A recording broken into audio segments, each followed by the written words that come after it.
He sings a love song as we go along, walking in a winter wonderland. In the meadow we can build a snowman and pretend that he is Parson Brown. He'll say, are you married? We'll say, no, man, but you can do the job when you're in town. Later on, we'll conspire as we dream by the fire to face unafraid. The sleepy man. I didn't just wake up, but I woke up late and I had a million things I had to get done before stream, so I'm late now. We've made walking in a winter wonderland. Sleigh bells ring. Are you listening? In the lane. Snow is glistening. It's almost Christmas. It is almost Christmas. Dude, that's crazy. It's Christmas in 3 fucking days. Sights, we're happy tonight, walking in a winter wonderland. What do you have to get done? I had to go through the game suggestion tab, in the video suggestion tab, because I hadn't been through them in like 2 weeks. And so they were filling up insanely, and I needed videos to react to for today. I already had a bunch queued, but I wanted more recent ones that you guys sent. That, and then I had to either film, or not either. I had to film an ad. I had to fucking talk to my manager. There was a million things I had to get done. I was also supposed to lift before I streamed. Didn't do that. I haven't worked out in like a week. He sings a love song as we go along. Walking in a winter. You're kind of weak right now, I know. I need a fucking lift. After stream, I need to fucking hit the gym. I haven't been to the fucking gym since last fucking Thursday. In the meadow, we can build a snowman and pretend that he's a circus clown. We'll have lots of fun with Mr. Snowman. When's Modded Yes, Monday? On until the Tuesday. other kid is Tuesday, we're going to be knocked doing down. Minecraft next. Later on. Hello, everybody flooding in. How is everyone doing on this fan-fucking-tastic Friday? Dub. We're late. I know I'm late. I woke up late. I didn't just wake up, but I woke up late, and then I had a million things I had to do, and I scarfed down a bowl of fucking Honey Nut Cheerios before I went live. My tongue's also hurting a little bit. If you were here yesterday, I bit the shit out of my tongue so hard while we were doing a react video that my tongue started bleeding. I don't know if you'll be able to see it. But it's like fucking red as shit. Same with my gums. Hurts like a bitch. Hopefully I don't fucking bite it again. Anyways, we're live today. We're live early comparably to a regular day, but late comparably to when I said I was going to be live because you guys are basically off for winter break. So I'm going to be live early the next few days / week. Today, we're obviously live at 2:30. Tomorrow, I'm going to be live at noon EST. We're going to be live mad early tomorrow and on Christmas Eve. Saturday and Sunday, I'll be live at noon. Tomorrow, we're going to be doing VR games. FNAF Help Wanted 2, more of that, and then probably this barbershop simulator game, maybe Among Us, some other fucking funny games. Sunday will be reacts and gaming. We're probably going to be doing like a fucking ooh-foo-foo quiz on Christmas Eve about the best Christmas movie. Probably some Christmas-related reacts, just so it's something more wintry. I won't be live Christmas Day. Tuesday, I'll be live at 2 doing fucking Minecraft Modded Monday on a Tuesday, because I won't be live on Christmas. Wednesday will be scary games. Thursday will be random games. Friday will be reacts. And then I'm gone for a week. Sorry, chat. F of the chat for that. Got to take a break every once in a while. But then I'm gone starting next Saturday. Not this Saturday. Next Saturday for like a week. But I'll be posting on YouTube more often. I'll probably be posting like fucking 4 or 5 times comparably to 3 times while I'm gone.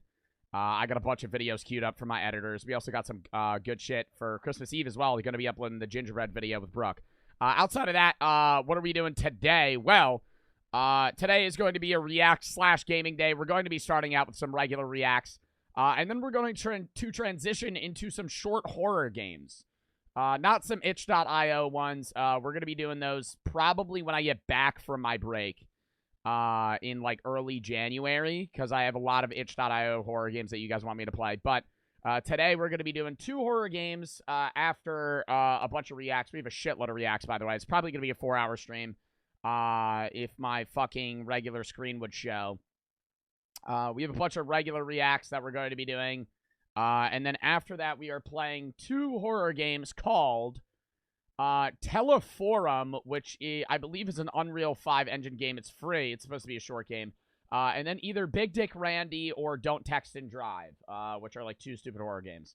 We'll be playing next Wednesday, September 7th, which is a Christmas horror game, and then probably to Kidnap.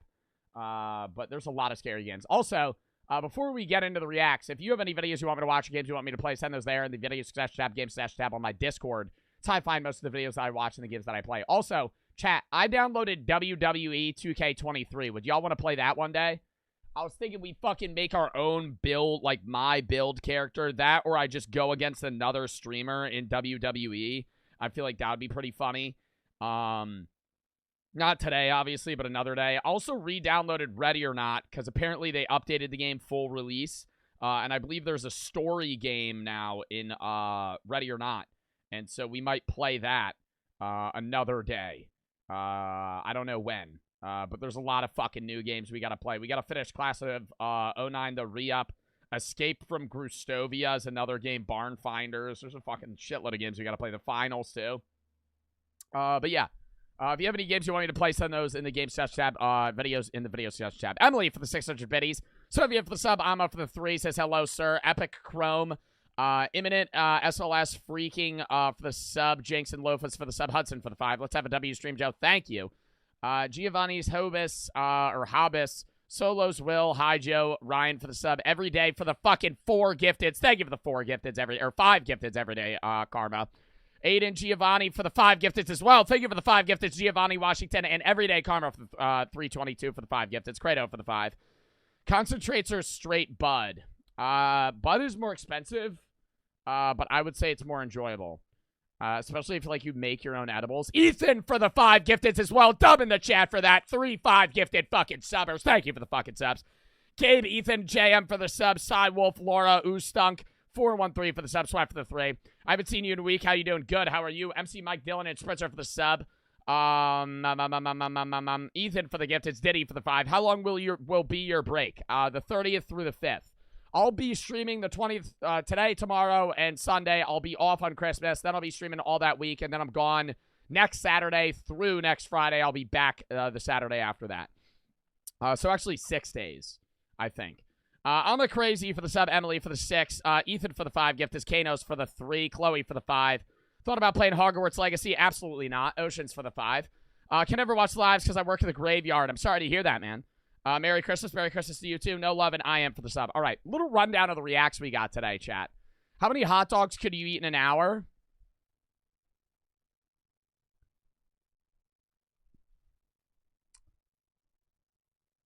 Life or death? 12. No, 10. 10.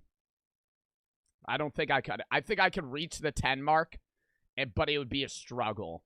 Because if I'm eating 10, chat, how many hot dogs could you eat in an hour? Like, I'm assuming we're talking standardized hot dogs, like not like a quarter pounder, like a regular, like Frank that you're going to buy at a fucking grocery store.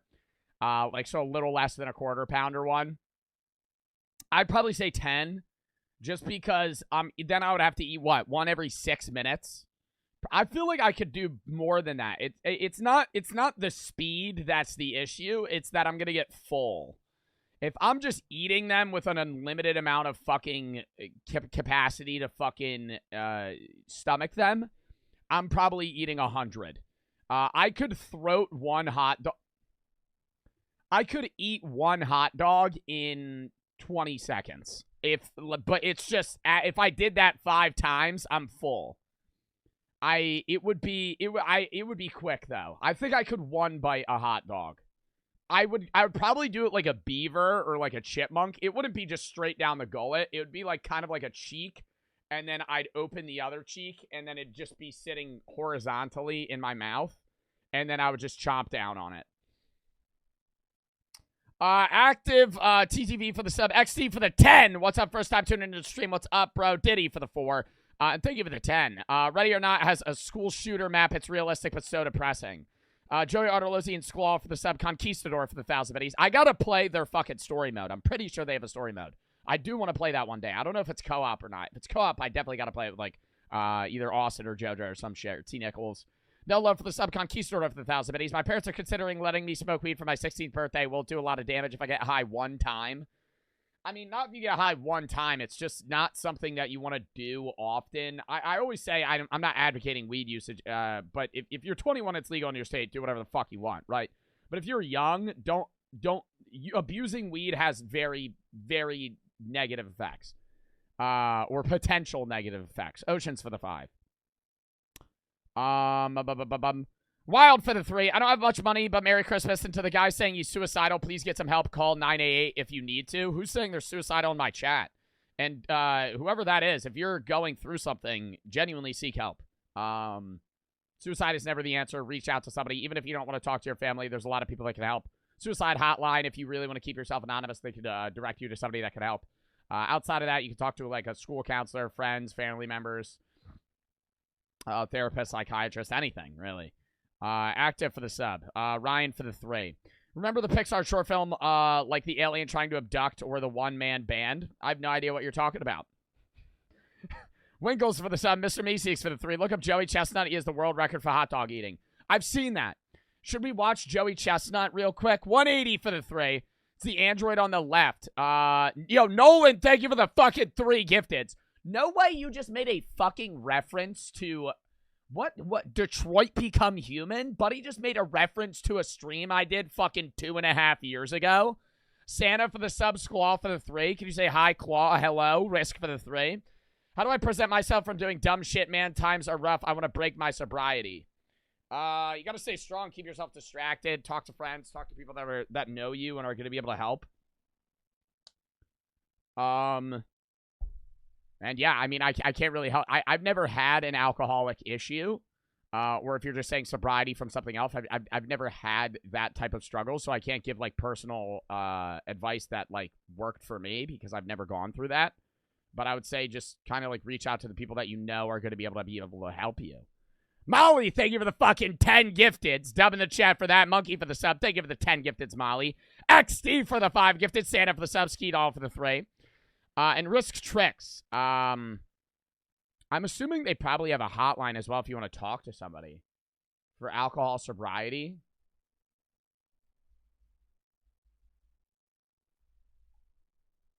Yeah, they have an alcoholic crisis line. 1-800. What is it? Is this it? Look up alcoholic crisis. I mean, if that's just if you wanna speak to somebody that's like a representative that's going to be able to help you. But I mean, if you've been sober for a while and you're like struggling with something mentally, I would say just sit back, try and relax yourself, think more logically rather than impulsively. And then go from there. I don't know if that's good advice. I'm sorry if it's not. Monkey Boy, Ferritos, Logan, and Cerrone for the sub. You got to keep in mind, I am 21 years old. I'm not, like, I could give the best advice to my capability, but I am not, like, a 45-year-old man that's lived an entire life, right? Like, I'm still in college. I'm not somebody that's going to be able to give the most acute advice possible for a given situation. I'm fairly young, comparable to most other Twitch streamers, YouTubers, and all that shit. But, chat, let's lock in here. Hold up. I kind of wanted to watch Joey Chestnut throw hot dogs real quick. Joey Chestnut World. He ate 76 hot dogs. What's the time limit? If this whole 76 hot dogs in 10 minutes? For Joey Chestnut, this part. Yeah, but they're sopping wet. Like, he is drenching them in water. He is drenching the hot dogs in water. In 2023, down 62. They have a full video of that. Active for the 10 gifteds. Thank them if you got a sub. Thank you for the 10 gifteds, Active. I appreciate the fucking subs there, brother.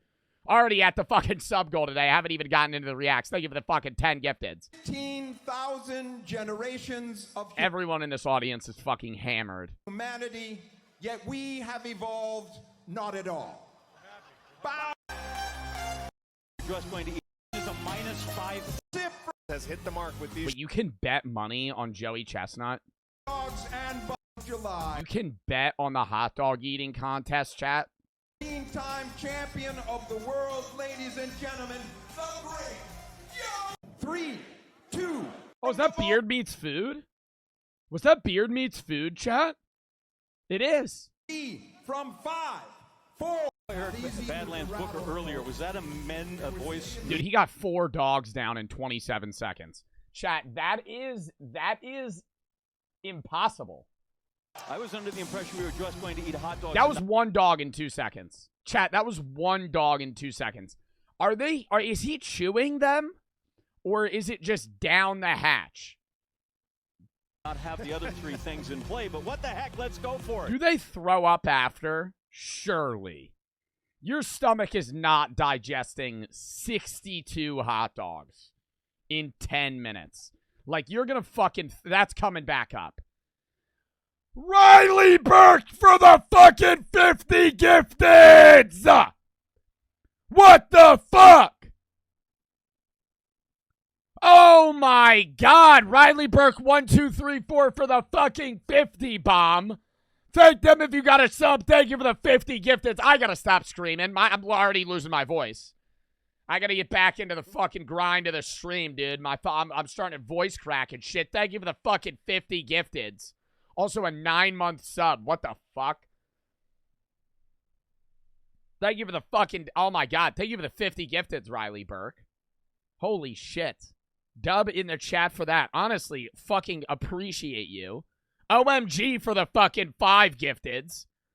Oog for the sub. Will for the 5. Rando and Zachary for the sub. Big Apple for the 340. What scary games are you going to play today? What were the names of them? Teleforum. This is at the end of stream. Teleforum and maybe Don't Text and Drive or Big Dick Randy. Because they're like funny, scary games. Cheetah for the 3. Well, one of them is a funny, scary game. The other ones are supposed to be pretty scary. Will you be willing to do rock, paper, scissors? And if I lose or if it's a tie, I give 75 subs. And if I win, I only give 10. How the fuck? I mean, yeah, but I don't know what you're going to choose. What color are your pants? This is how you get them. This is a psychological trick that I learned. Chat, if you're ever going to play somebody in rock, paper, scissors, ask them what color their pants are. And they're going to choose a specific thing. All right, ready? Rock, paper, scissors, shoot. They chose scissors because I asked them what color their pants were. Thank you. Riley, thank you for the fucking gifteds, though. Holy shit. OMG for the 2,200 biddies. Broke my arm recently and you helped me get through it. Thanks, bro. I mean, I'm glad I could help, but I'm sorry you broke your arm. I hope the recovery's going well.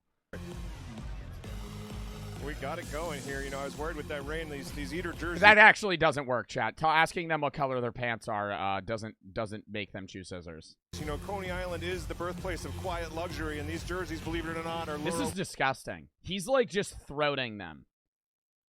Wait, did I actually win? No way, I actually... Cheetah plays for the fucking 75 subs. You're capping. Oh my god, did the pants trick work? Maybe it actually works. Or they just said I beat them for fucking shits and giggles. Think of the fucking 75 gifteds. What the fuck? Cheetah plays 200 for the fucking 75 subs. On God. No way. No way. I feel like, I don't know if that's a genuine fucking psychological thing or if it is how it at all makes any sense whatsoever. I personally just think, though, that most people are statistically likely to choose scissors. And so it's like, if you're not going to go rock. Most people don't go rock just because it's what you start at. And so they're going to go scissors because paper sucks. Nobody ever goes paper. Chat, what are you guys choosing in rock, paper, scissors? I always put paper. I always start out with rock. Actually, that's cap. I always start out with rock or scissors. I'm never choosing paper off rip. But it's probably smart to do that. But nobody does because most people choose scissors. Scissors or rock. I mean, maybe rock. Okay, it doesn't matter. Cheetah Place, thank you for the fucking 75 subs. Thank you if you got a sub. Thank you for the fucking 75 gifted bomb, dude. What the fuck? Holy shit. And Nolan for the 5 gifteds as well. Okay, everybody gotta chill out with the fucking subs. We have gotten into 0 reacts today. Thank you for the fucking subs, Nolan. Cheetah Plays. Fucking Riley Burke. Everybody else that gave fucking subs. Thank you, guys. Somebody redeemed Flex. I always choose paper.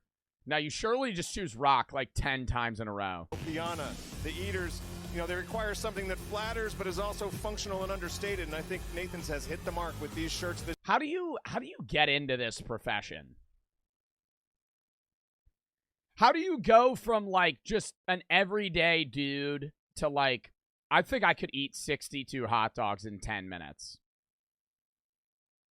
This year. I saw her. LMAO wastes 25k points. Oh, yeah, I forgot to say, I added channel point redemptions, chat. Badlands Booker earlier. Was that a men? I also put cooldowns on Flex.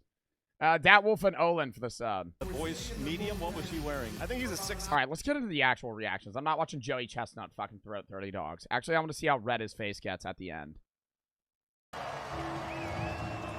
Congratulations, Joey. Yo, Weaver with the weak-ass 39. Bitch, get your fucking throat game up, buddy. 39 dogs in 10 minutes, and you think you have the fucking capacity to stand amongst men like Joey Chestnut on this fucking Nathan's hot dog line? Pal, figure your shit out. Cheetah! Oh my god, what the fuck? Yo, thank you, Faceless Red, for wasting 25k channel points. Thank you. Thank you. Cheetah Plays, thank you for the 50 fucking gifteds. 125 subs today alone. 432 subs fucking total to the channel. Holy shit. Please for the sub. Dolls for the 1,000 biddies. I tried rock, paper, scissors, trick, didn't work. Shug for the 3.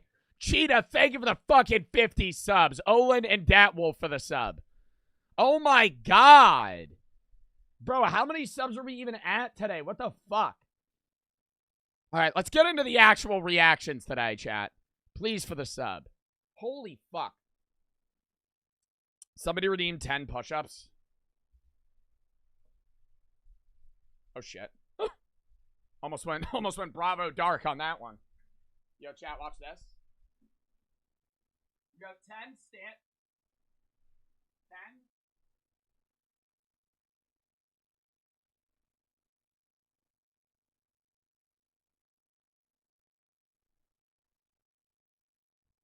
That was an easy crank.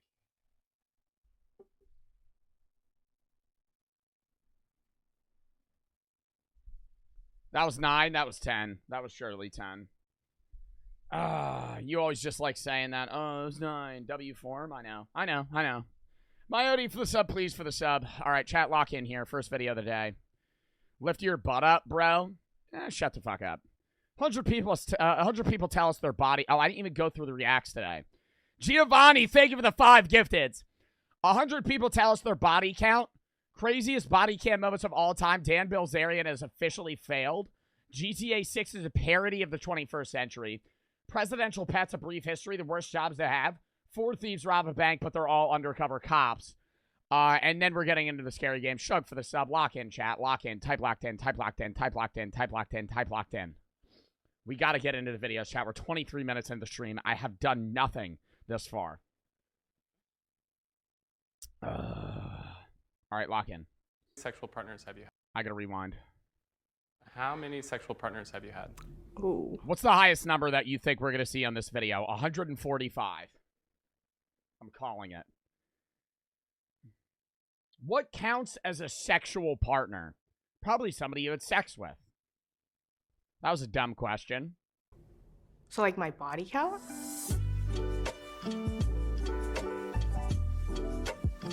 How many sexual partners have you had? Oh, fuck. Like, in my life or recently? Ha! Decline to answer. Ha! Ha! Yeah, we might have to skip that one. I'm not gonna answer. How many sexual partners have I had? A lot. Oh my gosh, I'm not gonna lie to you. Probably couldn't count, but I will say. Couldn't count? Nah, losing the number. I don't care how many somebody says. right?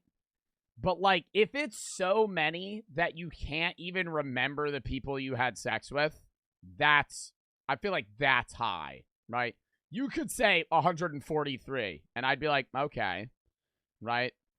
But if you're like, I don't remember that, you should be able to name all the people. I feel like that's just, that, in my opinion, you should at least be able to name the people that you did it with.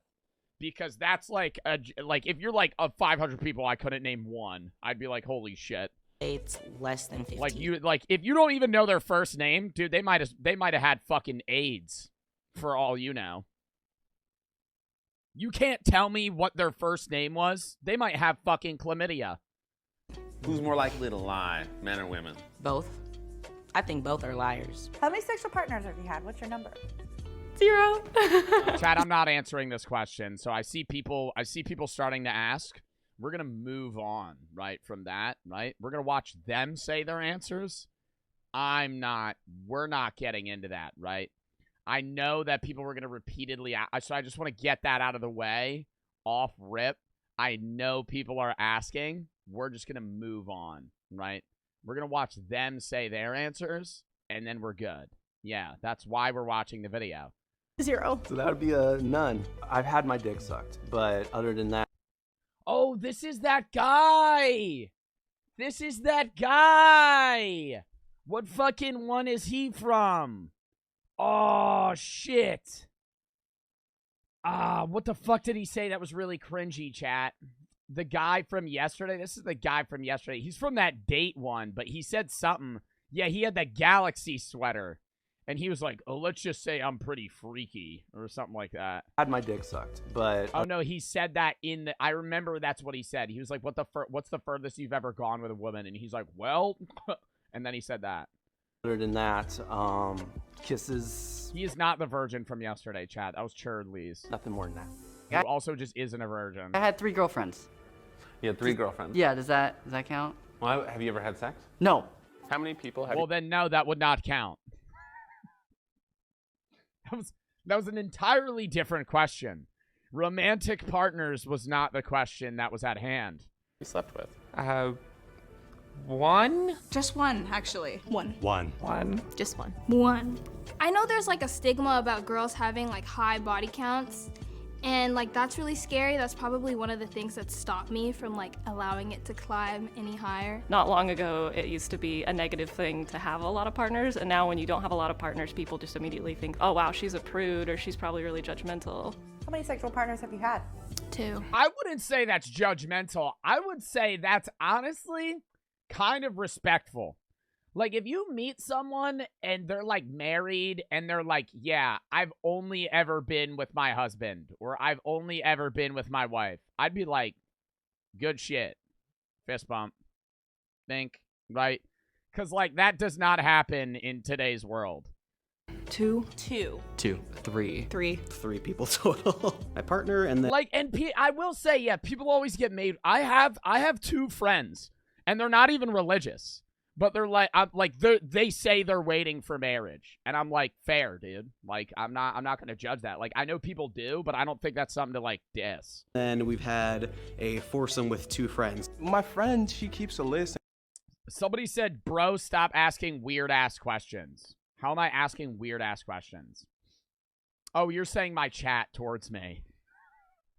Yeah, my chat. Yeah, that's why I had a preface in the beginning of the stream. And I was like, I should probably start keeping a list. But then it's just a list of 3 people, so. I actually have a list on my phone. Oh, I have a list? I actually keep a list. Okay, that's a little odd. But he's got the notes tab. Open with a bunch of names written on it. What are you getting at? Do you have a list? I do. Is that bad? You gotta track the history in case something happens. How many people have Oh my god, they're writing down the dates? In case something happens? I feel like in case something happens means STDs. Like, if that shit pops up, like, that means they're getting around. If you got a list with dates, that means that there's a potential that if you just contracted herpes, it could be multiple people. Which is like, that means they're close in increments because you don't know. That or pregnancy, yeah. 4. 4, I believe. 4 or 5. One I don't think counts because it was like 30 seconds, not even, maybe like 2 seconds. How do you feel about your number? I feel like my number could 2 seconds. actually be higher, which I feel like is a weird response. I kind of wished I had a little more experience. Do you wish you had a higher number? I mean, I like sex, so yes. I don't wish the number was lower, but I do wish I hadn't had sex with certain people. Do you regret sleeping with any of them? Yes. Yeah. It was like a jackhammer. I was being jackhammered into the bed. It was awful. Some of them have been weird and like awkward. Like I had sex once and the power went out and it was like 100 degrees and we were like sweating into each other's mouths and not in like a sexy way. You regret sleeping with any of them? The power went out and it was 100 fucking degrees in the house. Was it out? Was it out beforehand? It doesn't just raise the temperature that fast. Sweating in each other's face. Oh God. They're like they're fucking coughing and shit. No, it was all an experience. It makes me who I am today. But to be selfish, yes. Y'all didn't deserve me. Have you regretted any? I do wish that I was a virgin. I got saved. And then I got with my husband. So I've only had one sexual partner in this new life of mine. I feel like I paraded my purity around for a really long One sexual partner after being saved, but as a human, you have had multiple sexual partners. That doesn't get, like, if you, I see, that's the thing. I'm not against people getting saved and having a new life religiously and all that, but like, if you fuck somebody and get AIDS, and then you get saved, and then you have sex again, you still have AIDS, right? Like, it's not, like, you still, that relationship that happened isn't gone. It's still there. It's just a different, you're looking at life in a different light. Iris for the 3s. Liquid Death, any good? You're always drinking it? I'm not sponsored by Liquid Death. I drink their shit all the time because it's like sparkling water, so it's not, like, I really like sparkling flavored things, and I used to have, like, I don't want to say I used to be addicted to soda. Is anybody addicted to soda here? I used to be addicted to soda. Like, flat out. I used to drink, like, Coke and Sprite, like, every day. Like, it was the fucking shit. Oh, my God. And it was just, it's so unhealthy, right? Like, soda, it's just all sugar. And so, with Liquid Death, it's sparkling water, and most sparkling water tastes like shit, but this one's actually, like, pretty well flavored, and it's, like, 20 calories, so I just get their flavors. I don't like their regular, like, a non-flavored sparkling water. I think that tastes like ass. Like, regular's unflavored sparkling water tastes like fucking battery acid. But flavored shit, if it's, like, a good sparkling water, I like it. Spied for the 3. Here's a little more. Thank you. Legacy for the sub. Silent for the 3. You think you'll continue doing TikTok after you finish college? I said I think I'll be done TikTok within, like, a year. I think I'll be done Twitch and YouTube whenever that shit fucking rides out till. But TikTok, I don't perceive myself lasting insanely long in that realm. Cheetah, thank you for the tier 2 sub for 5 months. Spider for the 5. Diddy for the 3. I like for the sub. Willie for the 5. I should suggest this in Discord. Can you watch Clear Bacon by Barry Lewis? Send it in the Discord. Spied for the 1,000 biddies. It was my B-day yesterday. Happy late birthday. Watching you since you started streaming. Here's some of my birthday money. Thank you for the fucking 10, dude. You need to send me your birthday money. Happy birthday. Shug for the sub. Giovanni, thank you for the gifteds. Please, Myodi for the sub. Dolls for the 1,000 biddies. All right. Quacky for the sub. Sugar for the 3. Have you tried Monster alcohol? They have that out now, and it's banging. Yeah, I have. Jack for the sub. Monster Energy, though, is terribly unhealthy. I love Monster. Like, I'm not going to sit here and say I don't like Monster because I don't think anybody can't like Monster because it's just 60 grams of sugar and fucking caffeine. But, like, if you drink Monster, you are, like, I'm honest, this is my own personal take. You will die at a younger age.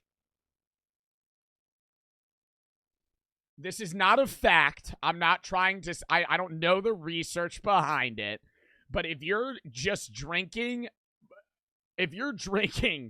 60, and I know I'm sitting on my high horse when I fucking get high all the time. Like, that's also probably going to kill me at a younger age. But like, if you drink Monster and that bitch is 60 grams of sugar per fucking can, and you're chugging 3 of those bitches a day, and they're also 300 fucking milligrams of caffeine, that's a problem. Do you like San Pellegrino? No. Also tastes like shit. Long time, and then Actually, I haven't had it in a while, so I don't know if I would like it. I was sexually assaulted, and I was like, God, I guess that doesn't really matter.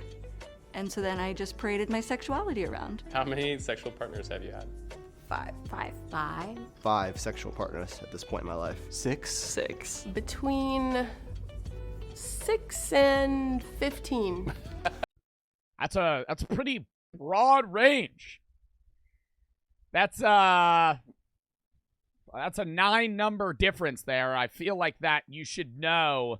That's a wide range. Maybe if you were like anywhere between 4 and 6, right? Like, because you can't off the top of the dome. But 6 and 15, that's like a different. Is it because you don't know exactly? Girls gotta have some secrets. More than 7, less than 15. More than 10 and less than 20. Why are they doing that? Why aren't they just saying the number? More than 10 and less than 20. What the fuck?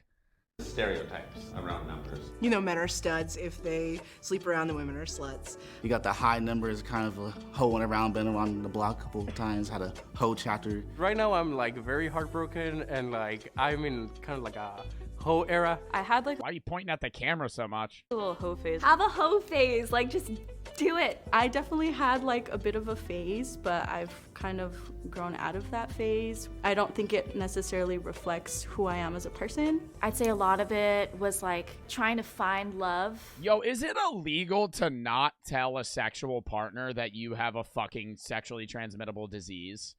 I would say probably. Like, if you have fucking AIDS and you're like walking around doing it with people, like, I feel like you're like legally required to like tell them that you have AIDS, because that can kill you. And find. I feel like when it's like chlamydia, that'd be different, because that's just like you go to the doctor and they give you like fucking antibiotics. But like ones that are lifelong. Acceptance through sexual intimacy. A lot of it was meaningless. I feel like you've said this before. I probably have asked that. Some of it was in another cut video. Coping with heartbreak from someone else. How many sexual partners have you had? Maybe 20. 20. How do you feel about that number? Not proud. There is some shame built in. I'm worried about judgment and what other people think of me based on it. When you hear a higher number, you probably think that this person has a higher... Why don't you just say a lower number then? I don't want to be that, like, I know a lot of people will, like, and see, it is a stigma where, like, if guys sleep with a lot of girls, then, like, they're cool, and if girls do it, they're, like, sluts. But, like, dude, in a broad life scenario, if you don't have an STD, that's really what matters, right? Because if you have 40 bodies in the past, yeah, that reflects on your character, but that reflects on your past character. That doesn't reflect on your current character. Also, yeah, he's rocking the Canes shirt. Chance of like full button contracting an STD. Nobody wants like a used car.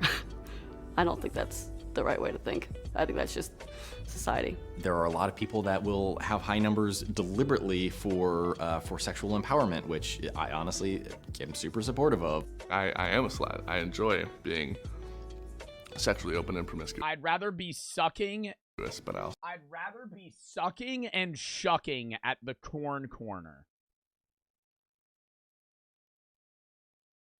That is, I don't think I could wear that shirt. I don't think I could walk around wearing that.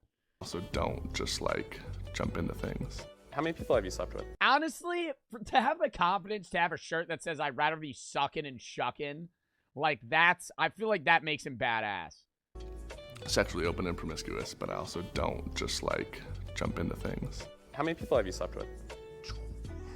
20 and 40, somewhere in the 20 and 40 range. How do you not know? I don't like, that's double. I got over 50 and lost count. The number I stopped counting was probably around 50, and then I just felt like I just did not care to know the number anymore.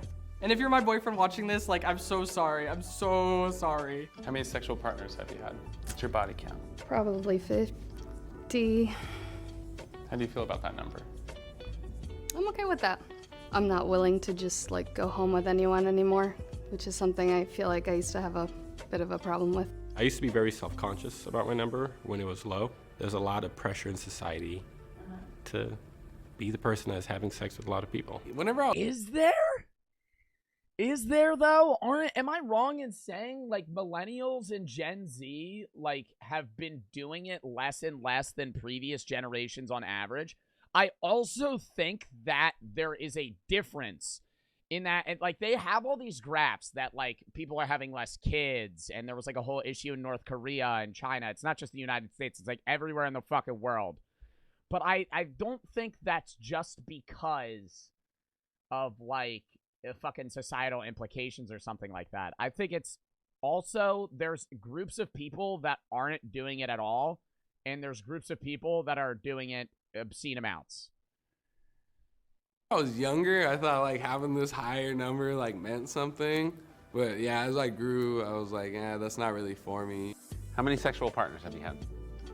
60 to 70 at this point. You feel good about your number? I'm waiting for somebody to say like 500. There's always room for more, but at this point I'm content. Somewhere around 70. I also want to put an asterisk that for me, sex is any time I've given or received pleasure using like my genitals with another person. How many sexual partners have you had? Define sex. It depends on how you define it. Most people, like my friends, are defined by body count, by like penetration. In the gay world, I think that you include oral, because sometimes it's the only thing we can do. I'd say it's not sex unless something's going in a hole. Like PI. Nah, he looks like the type of guy that would say that. Something's going in a hole. Like PIV. I've had sexual experiences with a number of people. It's not just a penis going in something. Sex to me is oral sex, and also like digits. Like if you penetrate with fingers, I feel like that's sex. How many sexual partners have you had? I'm gonna say at least 100, and that includes like oral, anal, like maybe over 150. Is it sex if the penis is in you, but like it's not hard? What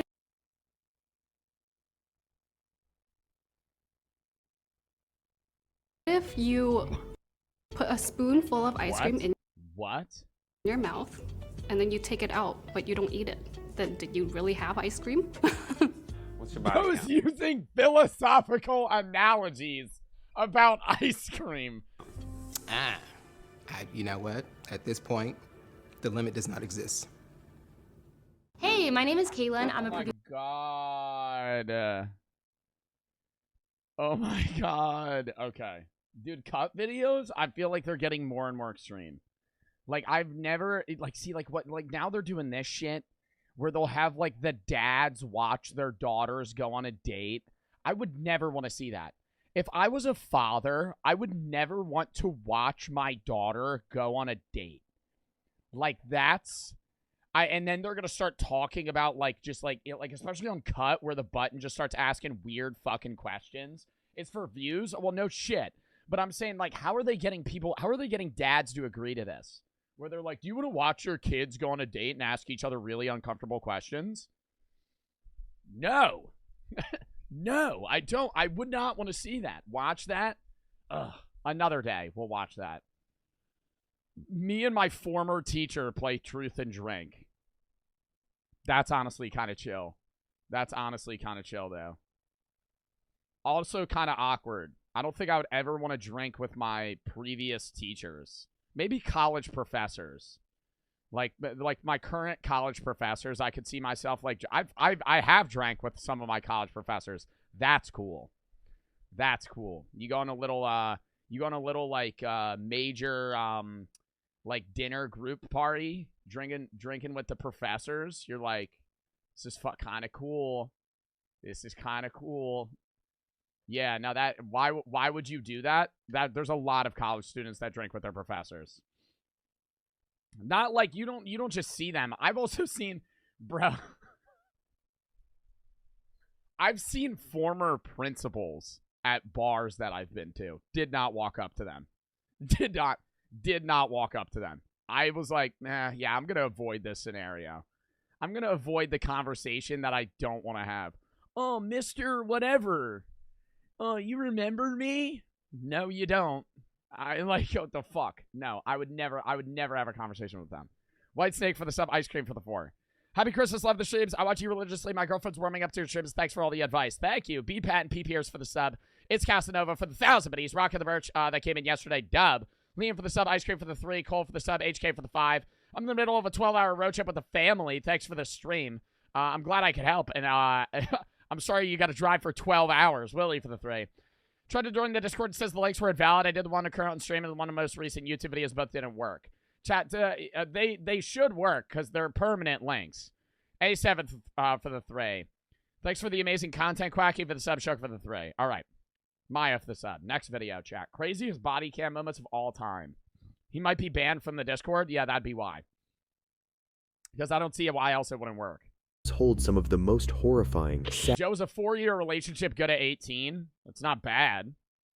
If you're in a long-term relationship, I don't see how that would be bad. That's showing that you guys have some sort of connection that's good, right? I will say, when I see people in long-term relationships in college, I think they work out more often.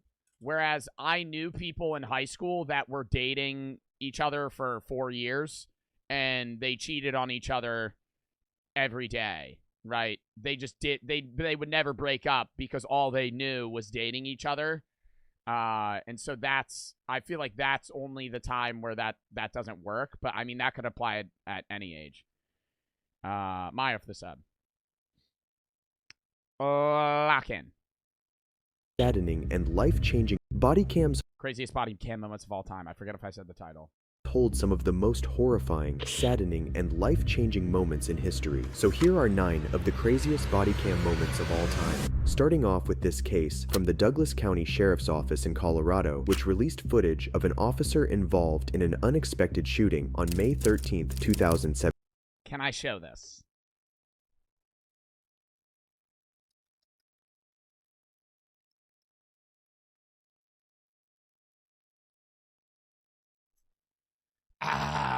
Hold up. Take a fish off. Sir is fine. Take the fish. It'd be just a regular Okay, I think it's fine. traffic stop ended up I don't know, chat. Unfolding as one of the most distressing moments of this officer's career. People are naked on Twitch? Yeah, but they might shoot at each other in this video. I don't know.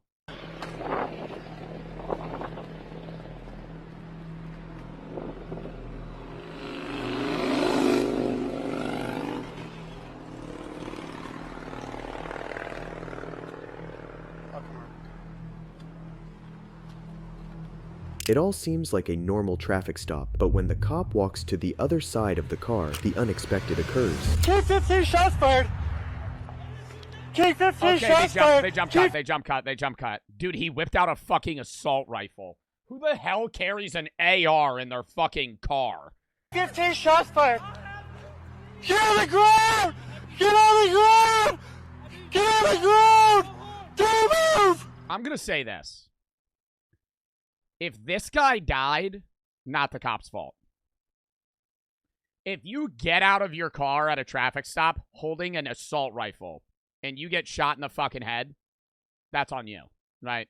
Like, that's on you, right? I think any logical person, there are many scenarios where cops make fucking terrible mistakes or they abuse their power and they kill people that they shouldn't. But if I'm a cop and I pull somebody over, and I'm walking up to their car, and they step out of the car with a gun, and you kill them, not your fault.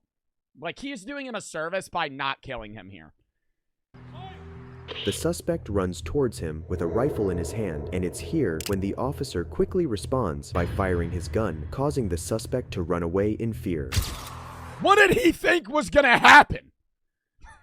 He was gonna fucking blunt hit the police officer, kill him, and then get back in his car? King 15.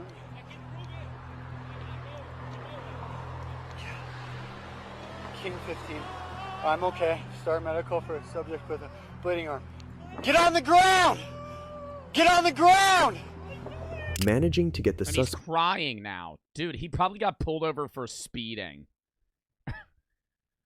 Officer, I just wanted to let you know that your tail light's out. He didn't even do anything wrong. Officer, I just, or not officer. Yeah, sir, I just wanted to let you know that your back brake light doesn't work.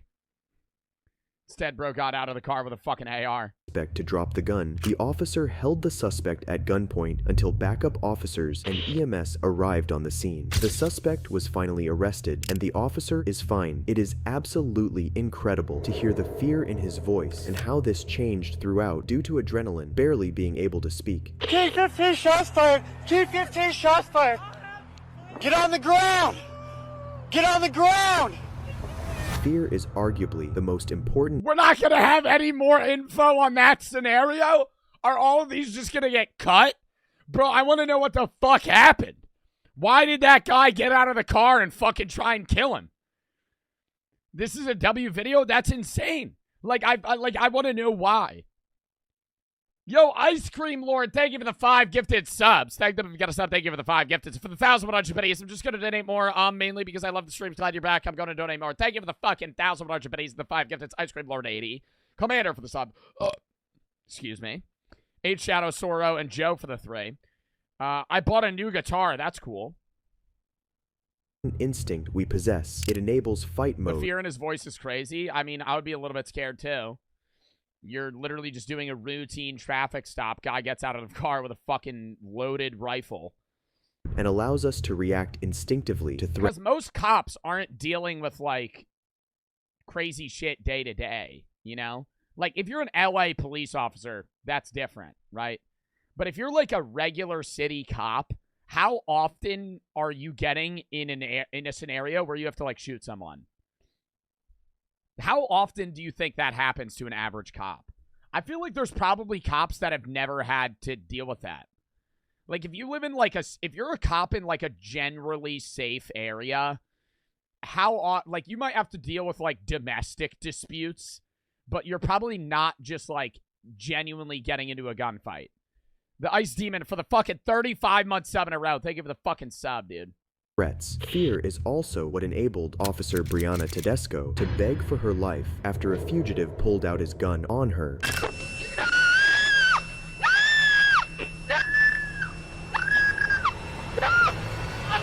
This terrifying ordeal. Oh my god.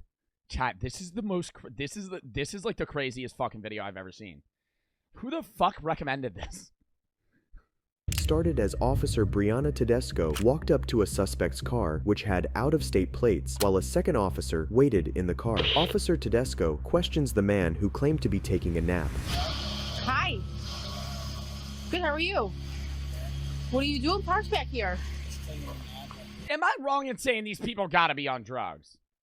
That or like they're like a wanted felon. Surely. Okay, where are you coming from? How long? Oh shit, yo! One of my mods just banned somebody. It reminds me. We got to do an unbanned stream soon. I'll do that next week.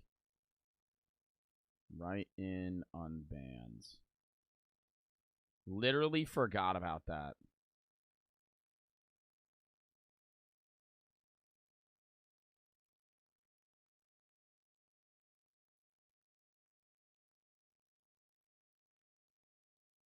All right.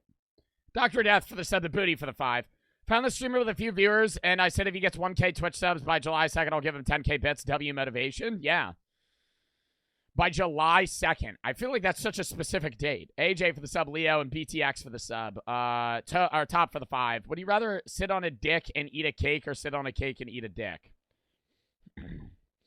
Dr. Death for the sub. Stop. Have you been here? Not a big deal. I just have to make sure, you don't have any warrants or anything, which I'm sure you don't. Once I confirm that, you'll be on your way. No big deal. DUNKIN? The suspect seems nervous as he fidgets around for his driver's license and eventually tells the officer that he doesn't have a license. What Officer Tedesco didn't know is that the suspect is a fugitive who's wanted. Yeah, okay. for murder. The suspect then gives Officer Tedesco a fake name for the record, Jake Duncans. So you said your name was James, right? So how come they can't find you out of Pennsylvania? They're not finding a driver's license record for James Duncan. Do you have anything in the vehicle with your name on it? King Henry Lincoln 4596. In a matter of seconds, as Officer Tedesco continues questioning him, Bitch, I'm calling backup the second this motherfucker is acting like this. I'm calling backup immediately. I don't know if they're allowed to do that as a cop, but if this man tells me he doesn't have a license and he's like nervously telling me his name. Bro said L stream TBH. And it's his first message. Been following for 40 seconds. Little Joe Bart salute. the suspect pulls out a gun on her. Reacting quickly, the officer grabs a hold of the gun, begging the suspect not to shoot her. No!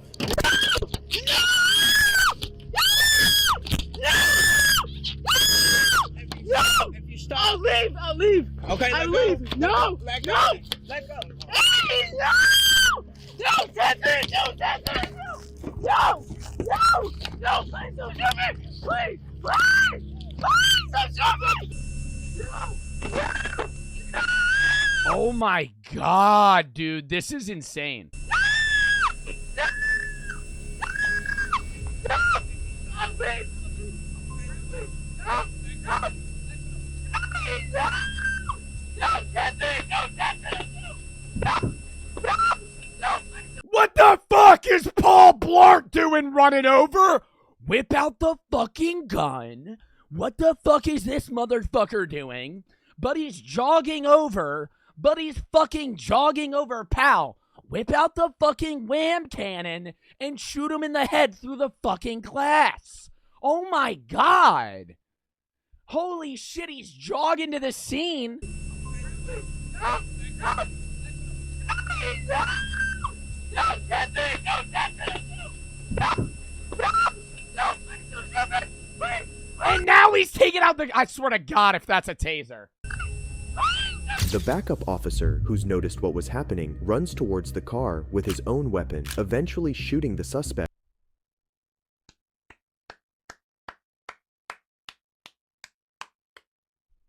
There we go.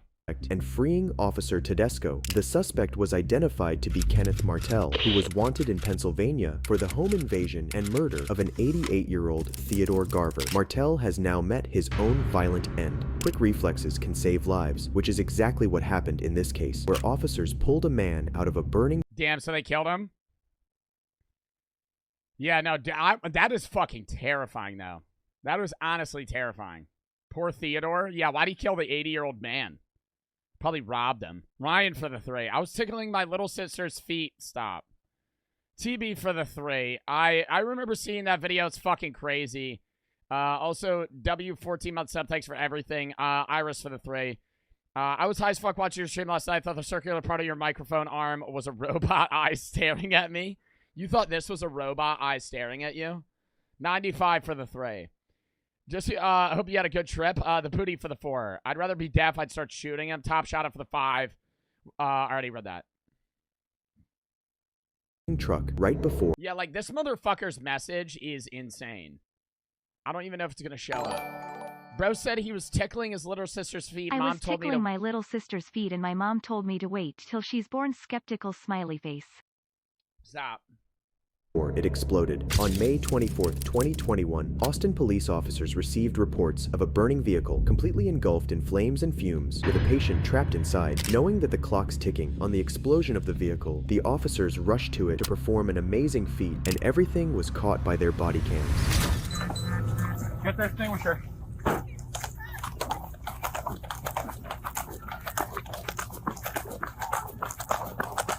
Wow. He's in the car?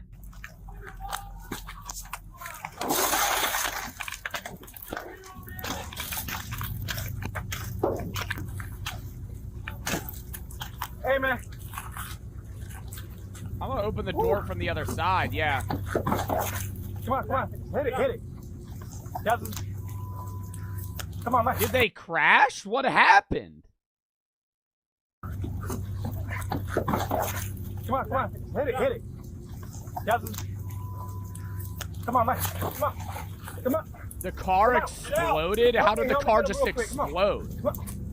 He's still alive. Come on. He, like, doesn't want to get out. Pull. Come on. Turn him over. He's having a seizure. Oh, he's having a seizure? We got one now. He's having a seizure. We need EMS in 1018. That's hot. Get out. There's somebody else in there?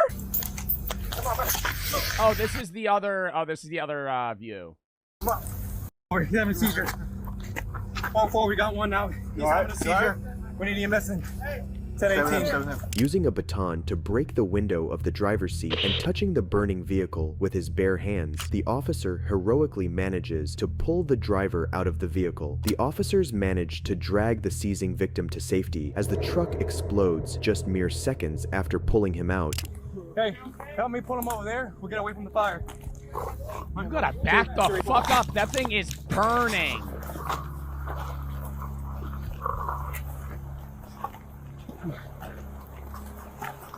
Where the hell is the fire truck? Here. You're okay. Okay, buddy? You're okay. You're good. You're good. You're good. You're all right. Get away from it. It's not going to do nothing. That's not going to do nothing. It's not going to help. Stay away. Over here. Get over there. Over there. The victim is known to have made a full recovery. No, don't yell at the man with the fire extinguisher.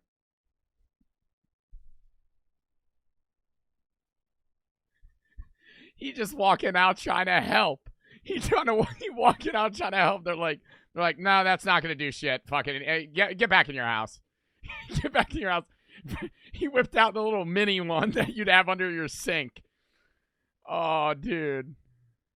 The officers, Pineda and Carrera, received a Chief's Coin of Recognition for their heroic actions, but things still get even crazier. On April 2nd, 2022, Trooper Brack Miller, who was on the lookout for an armed robbery suspect, spotted the vehicle in Canadian County and attempted to pull the driver over. 32-year-old suspect Charles Carswell refused to stop and led the trooper on a high-speed chase, during which... Yo, I don't support this, but I love watching high-speed chases, not car chases, motorcycle. Like, you ever see like a motorcycle cop chase in cities, like in like different countries? Not like, I don't know if it'd be like Brazil, but like somewhere where it's like, yeah, like this shit, where they're like chasing him, dude. They're chasing him through the fucking roads. They end up going somewhere in like through backyards and shit. Like this. Like they're just riding in random alleyways, just chasing each other. That's staged. This is definitely not staged, because they crash right here. You like watching this shit's entertaining. That's a GTA strat. No, the GTA strat is going to hide in an alley, or just like getting in a fucking helicopter. He decided to open fire on the officer. Or you just call Lester. You know, that's all you got to do, chat. If you ever get pulled over by a cop speeding, you got a 1-star. Just call Lester. We'll just remove it. It's like $200. Passing 10th nearly struck a OCPD motorcycle officer on the inside shoulder.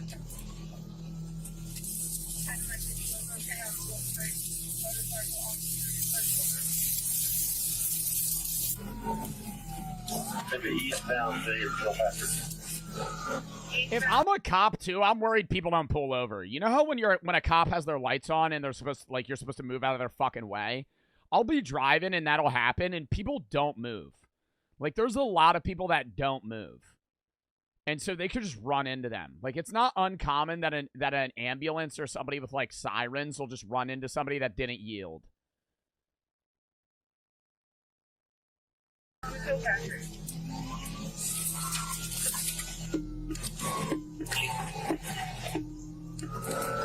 950 City, shots fired. He shot one through the back window. Shot one through the back window. You're still pursuing? You're still pursuing? He's getting shot at? I'm going to be driving the car like this. Fucking hide behind the wheel. He's still got good posture. Still pointing the gun. Yeah, hit him with it. Hit him with it. Do the side slam like you're in a fucking GTA race.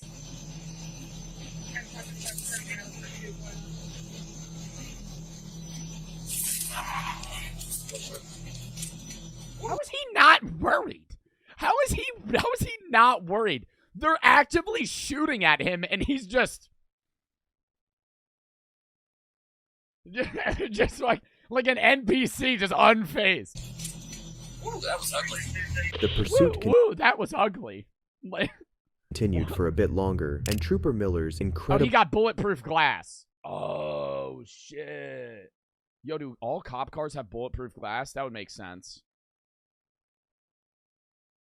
Oh, yo, they got bulletproof glass? I'm going 180 miles an hour into the back of his car. The fuck? calm demeanor If he got a bulletproof car, I'm railing. I don't think they got bulletproof cars, chat. and professionalism just kept shining. Eventually, Trooper Miller was able to Nah, that shit is cracked. That is not bulletproof. tactically ram Charles's vehicle, It ending looks flimsy. the pursuit. So yeah, taking one round through the front windshield. He's still continuing to fire. Hit him! Hit him! Right here! No!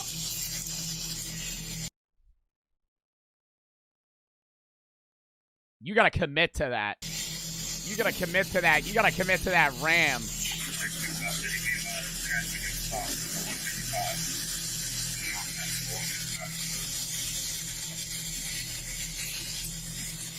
Right there. Right there. Right there. No! Flip the car. TBI, TBI, TBI. Another job done. Over. Another day for the OGs. Over. For the criminal, The car just fucking starts going into a random tumble. Just fucking nails a tree. it was the most Explodes on impact.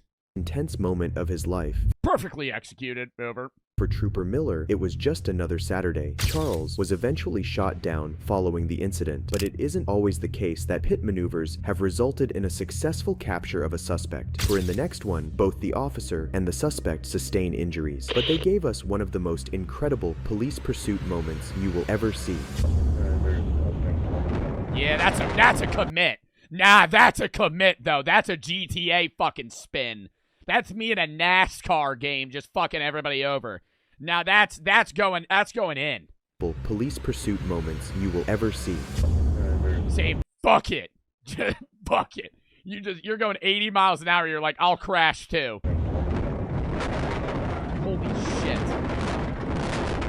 On April 10th, 2020, Arkansas State Police were Alright, I don't know if I'd be doing all that. You might die in a car crash. dispatched in pursuit of a black pickup driven by the suspect Justin Battlefield. Justin Bro's last name is Battlefield. had recklessly driven through That's how you know he means business. several traffic lights without stopping before this.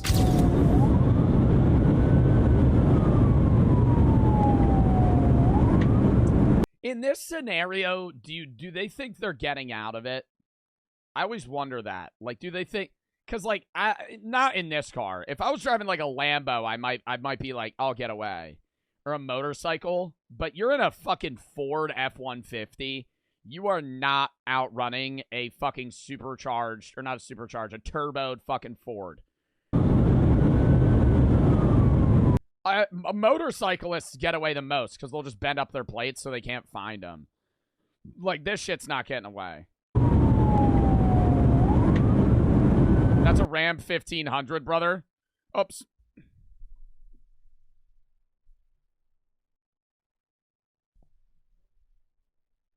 Oh, sorry. Honest mistake. Honest mistake, sir. My apologies. My apologies, sir. I did not know that was a Ram 1500. I thought it was a Ford F-150. My apologies. My apologies.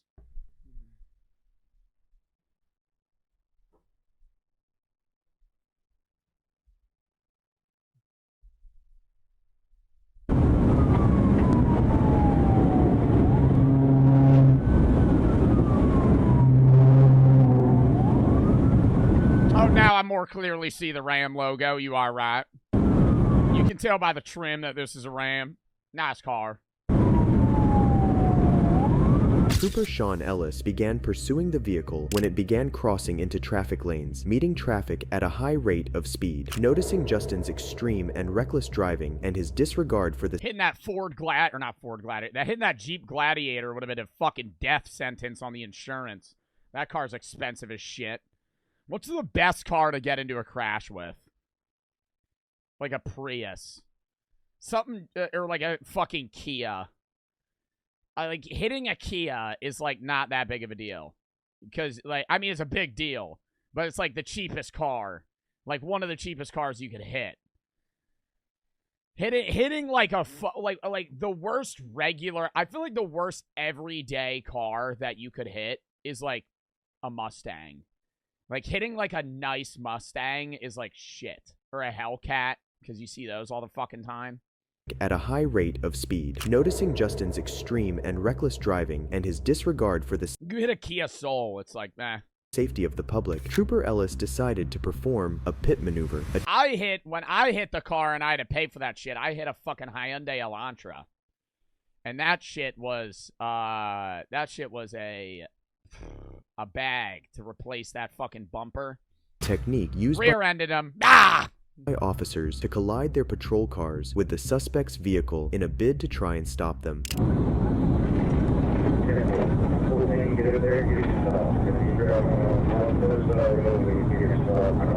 Oh, this is about to be insane. Oh my god!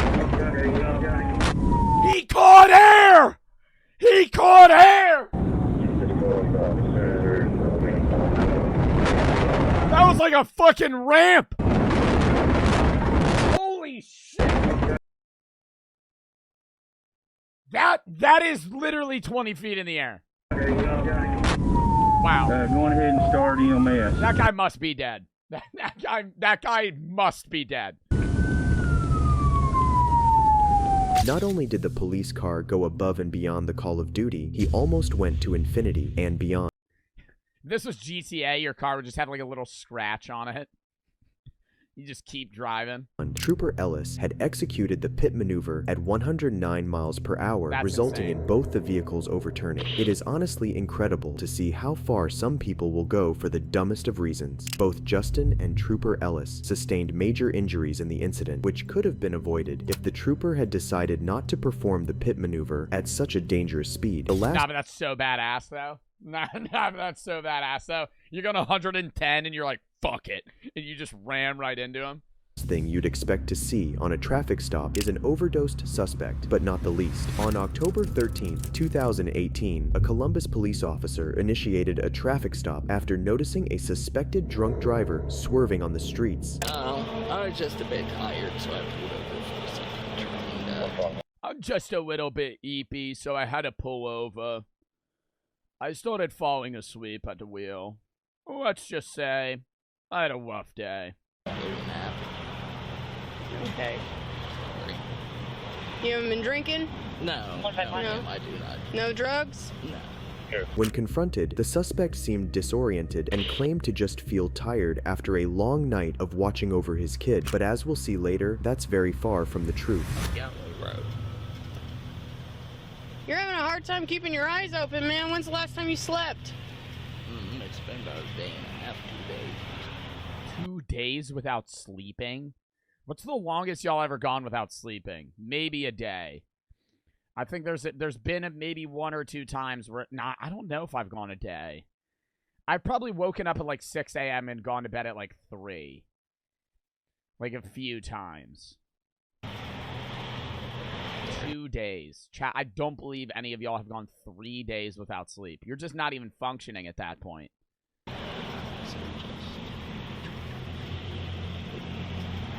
Hey. Yes.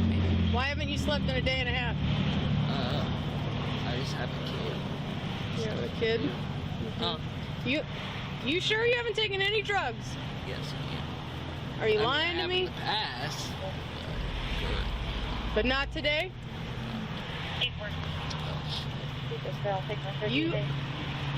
You could, hey, you're falling he's asleep. he's deaf on the fucking perks or some shit. You're falling asleep at the wheel. Like talking to a cop. Talking to me, man. I'm falling asleep. I'm just stressed. Second hand, caller. He's a pothead. Weed will not do that. If he was hot, if he was that high, his eyes would be fucking blood red. Like, if you were that high that you're actively talking to a cop and falling asleep, like, your eyes would be so red that you would just be standing, you would just be like this. Now, about 20 minutes ago, neighbor called and said that He's just a little EP, bro. Let him take a nap. Reno Black 29 vandalized his truck.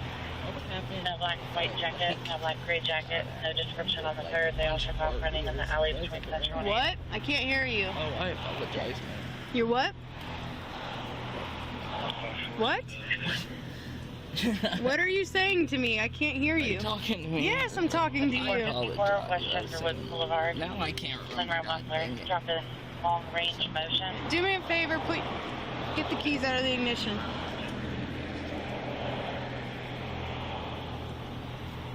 Turn your car off. I'm really not worried that he's gonna pull away here if I'm the cop. I don't even think he knows how to fucking operate a vehicle right now. Off. Oh, my car is. Oh. Put the keys on the roof. On the roof? Yep. Alright, stay put. What happens next would shock both you and the officer conducting the stop. Oh, do they OD? As the officer went back to check up on the man, he had overdosed. Seeing this, the officer immediately calls for EMS. Luckily, EMS arrive on the scene quickly and are able to rescue the suspect. So we were driving, just trying to get back to 19, and he's all over the road. He pulled in here. He gave me some story about how he was tired. I don't have his name or anything. What do you think he was on? We've given him 2 doses. She looked away for 5 seconds? Well, that's how fast it happens. Like, he's not gonna die. It's just like literally he's so fucking high on whatever it is. not even within the last minute. Fentanyl? No. I would probably say like I was gonna say like some type of pill, like Xanax. Ready to 80 for 9082. 6 milligrams of Narcan will woke you up. The needle sitting right next to 9082 to 80. I'm still making my way over towards you guys. You want me to come to you or to Graham? You got any wallet or ID, bud? Why did he drive? Graham would be good. What's your name?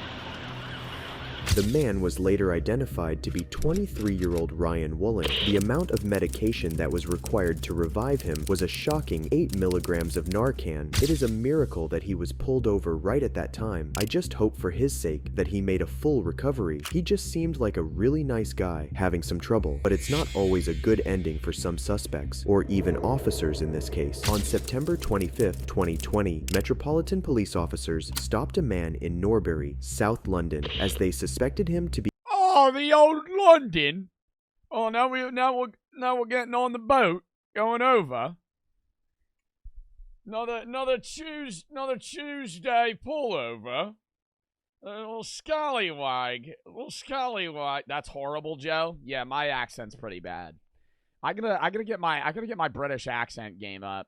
Be connected to the string of robberies that had occurred in the area. Police, however, would soon discover that the suspect had a shit, is this guy like a murderer? Darker truth to hide, making this one. That's racist.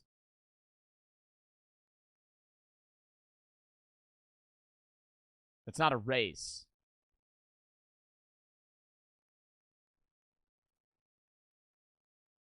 It's not a race. I made fun of a British accent. That's not a race, right? One of the craziest cases I've ever seen. Under section 1 of the Can't be. It literally can't. Accentist? Okay. police criminal evidence. That's more. I don't even know if that's a term. Act, okay. The reason for that is there's a lot of burglaries in this area, and I've just seen. God, British people have such cool accents. Dude, I know I make fun of it, but I would rather have an Australian accent than a British accent. I would rather have an Australian accent than a British accent. And then probably what I sound like right now. Having an Australian accent in Australia. Oh, I don't. What do Australia? What's like an Australian thing to say? Oh, I haven't. Nah, I always just revert to a British accent. I can't do an Australian accent. Oh crikey! Oh crikey! Kangaroo. My mate. Nah, see, mate is British. You walk. You can just keep your hands out your All right, pockets. back into the video. So now I'm done trying to attempt to accents. I'll take it and have a look in a minute, all right? The reason is there's a lot of burglaries in this area, okay? It's 1:30 in the morning. I don't know who you are. You probably got a totally legitimate excuse, all right? But at the moment, you're walking down the road with a duffel bag, all right? Which I believe may have stuff going to equipped to do a burglary, all right? So I'm just going to search you. This pocket, I've got my ID. Perfect. Okay, that's fine. Don't put your hands in your pockets. Hey, hello. Don't put your hands in your pockets. Okay. You okay? You're just going to be searched, mate. You're not under arrest. I just need to search you. You okay? All right. Just him wearing the trench coat would make me so nervous, though, because like he could have like a machete just like sitting in his person. Nervous, yeah? My parents, please. Okay. Are they expecting you home? Okay, that's fine. All right, that's fine. You give me 2 seconds. You give me 2 seconds. Do you want me to hold that? It's alright. You're not in trouble. You're not in trouble. So my colleagues just explained. He was just quickly search you. Oh, they're being so nice. Oh, they're being so nice. If you've got anything, then you're gonna be gone. You're all right. You're gonna go home. It's all being recorded as well. Okay? You're not in trouble. The man was identified to be 23-year-old Louis de Zoysa. He had been wearing a black mask and carrying a duffel bag. After being asked by the police if they could perform a search of his bag in order to clear him, the suspect, who's extremely nervous and shaken, confesses to having something in his bag. Oh my god, is it gonna be a dead body? What would it fit? It's gonna be like a head or something. He said leave the grounds. Oh, stop. Or like human fingers. Or a bomb. Some crazy shit. You're free to go. Alright, let me put it this way. The King of England, I may have robbed the Queen of England's grave. A red might be in the bag. Try to do a copy of the slip. I'm going to confess, okay? In that bag is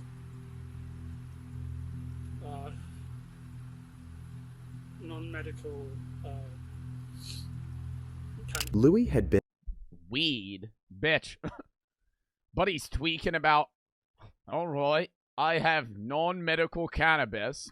Bitch, I would have said, yeah, there's weed in the bag. That bag is full of weed. Boring. Have a human hand in the bag or something.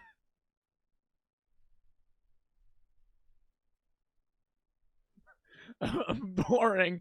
Oh, weed. It's not legal here? Yeah, I know. Been on the way to visit his parents before he had been caught by the police. After further investigation, Louis was found to have been an avid drug user for 4 years and allegedly was on the autistic spectrum. Then during the search, Louis had a very odd request. Okay, how much have you got in there? I've got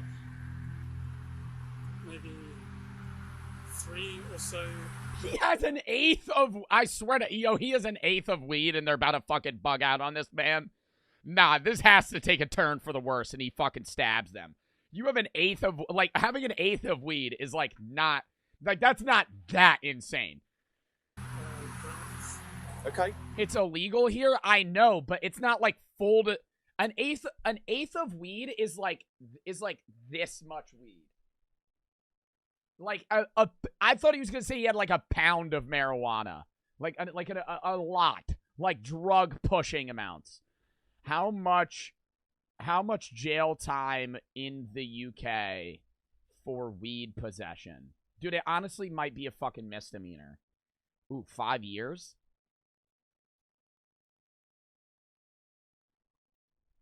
Like, yo, that's what's so crazy to me. Like, this is perfectly legal. Like, I can just have this, right, in New Jersey, and it doesn't matter, in most U.S. states. But if you're in the UK, you could go to jail for 5 years for having weed. No way. That's nuts. That's like honestly insane. In California, you can have an ounce of weed. In California, you can have an ounce of weed on school grounds, and you're in jail for 10 days.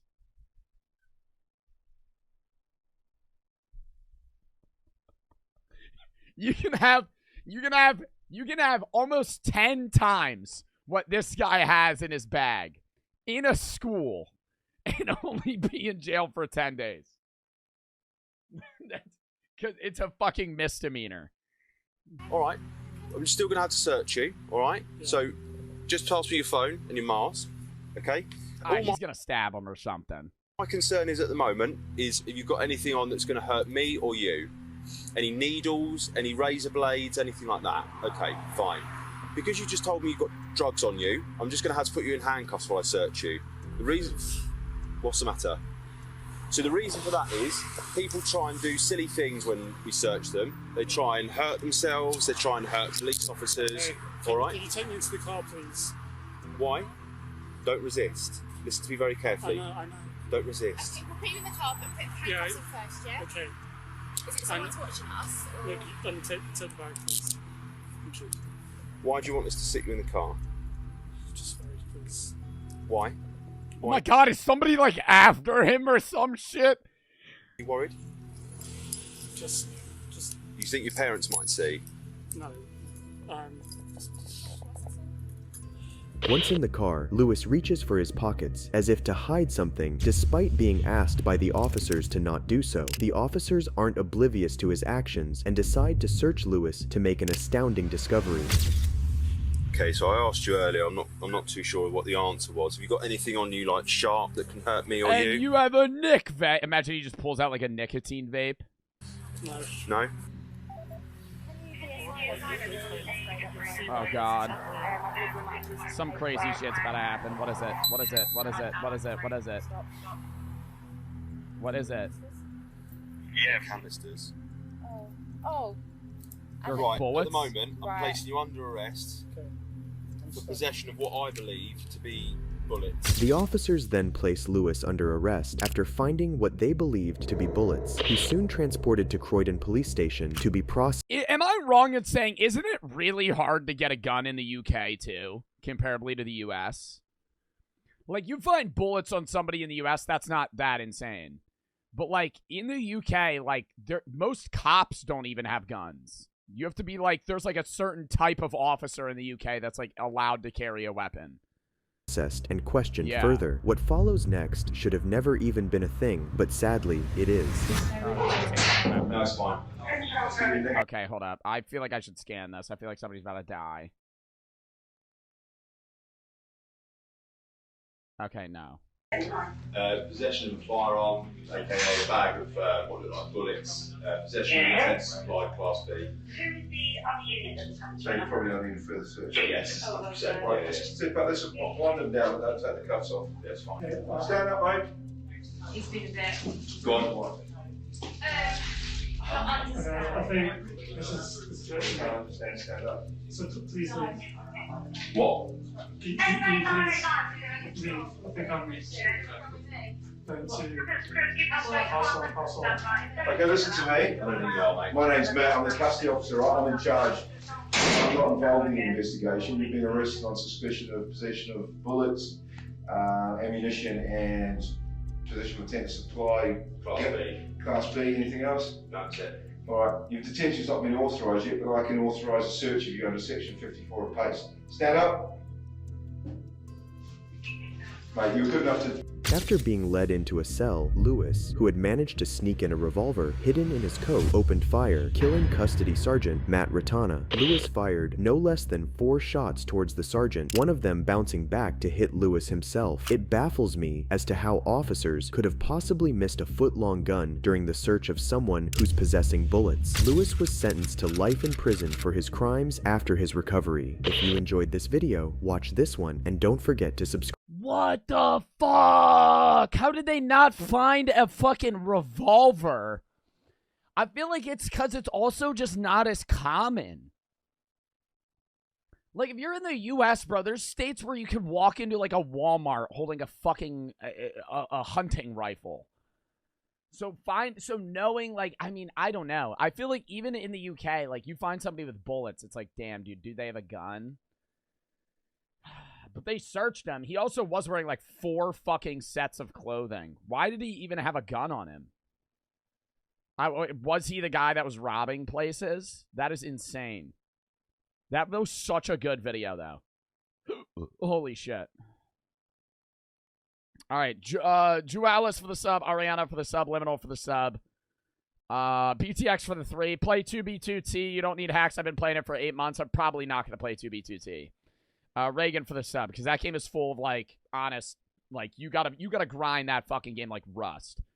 I was the one who left to go to basic training. I'm back now. How was it? Shea Sour, Faithy for the sub, Mikey for the 1,000 buddies. In the Czech Republic, there was a shooting at university by a maniac with 14 dead, 25 hurt. Something like this never happens in Czech history. 4th worst tragedy in Europe. It's crazy. Truly rest in peace. Dude, rip in the fucking chat for the people that got injured or not injured, killed in the chat. I want to look that up. Yeah, gunman kills 14 and wounds 25 at Prague University. Wow.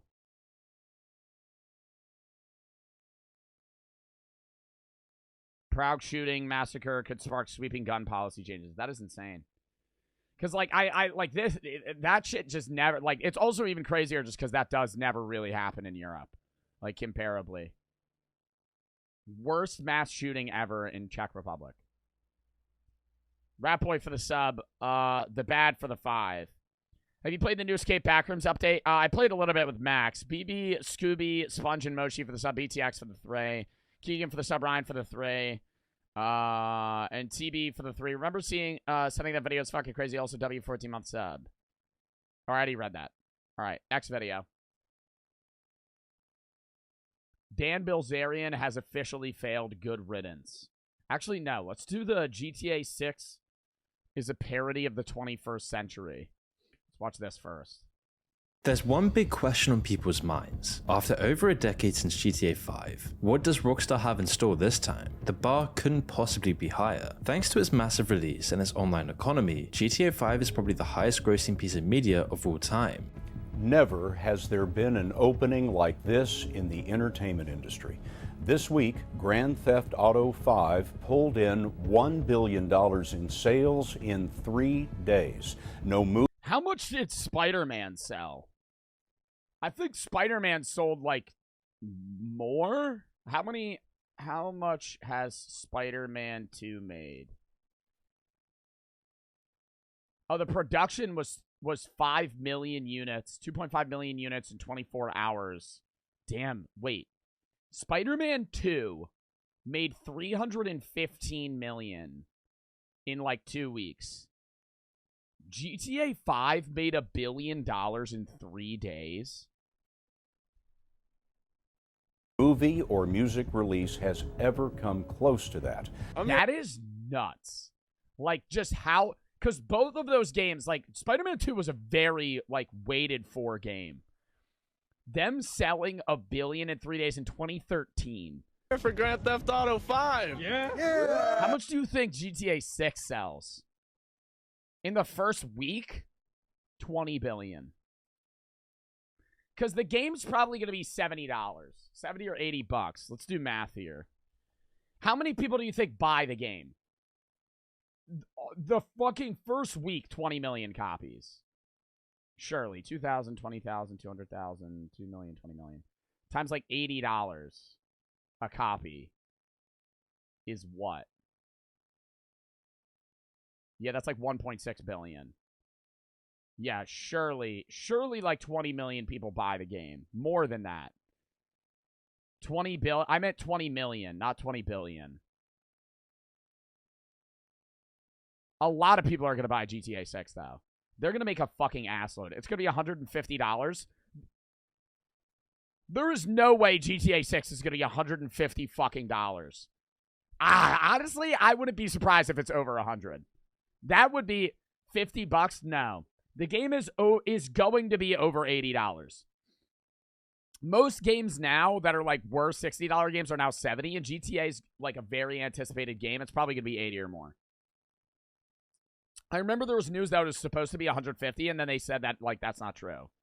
For the deluxe edition, reaching over $6 billion, a figure that Rockstar would be lucky to match the next time round. But with a reported development budget between $1 and $2 billion alone for GTA 6, people will be that's more than like big Marvel movies in the world. Most of all, people are going to be looking for something that builds on what GTA 5 did so well. The sheer scale of the game was one of the things that really blew people away. The way the world seemed so alive and the heist missions were dazzling spectacles which acted like mini finales. The story and the characters were incredibly well done, if a little all over the place. You could definitely tell that each plot point— Yo, I am kind of gonna be bummed that like none of the GTA 5 characters are gonna be in GTA 6. You know how we were talking about Lester? Lester's not gonna be in GTA 6.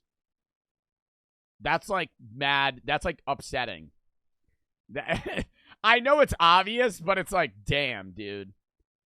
Had at least 50 writers working on it, but that didn't stop the— They might make appearances. Yeah, maybe like small appearances. Dialogue from being snappy and the characters from being some of the funniest and most interesting we've seen. It's going to be an entire— It's just going to feel so weird because all of us have been playing like GTA 5 came out when I was 11. Like I was 11 years old when GTA 5 came out. And I'm older than a lot of my chat. Like, we have all been, like, the only GTA I've ever played was GTA 5. GTA 5 is a decade old. Like, GTA 6 coming out is not, like, is going to be obviously, an entirely different game, but it's so much different than, like, a new Call of Duty dropping. In a long while. At the end of the day, any game where you can steal a blimp has at least something going for it. What cemented it all together though were the mechanics of the game. Everything from the driving, the flying, the combat mechanics, it all worked pretty much perfectly. Oh, the auto aim? Oh, the auto aim in GTA 5? You think they're gonna have that in 6? Hopefully. Where you just press LT and it fucking locks onto them? That was the best. A massive step up over the previous games in the series. If any of these elements were subpar, it would have ruined the entire game. If the driving felt clunky or stiff, Hated first person. then it would have turned all the long drives into a chore rather than a welcome change of pace. Instead, the time you spend driving just seems to disappear. And this focus on the core mechanics actually being fun over and over again is what's missing from so many games today. But for GTA, it was what enabled Rockstar to turn it into a massively successful MMO that's been running for nearly a decade straight. If Rockstar doesn't get these essentials right for GTA 6, then it might turn out as one of the biggest blunders of all time, but it's unlikely. So then what do we know about the game so far? Well, speculation about GTA 6 has been going on for years and years now, but it wasn't until 2020 that we learned anything concrete. Even that was part of a leak from the company. In a Kotaku report, insiders at the studio said it was— Dude, I remember like 2 years ago, motherfuckers were saying that GTA 6 was going to be the entire world. Like, obviously condensed, but I remember people being like, dude, it's going to be like every major city combined. It's going to be like, there's going to be like fast travel, and it's going to be like Tokyo, New York. It's going to be fucking London. It's going to be every fucking major city. Still a ways away, but they did have some details even at such an early point. Rockstar has and still is infamous I was like, what do you think, we're going to be running that shit on a fucking supercomputer? What fucking game? What game would have every major city? The culture of crunching over— Red Dead Redemption 2 was almost all of America. Dude, fucking massively smushed. Working the developers. Anyone who's played Red Dead Redemption 2 will know the sheer amount of time that must have gone into each tiny detail. So to try and ease the burden, sources at the company said the game would be limited in scope at first, but expand over— Honestly, regardless of how it turns out to be, it's going to receive criticism. People have expectations that are practically impossible to meet. I disagree. The same thing was with Red Dead Redemption 2, but Red Dead had even less. I will agree that Red Dead had even less expectations. GTA 6 is probably going to be the most anticipated game within the next 10 fucking years. Like, flat out. Is there a game that's coming out in the next 5 years that is as anticipated as GTA 6? No. No. It's the most looked for game. I honestly think in most of our lives. it's going to be that way. Fortnite 2. Fortnite 2. Oh, OG season again. I forgot. No. Elden Ring DLC. Dude, even that, no. It's like niche. Like GTA 6 is a gamer, is not, like Elden Ring is a gamer's game. Like you're playing Elden Ring, you're playing all the Dark Souls games if you're like a real gamer. Everyone plays GTA 6. That's the difference between why this game is so anticipated, in that, like, Zelda, still a big game, niche game. Baldur's Gate, big game, niche game, right? Minecraft, really big game, everyone plays it. GTA is like anybody that plays video games is going to get GTA 6. Time as new content gets added. Although whether this is just an excuse for Rockstar to repackage paid DLC... I don't play GTA, bro. Oh, what do you play? Well, let me think here. Baldur's Gate 1, Baldur's Gate 2, Baldur's Gate 3, Hi-Fi Rush. Is another story. Let me think here. Animal Crossing. Other than that, though, details were scant. It wasn't until last year that we really... Splatoon. done some of the details. 5 Splatoon 2. months after Rockstar officially announced it was coming out, Bloomberg released a report on some of the upcoming game's main features. We learned that the game would originally start off in Miami, a fact that was later all but confirmed when development footage was leaked. It wasn't long before people took some of the buildings they saw and matched them exactly to some of Miami's real-life structures. One detail though was that while the map was going to be smaller than usual, it would have far more indoor locations. Rockstar games have always been more focused on immersion in a real world, so this will be a welcome change. On top of this, the game was confirmed to have 2 protagonists, one male and one female. Maybe a step back from the 3 main characters of GTA 5, but still interesting. Not many people base their judgments about a game on the amount of protagonists anyway, but a few months later and there would be a much larger leak, showing footage from the unfinished game, raw code, and even some voice acting from scenes in the game. Are y'all gonna play the story mode when that shit drops? Or just the fucking, I feel like, what should I play on stream when it drops? The story mode or the fucking, what's it called? Online. I feel like I want to do both, but I feel like I need to play the whole story mode. Like, surely. Both. Story. I feel like story is probably going to be better for stream, but both would be good. You know?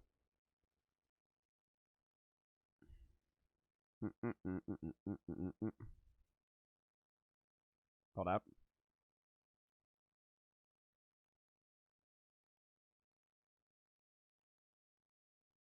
All right, lock back in. The Gobbler for the 3. GTA 7's going to come out when we're all retired. Dude, I don't see GTA 7 coming out for like 25 fucking years. Like, the people that worked on GTA 5 will be dead by the time GTA 7 comes out. Written for the sub Alux and DV for the sub Cat for the sub Dylan for the 7. Might sound crazy, but the gas chamber was my favorite part. It didn't really phase me. That's why I only had teary eyes, but it was a really cool phase. You liked the gas chamber at military training? That's fucking insane. Ariana for the 4. You make me laugh every day while I'm getting ready for school. You're so funny. I love watching you. You help me so much. Thank you. Thank you. Nazario for the sub. Lots of it was scrubbed by Rockstar shortly afterwards, although what was seen confirmed some early reports about the game, and the leaker actually turned out to be a 17-year-old from Britain who had hacked into Rockstar with a Oh, isn't that guy in a mental hospital now? Or some shit? Like something absolutely fucking crazy? Like the guy that fucking, yeah, for life? Because he did like multiple hacks or something like that. Fire TV stick in a hotel room connected to his mobile phone, and it wouldn't be all that surprising if a similar character ended up in the game itself. But outside of the confirmed details, we can make a lot of pretty strong predictions based on both what Rockstar's done with their previous games as well as a little common sense. They locked him up for life in a mental, but why? For leaking GTA 5, he's locked up in a mental hospital forever? I thought it was because he said that he wouldn't stop. Like, flat out said, like, I'm not going to stop hacking or something like that. Because he's, like, really good at it. Why don't they hire him? Am I wrong in saying that? Wouldn't that make so much sense? Like, if you're, like, that good of a hacker, I feel like the government should be like, yo, if you stop hacking GTA, we'll fucking pay you to work for us, you know? But before we continue, I want to talk about a video sponsor. or you can go to aura.com/moon to start your 2-week free trial, also linked down in the description below. There will almost certainly be an online side of the game, most likely separate from the single player. GTA's online shark cards and microtransaction kept the company almost certainly, there's definitely going to be online afloat for a decade, promising perpetual income for very little effort in comparison. Their effectiveness is most likely a large part of why we haven't gotten GTA 6 sooner. Rockstar were pretty much releasing a game every year before GTA Online came out. Since then, we've seen just one major release in a decade. Another thing we can almost certainly expect is a focus on satire. GTA 5 was full of it, as were the other games in the franchise, but today it's going to be a bit I honestly think the story mode will be like funny.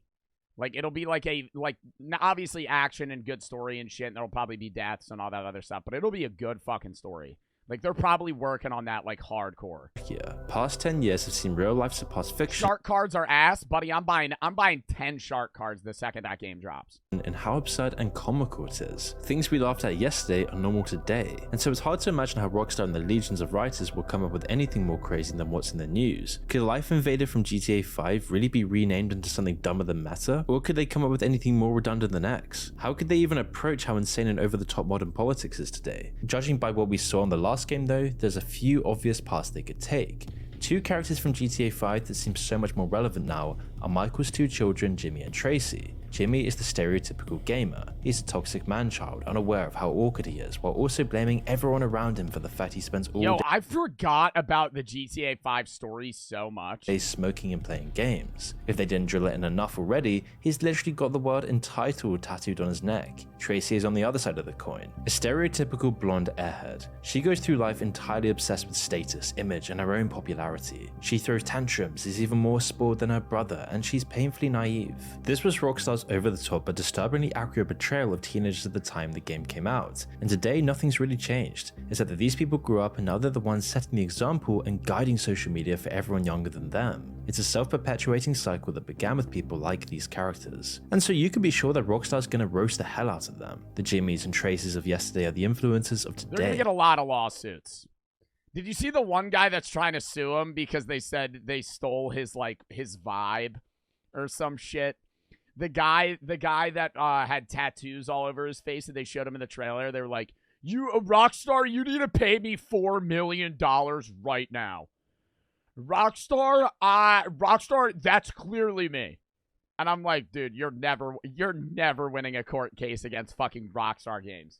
Like, that is... It's just not possible. Titled degenerate people making the most money of all. Considering how blatant and clearly greedy some influencers are, every week like clockwork there's another controversy about some influencer pushing some awful product, usually a scam, whilst failing to hide how stupid they think their audience China Slim Tea.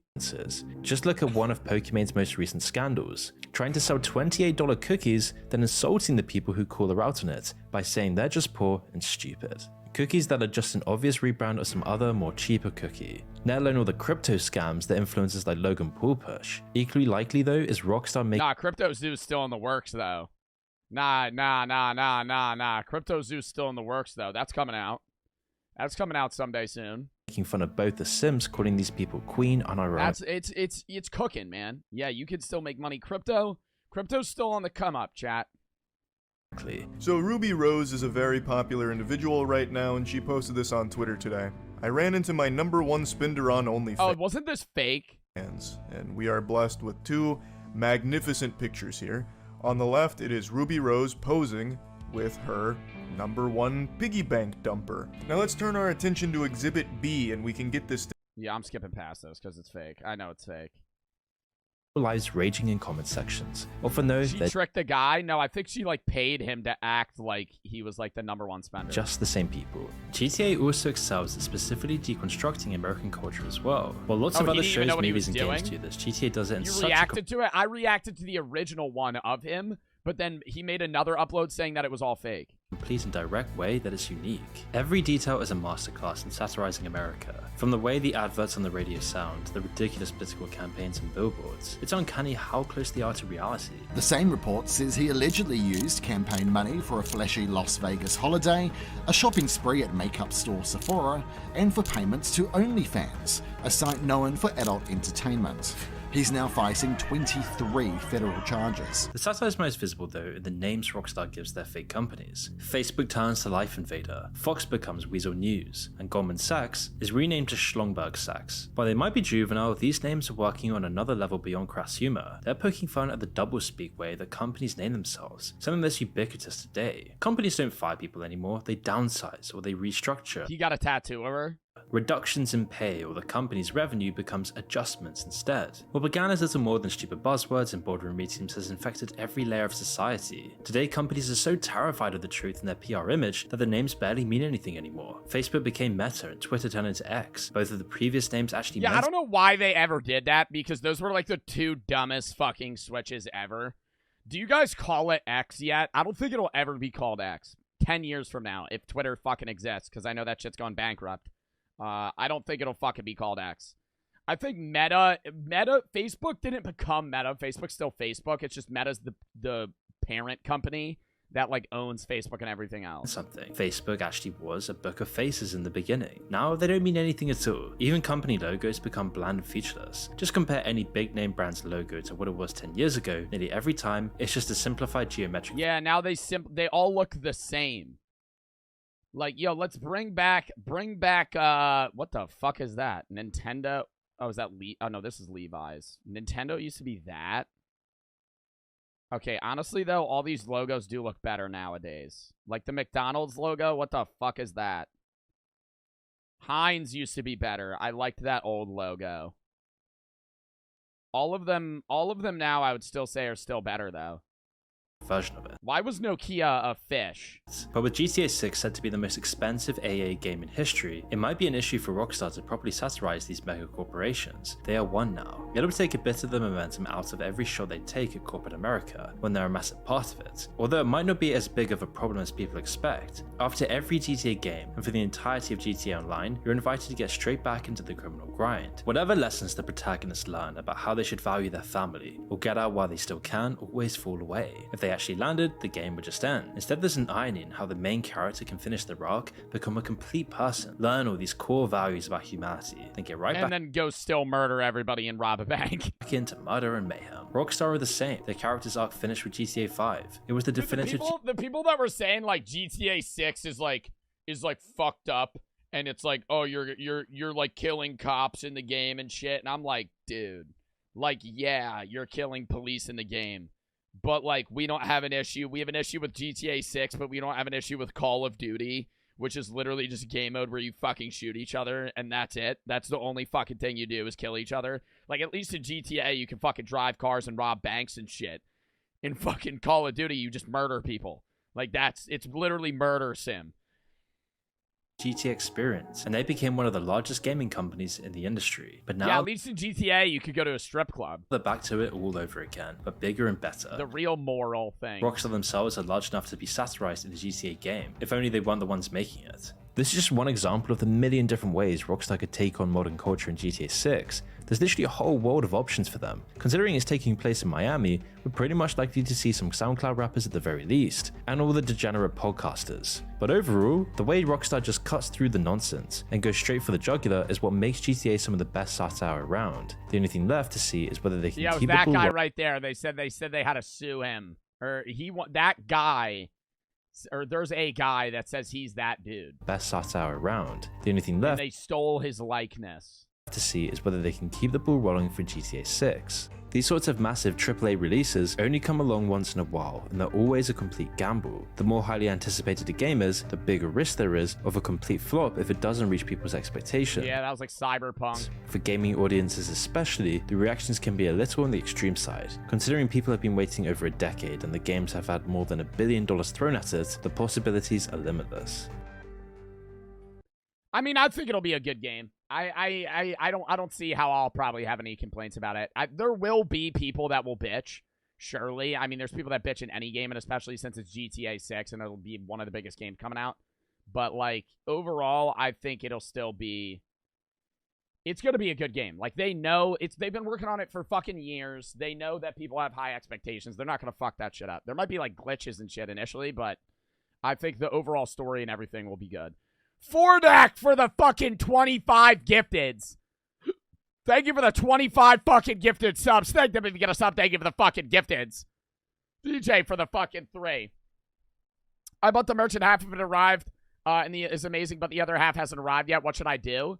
If it's like the windbreakers and stuff, they probably will take a little bit longer if you ordered that. Like I think the shirts and the hoodies came in first. You for the 3. What's your opinion on Soulsborne games? Never even heard of that. If you have any that you want me to play, ! Discord. Also shout for that. Join the Discord, the ! Discord. Video /tab, game /tab. It's high five most of the videos that I watch and the games that I play. If you have any videos you want me to watch, games you want me to play, send those there. The Sneaky and Iker for the sub, John for the sub, for the 5. I'm doing the gritty so hard when GTA drops. All right, I gotta go pee real quick, and then we'll go into the next video chat. So count me down 30 seconds.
We're back.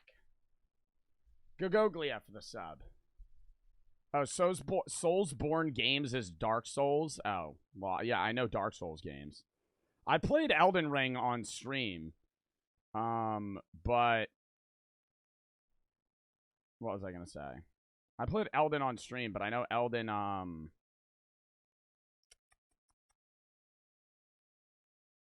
hold up. I'm responding to my manager. I can't do 2 things at once, chat. It's impossible.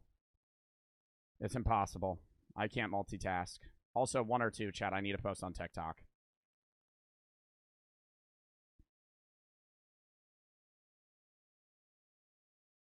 Two.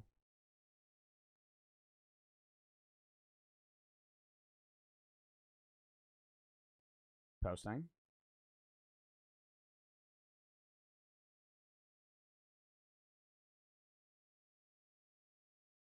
Hold up. Posting. Posting. Okay. What was I saying? Oh, Elden I played, but my chat didn't like it that much. It's just like those grind games are fun, but like I'm not going to sit on stream and play Elden for fucking 150 hours. Joseph for the 3. Souls types games are like God of War, third-person open world. Do you like those games? I do, but I don't really play them on stream that much just because I know they're not that popular. Or not that popular with my chat. I know they're popular in general. My bad. All right. Dan Bilzerian has officially lost it. Good riddance. Better than winning when people are patiently. Nothing feels better than winning when people are patiently waiting to see you fail. Dan, you've lost 1 million followers in the last 12 months, seen your stock price plummet so low you had to take it off the stock exchange, and now spend the rest of your time copying Andrew Tate. Yeah, we're gonna start a website called Sigma Society. While rambling about Ooh, Sigma Society, that's definitely not a fucking money scam.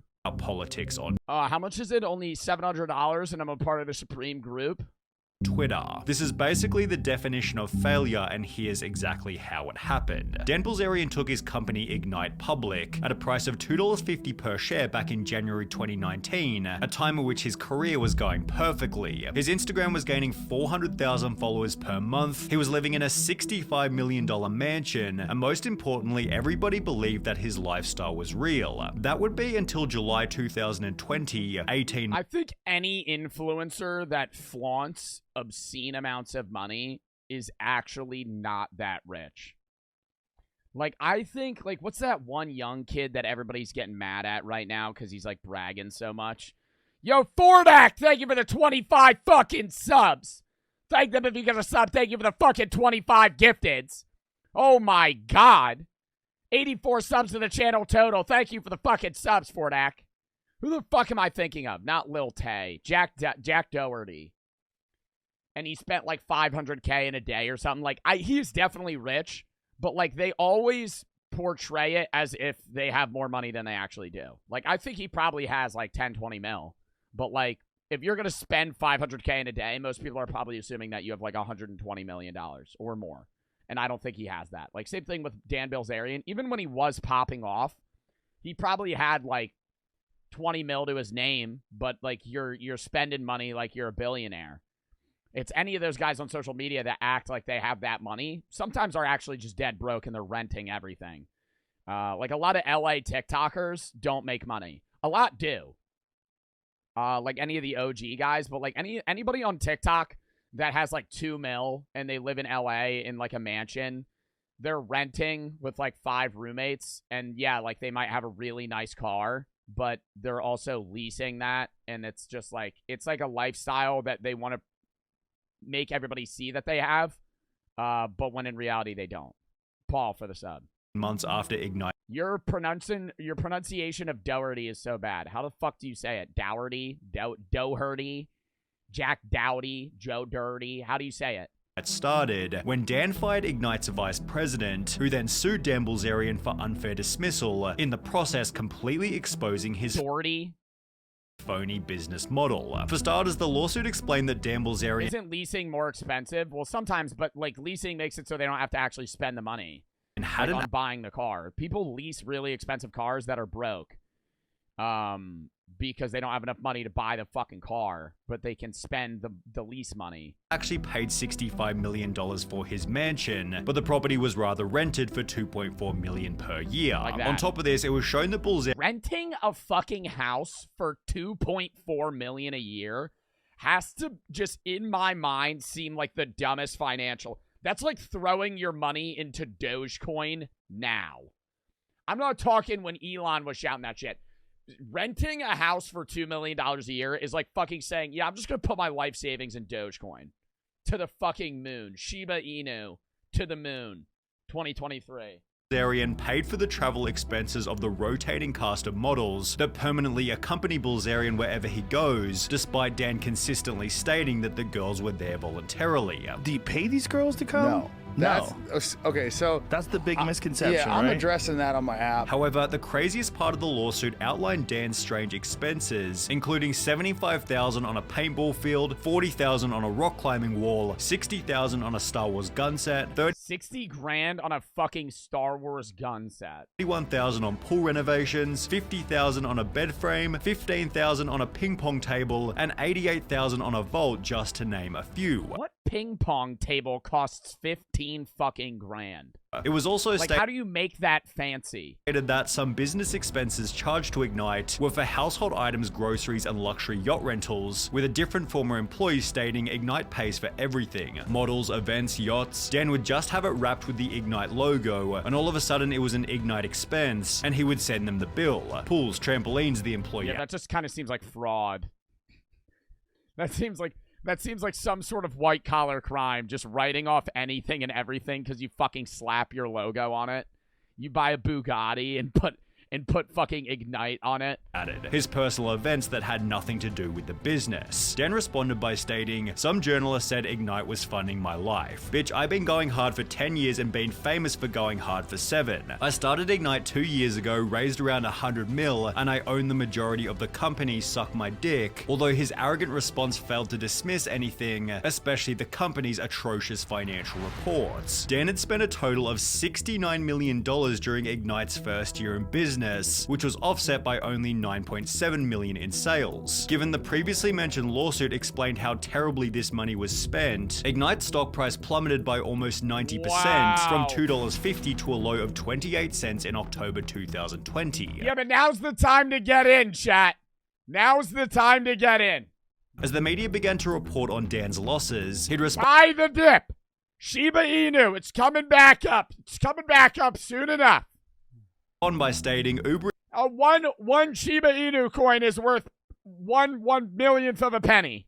is worth 80 billion. It has never had a profitable month since it started, and it lost over 5 billion in one quarter last year. However, Ignite's financial losses weren't even the worst part. Ignite only had an audience because of Dan's extravagant life, which as a result of the lawsuit had been exposed as rented. His lifestyle was once mysterious and intriguing, but it lost its edge as soon as people realized it was just another business. On top of this, the whole mega rich guy on Instagram shtick was cool in 2014, but by 2020 everybody knew it was complete baloney, which began to reflect in Dan's Instagram statistics. In May 2020, Dan almost completely stopped posting to Instagram, and by the end of the year he'd begun to lose followers. In the meantime, the media speculated that he'd soon file for bankruptcy, to which Dan clapped back by tweeting a skeleton with the caption, "Or the dumbass journalist patiently waiting for Ignite to go bankrupt." I feel like Dan Bilzerian, I know Dan Bilzerian's been around before Andrew Tate, but I feel like Dan Bilzerian is the off-brand Andrew Tate.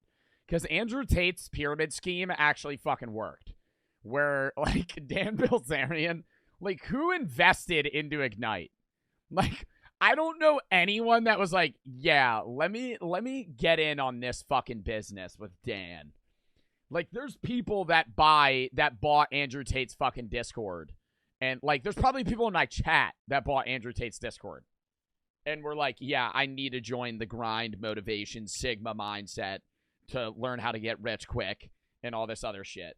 I did. Did you really? Chat, who here bought Andrew Tate's Discord? Just honestly. Don't fucking say me for the memes. I know there's at least 10 people that did. The Hustlers University, yeah. I mean, he probably had good shit on there, but it's just if you're $50 a month for a fucking Discord, that's just that's so expensive. And then he had other packages that were $3,000, and people bought them. A lot of people bought them. I just want to know, I wish they had actual statistics on how many people bought Andrew Tate's Discord that actually ended up becoming successful afterwards. Comparable to the average, just what would the normal statistic of a person being successful be? Was right, Ignite wasn't filing for bankruptcy, but that didn't mean that things were going well. After losing 69... He still has 200,000 members? No, he doesn't. He has 200,000 members right now? What is that times 50? Or whatever he charges. Million in 2019, Ignite lost a further 19.7 million in 2020, during which the media released another strange detail. Dan Bilzerian's dad was supposedly running Ignite from behind the scenes. Now this was a problem for one main reason. Paul Bilzerian was a convicted felon who was legally prohibited from participating in publicly traded companies. He'd spent a year in jail for fraud in the 90s, leading Dan to pretend that they weren't that close. I talked to him probably 4 or 5 times a year. However, according to one article, Paul Bilzerian has taken a less shadowy role within the company, sending thousands of emails between himself and other top executives at Ignite. This was only speculation at the time, but if Paul was in fact running the company, he was starting to do something right. What's the cringiest white-collar crime? Probably a Ponzi scheme. I feel just doing money laundering's yeah, fraud, yeah, tax evasion, but running a fucking Ponzi scheme, what's that one guy that's in jail, Sam Bankman-Fried, they'll make a lot, but that's just running a Ponzi scheme is the ultimate fucking dickhead shit, because it works until it doesn't, and then it just fucking collapses. A pyramid scheme? Pyramid schemes though are they illegal? There's so many pyramid schemes. I could start a business right now that's just a pyramid affiliate scheme. They're not illegal. I could start a business right now where if you give me $50 a month, you get a certain package of products that you sell to people, but if you also sign other people up, you get 10% of that sale. Right? And then I still get 90%, and then it goes on and on and on. So you could theoretically just get more and more people, and you could make money. But if you're not in on it off rip, you're just not going to make any fucking money long term. There's so many companies that do that shit. Temu? I don't know if Temu is a pyramid scheme. Temu does have a lot of affiliate shit, though. What's a pyramid scheme that's known now? Popular pyramid schemes. Dude, there's probably so many. Herbalife. Yeah, like herbal, like anything that's like health. Like those fucking pills that like people say that you should take for like multivitamins and shit. Yeah, Herbalife. Yeah, fucking over the years, been accused of being an illegal pyramid scheme and friends like recruiting members rather than selling products. Yeah, because it's just getting money through affiliates. Despite losing $19.7 million in 2020, Ignite actually... What are we talking about? Pyramid schemes. Recorded a profit in their final quarter, leading Dan to tweet, Ignite announces a profitable fourth quarter. I guess the press and the dumb YouTubers were wrong, shocking, the reason for which being explained in a Forbes article. For one, Ignite cut costs, slashing a promotional budget by nearly 75%. Pandemics meant fewer parties, and for Ignite that meant a chance at profit. As economic conditions improved in early 2021, the price of Dan's stock began to recover rapidly, quadrupling from 28 cents per share in October 2020 to $1.13 only 1 year later. In the process, Ignite increased its revenue from $16.9 million in 2020 to $78.8 million in 2021. What do they sell? What do they sell? I don't even... What does Dan Bilzerian... What does Ignite sell? Like, I don't even know what they fucking sell. Dan Bilzerian. They sell vapes? Oh, they sell weed. God, I mean, if you got a... How the fuck... I thought Dan Bilzerian was like a Sigma get-rich-quick guy. Why the fuck... He's selling fucking Nick vapes and weed?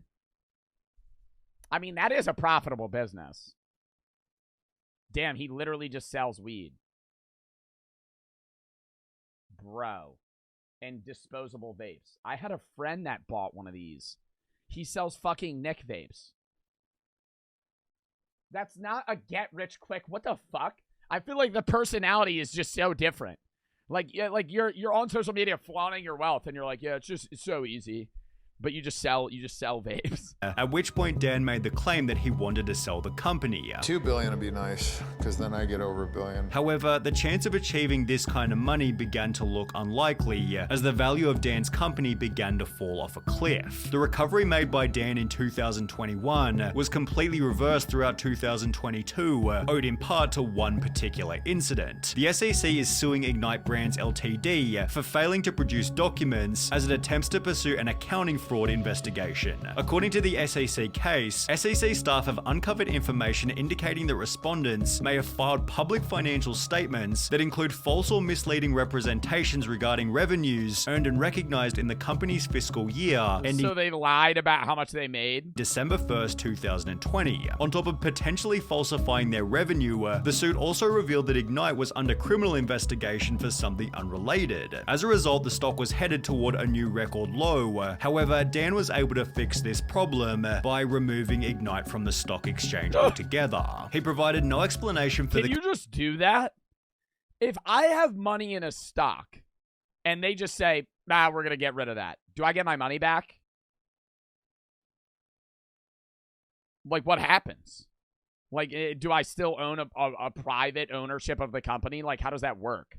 I feel like you don't get your money back. Company's removal. However, just 2 months later, media publication MJ Biz Daily somehow managed to interview Dan Bilzerian's dad, who said he is now serving as an unpaid advisor to his son's company and was speaking on behalf of Ignite because Dan was unavailable to comment. He'd state there is no reason to have a public company unless you intend to raise capital from public markets, before going on to state though Ignite was publicly traded, about 90% of the company's shares are owned by Dan and friends. Dan likely thought that as a public figure, he should have a public company, although this structure provided no real benefit and instead delivered unwanted attention from governing bodies and the media. Despite this, it was reported in March 2023 that Dan was still refusing to cooperate with governing bodies, and while Ignite's privatization means its income is no longer public, it doesn't really seem as though business has improved. Dan recently bragged on Ignite's Instagram by stating, best-selling vapes in South America, although the very top comment was, bro, I love you, but I've never seen anyone smoking that.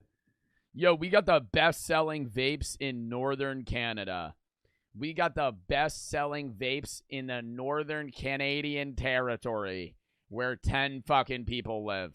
Bro, I love you, but I never seen anyone smoking that. Ignite's Twitter page gets about 30 likes per post. The company's official TikTok page has under 4,000 followers, while Dan Bilzerian's personal social media isn't looking so healthy either. His main Instagram page is losing 100,000 followers per month, owed in part to his complete inactivity, only uploading every once in a blue moon. When he does post, all of the most popular comments state, "So sad you have to pay for having ladies around you, haha, lol, such a sad life, and I don't know why I still follow this dude." In January 2021, Bilzerian was asked, "Dan, why are you barely active over Instagram recently?" To which he'd respond with, "Cause I just finished the 25th edit of my book, it's finally done." Yet Dan failed to return to Instagram after the book's release. However, did that have David Goggins? Foreword by David Goggins. Instagram after the book's David, I don't dislike David Goggins, but it's like, it's just that Sigma mentality type shit. Where it's like people pan into him because it's like he's like the badass. Release. However, only a couple of months ago on the Skinny Confidential podcast, that's a bad mullet, Dan gave an updated explanation for why he'd quit everything. I just don't care. Like, I feel like social media is like a video game I beat like 8 years ago, and I'm like, everybody's playing the same game. I'm like tired of playing it. Like, I look at social media like a cancer. Like, to me, I think it's the worst thing to be happening to society. So I just it just cringe to perpetuate that. It made you rich. What? Like, I'll sit here and say, like, social media has its issues, but he's like, it's like cancer. Buddy, the only reason you're even on this fucking podcast is because you were successful on social media. Problem? Dan seems quite resentful over his social media career and is perhaps sick of being hated. However, I can't imagine his next venture will make that any better. I will say, when I'm done social media, like, I'm definitely not going to be using fucking, like half of the fucking medias that I'm on. I still love Twitch and YouTube, but I don't really perceive them as social medias. Like, when I quit TikTok, whenever I'm done that shit, like I said, like in a year or so, and then I'll do Twitch and YouTube for a while. Like, dude, I'm done. Like, when I'm done TikTok, like, I just don't want to use it. Like, I might upload, like, highlights of, like, YouTube and Twitch clips, but, like, TikTok is in my opinion, the one social media that's, like, really bad for you. Just because, like, I use it, too, so I can't sit here, like now I'm saying the shit that Dan's saying, but it's like, bro, when you scroll on TikTok, you just get lost for like an hour. Like, you just zone out and just keep scrolling. Seemingly spending a bit too much time At least on like Twitch and YouTube, you have like moments where you're like, yeah, okay, I'll turn it off. Andrew Tate. Dan Bilzerian is working on his own alpha male course and website called Sigma Society. The thing I'm working on. Twitter's worse. Twitter's more toxic. Twitter has its own issues. Twitter's not addictive, but Twitter's just like, eesh. Right now is a site where it's the hellhole. You ever want to see people mad, just go on Twitter. Basically gonna like teach guys kind of like Sigma. What's that? Yeah. Sigma? Yeah, it's gonna like teach guys how to be guys. You know, I feel like this generation. Teach guys how to be guys, right? Yeah, it's only $150 a month. And I'm basically gonna tell you how to be a dude, right? You got a dick. You got $150, join the Discord. I'm gonna tell you how to be a dude. All right, number 1. Buy Dogecoin. Number 2, and this is a big one. Stop playing Fortnite. That's where I delete the Discord. Kind of like lost that. And while such a venture would surely find an audience. Number 3, stop vaping. Stop Nick vapes. Start smoking cigarettes. If you want to be a man, stop investing in my company, Ignite. Just start smoking. If we're really going to go down the stereotypical man route, just start smoking cigarettes. Just fuck everything, dude. Just start buying unfiltered fucking Newports and rip them. Chain smoke them outside of a gas station. You will be a man. You're probably going to die in 5 years, but you'll be a man. Next. Maxer registered and will come for the sub. Ovo for the sub. Mad Lad for the 3. Once the merch coming out, back out, I need to get it. The next merch that's coming out is going to be new. It's not going to be the same merch. That'll probably be in, like, the springtime. Like, late April, May, June, somewhere around there. Lydia for the sub. Lock in, chat, next video. Landon for the sub. Presidential pets of brief history. What is scary games? We got 3 more videos that we got scary games. Hey Hey adults. So most of us are aware of at least one animal companion to the Commander-in-Chief. All but 3 presidents have owned some kind of pet during their term, and there's good reason for that. Not Only 3 presidents didn't own pets, and Trump was one. Who the fuck is that? This guy looks like he means business. No emotion. No emotion. He talks like a robot. Who the fuck is that guy? I don't even know who who is this too? I feel like I recognize him. That's James Bushinson. That is definitely not a fucking... You mean Buchanan? Why Trump look like that? I don't know. They edited him. Good reason for that. Not only does a lovable mutt serve to humanize an otherwise larger-than-life figure, but their cute antics can also be a great distraction when needed. Huh? Drone strikes. Never heard of her. Hey, we're doing a photo op with this dog that shares a name with my vice president's son, cause you know, that's not weird at all. But as it turns out, dogs and cats are just the tip of the iceberg. There have been a lot of quadrupedal occupants of the White House, even without Miss Lewinsky. So today we'll be going through just a few of the more interesting ones. Going back to the beginning, Washington had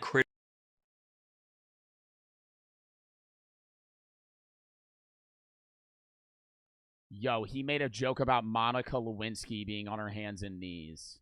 I just made that. That was like a delayed reference that I just understood. Reynards for the sub. He made a joke about Bill Clinton. The White House, even without Miss Lewinsky. So today we'll be going through just a few of the more interesting ones. Going back to the beginning, Washington had critters galore, including 4 black and tan slur hounds that he named Drunkard, Taster, Tippler, and Nah, Tipsy. but see, that's badass though. That's like that fucking evil castle villain type shit. Just having a bunch of Dobermans at your castle, just fucking standing guard at all times, just ready to kill anything. They sound like if Santa's reindeer were all alcoholics, which would be a shame because Rudolph's red nose would no longer be of note. John Adams had 3 dogs that presumably spanned the alignment chart, being named Juno, Mark, and Satan respectively. Not a joke. Jefferson kept around 40 sheep during his presidency, one of which was a In the White House quarters? Do you have to live at the White House if you're president? No, right? 4-horned Shetland ram, though nameless, said it's not a pet. Owning a sheep is not a fucking pet. That is a farm animal. Ram soon became famous for killing a young boy on White House during his presidency, one of which was a 4-horned Shetland ram. Though nameless, said ram soon became famous for killing a young boy on White House grounds. Rather... Yo! Oh my god! Imagine a president's pet today just murders a child. Than immediately destroying. What the fuck did they do? Yo, that probably wasn't... There was no newspaper. That was probably... I mean, there was newspaper. That was about it, though. Yeah, that probably didn't even make the fucking local newspaper. That kid just got fucking murdered. Murdered by a 4-horned sheep. The animal as we'd expect today, Jefferson just had it moved back to Monticello. It was eventually put down, but only after it single-handedly killed several other rams at the estate, which just goes to show how Jefferson operated. Random child, not the best optics, but that can be forgiven. But my own property, that's a bridge too far, Rambo. John Quincy Adams' wife Louisa practiced sericulture, which is a fun word for silkworm keeping. As a side note, sericulture's been going on since at least 3630 BC, which is kinda nutty, because that means we domesticated worms to turn their goo into clothes before we figured out how to ride a horse. Jackson had an African gray parrot named Paul, short for Polly. Now that's sick, though. I would love to own a parrot. You know, you have to will parrots to your like future kids, like, because most of the time a parrot will outlive you.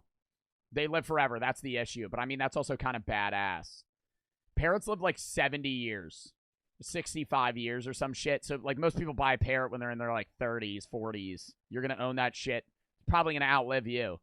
But apparently cursed like a sailor, probably thanks to the teachings of Old Hickory himself. Having outlived its owner, Paul ended up being removed from Jackson's funeral service after unleashing so much profanity that guests found it genuinely upsetting. He also kept roosters for cockfighting, which was acceptable at the time and still far from the worst thing he's done morally. During Van Buren's term, the Sultan of Oman sent a variety of gifts to the president, among them being a pair of tiger cubs. He was like, "This is badass," and desperately wanted to keep them in the White House. But the dickheads in Congress asserted that, due to a specific constitutional provision, gifts to the presidential office weren't for the man himself, but for the people. Van Buren said, and they put him in a zoo.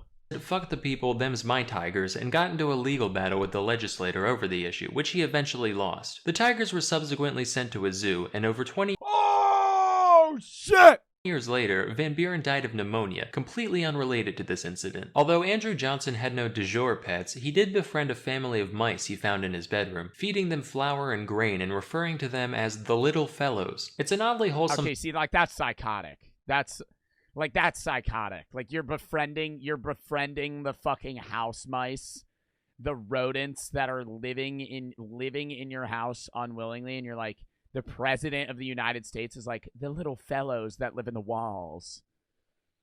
Thing to hear from someone who essentially set the trajectory for the next 100 years of black disenfranchisement. Mr. Johnson, we still have a country to rebuild. Get out of my room, I'm getting rat-pilled. Taft had 2 cows during his term. The first of them was named Mooly Wooly, and she died a year and a half in after, quote, eating too many oats. Mooly was promptly replaced by the far more dignified Pauline Wayne. She was a real dime of a heifer, which led Taft to show her off at the International Dairymen's Expo in Milwaukee. In order to get her there, she was transported in a private car attached to a train headed for the stockyards in Chicago. But a switch crew mixed up which car was hers, leading to 2 days of frantic telegraphs asking where the president's cow had gone. She only narrowly avoided the— Why don't they do their fucking job? Who the fuck cares about your cow going to a fucking fashion show? Oh my god. You're president of the United States in like a fucking 3 days of your presidency is spent fucking freaking out about where your cow is? slaughterhouse when a couple of attendants at the stockyard recognized Pauline for what she was, and all was well. This next one requires a little background info. So the traditional Thanksgiving dinner was and remains a significant yearly ceremony for the first family. Yo, if I was ever president, I'm not pardoning a turkey. I'm gonna make a statement on Thanksgiving. If I'm president, during the turkey pardon, I'm killing that turkey. And I'll say, Happy Thanksgiving, America. And then it's just gonna cut. It's gonna go black screen. You just kill the fucking turkey. Why? Because it just shows that you mean business, right? That just shows that are people gonna be really upset initially? Yeah. And then they're going to think about it a little bit, and they're going to be like, damn, dude, he killed a turkey on live TV to say that he's standing on business. Literally. Damn, he means shit. Half a century. You're not going to be president? I know. From 1873 to 1913, the duty of providing the presidential turkey belonged to every year? Yeah.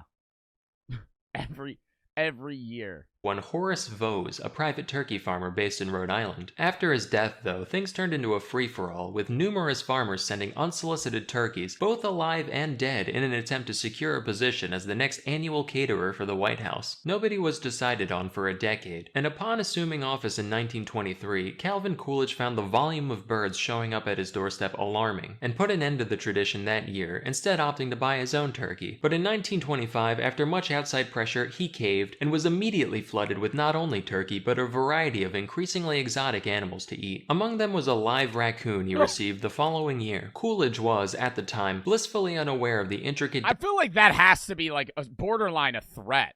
Getting sent a live raccoon? That thing could have hurt you. Dance performed on the palate between forward yet ephemeral gaminess and heady seductive musk when one submits himself to the experience of a toothsome raccoon fillet, and as such he decided to keep it as a pet instead. Dubbed Rebecca, the creature soon came to be— now that thing got the fucking demon eyes.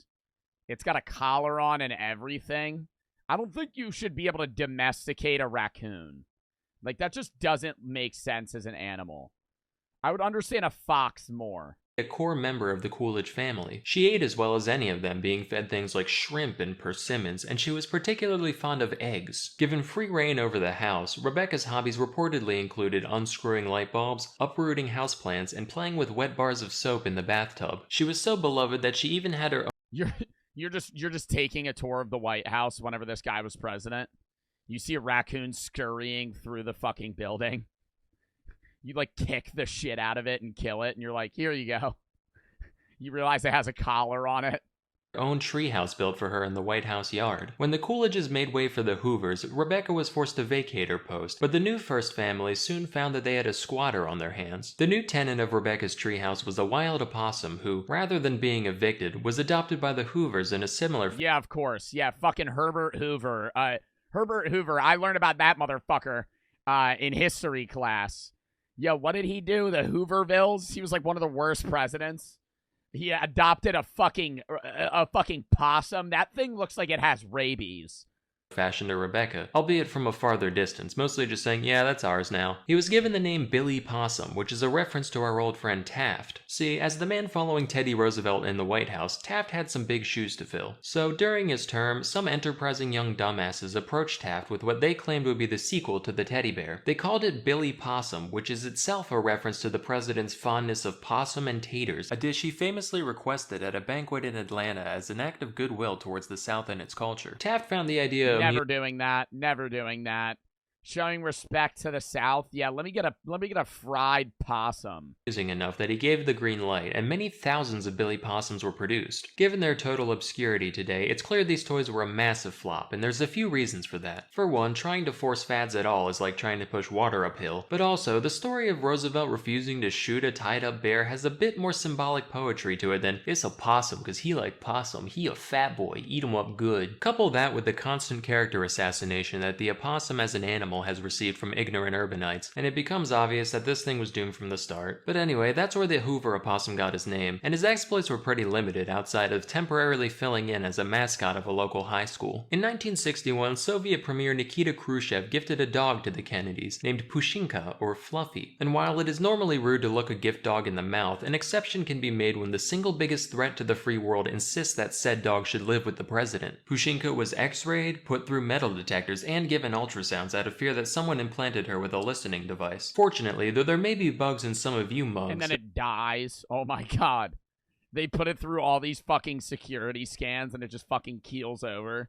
Yeah, there's nothing wrong with the dog, but, you know, the 50,000th x-ray we did, gave it super cancer and it fucking keeled over. there ain't no bugs in she, and Pushinka remained a Kennedy for the rest of her days. While truthfully, the gift was likely given as a simple act of good faith designed to reduce Cold War tensions, Pushinka was also the daughter of Strelka, who, during Sputnik 5, became the first mammal to make it back from space alive. So I'd like to think of it as more of a passive-aggressive space race flex. Like, yeah, our astronanimals are so alive, they're making babies even. Hope looking at this one constantly reminds you of where you stand. With that, I hope you found this highlight reel enlightening. It feels good to know that while Congress has always been a zoo, so too has the White House at times. That's all for today. I didn't know they were allowed to have whatever animal they wanted.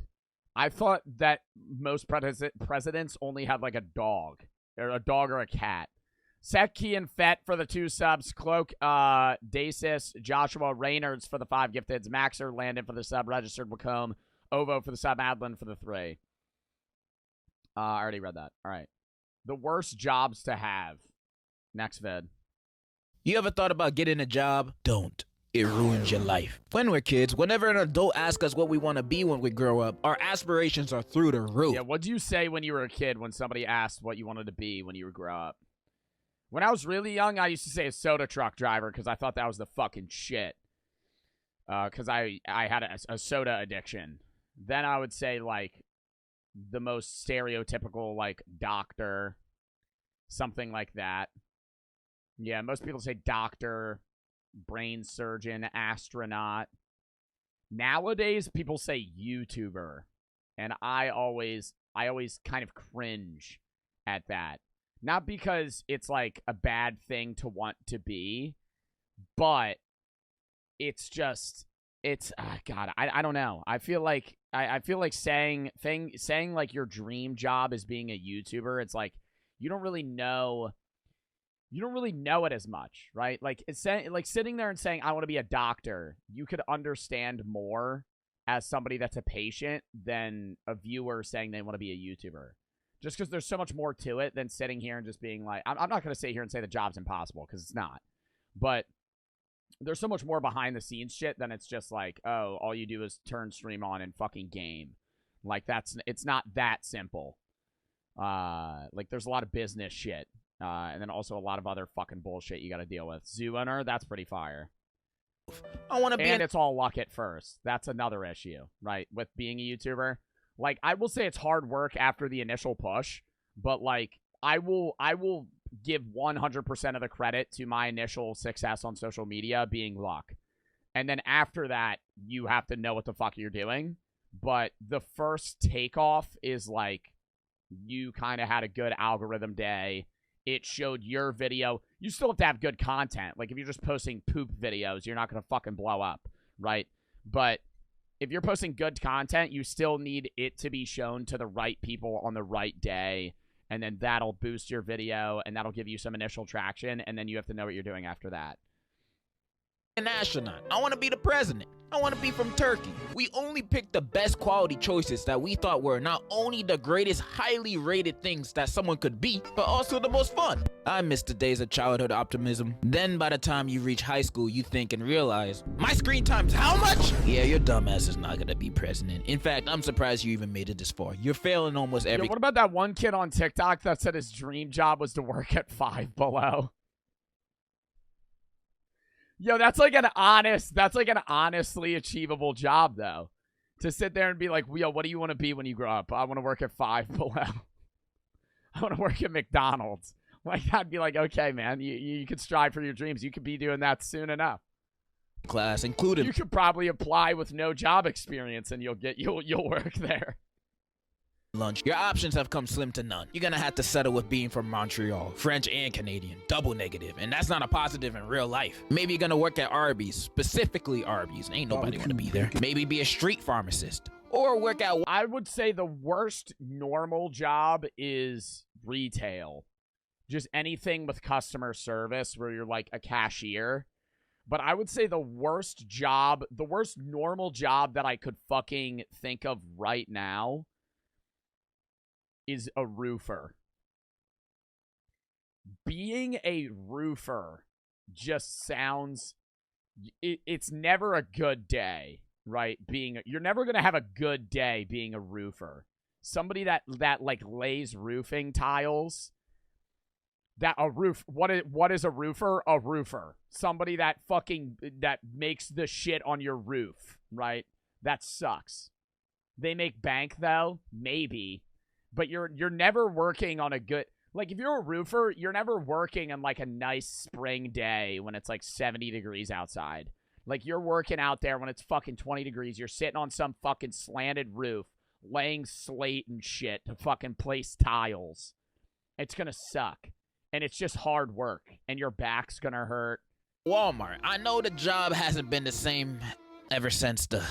real OG retired. But what if you messed up so bad that the better choice of your options is scamming the homeless? These are the jobs I wanted to talk about today. The bottom of the barrel careers any person can take. Not even the neediest of people will take it. Let's get started. First up, teacher. We're starting with the all-stars today. I'm kidding. Well, kind of. Well, sometimes it could be one of the best jobs when you have good, fun students. But I'm talking about the teachers that have badass kids as students. Yeah, teacher. I feel bad, bro. Teachers that got to work at shitty schools not shitty schools where it's like underfunded. I'm talking shitty schools where there's like shitty students, where people are dickheads, right? Because being an underfunded school does not mean that you're necessarily going to have bad students, right? Because like some of those, like some underfunded schools are going to have great people, but like, if you're a teacher that's like, what's like the worst, like if you're a teacher that's teaching like fucking, like sophomore chemistry at like a school with a bunch of assholes, it's gonna be the fucking worst. Like everybody's gonna be a dickhead, and you're just gonna like, it's like it might even be your passion, and everybody just hates it. Being respected or taken seriously, always being disrespected, then getting paid in Argentinian pesos. Man, that life would suck. This is not the fault of the teacher. Well, sometimes it is, but more so the kids nowadays. Some kids just think being a nuisance is the funniest thing, just being a snarky brat to the teachers. Talking back, not listening to anything they say, just trying to be the worst kind of class clown so their equally brain-dead friends could laugh along. And having to clock into a job every day just to get roasted by some teenagers and teach some mundane classes to mundane... Yeah, but you gotta know as a teacher, like, this kid is going to be the most unsuccessful motherfucker ever. Like, if I was a teacher that had to work that job where you gotta deal with the dickheads, like... I would take comfort in the fact knowing that, like, that kid is going to be, like, a degenerate in, like, 5 years. Like, like when the kids that are, like, Not like class clown, but class clown in the sense that like they get laughs out of just being an asshole to like the teacher. Those people are not going to go anywhere. To a job every day just to get roasted by some teenagers and teach some mundane classes to mundane Unless they have daddy's money. Well, yeah, unless they're like rich. It just sounds like a bad career choice. To me personally, I'm blaming you meddling kids. Teachers have good benefits though. I sound like an old head right now. And then there's sometimes those teachers that just be reading from textbooks, no originality, no type of personality coming from them while teaching, just the most boring teachers you can think of. Like, why are you a teacher? You're giving off the aura that you don't even care what you're talking about, making me not care.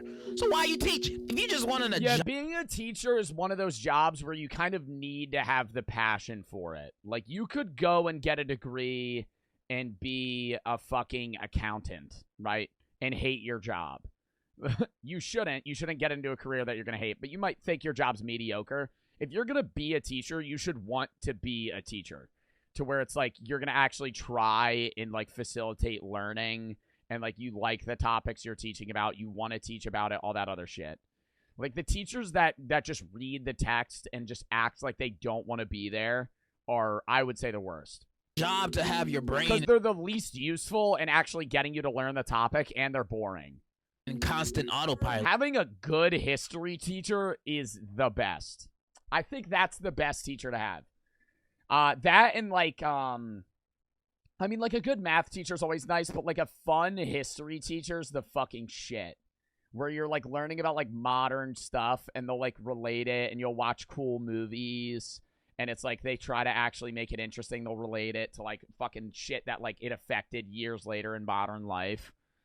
And get a paycheck. You should have just been a truck driver. But like I said earlier, teaching could be an actual great job. I've had teachers that look like they're having the time of their lives while teaching, having fun with the students and having fun with their jobs and whatnot. But I've also had classes where the teachers were just straight up disrespected and nobody did a thing about it, not even me. Because if it was teachers that none of the students really cared about or had like any fun with, then no one would really say anything. We would just be spectators. Not saying that should be the case, but that's just the way it is. So if you're in the situation of being in the negative category. Bro, I had one, God. The scenario in my fucking high school experience that was the worst with this. Like, nobody's ever really disrespectful to college professors. But, like, in high school, dude, well, because the kids that are disrespectful to high school professors don't go to college.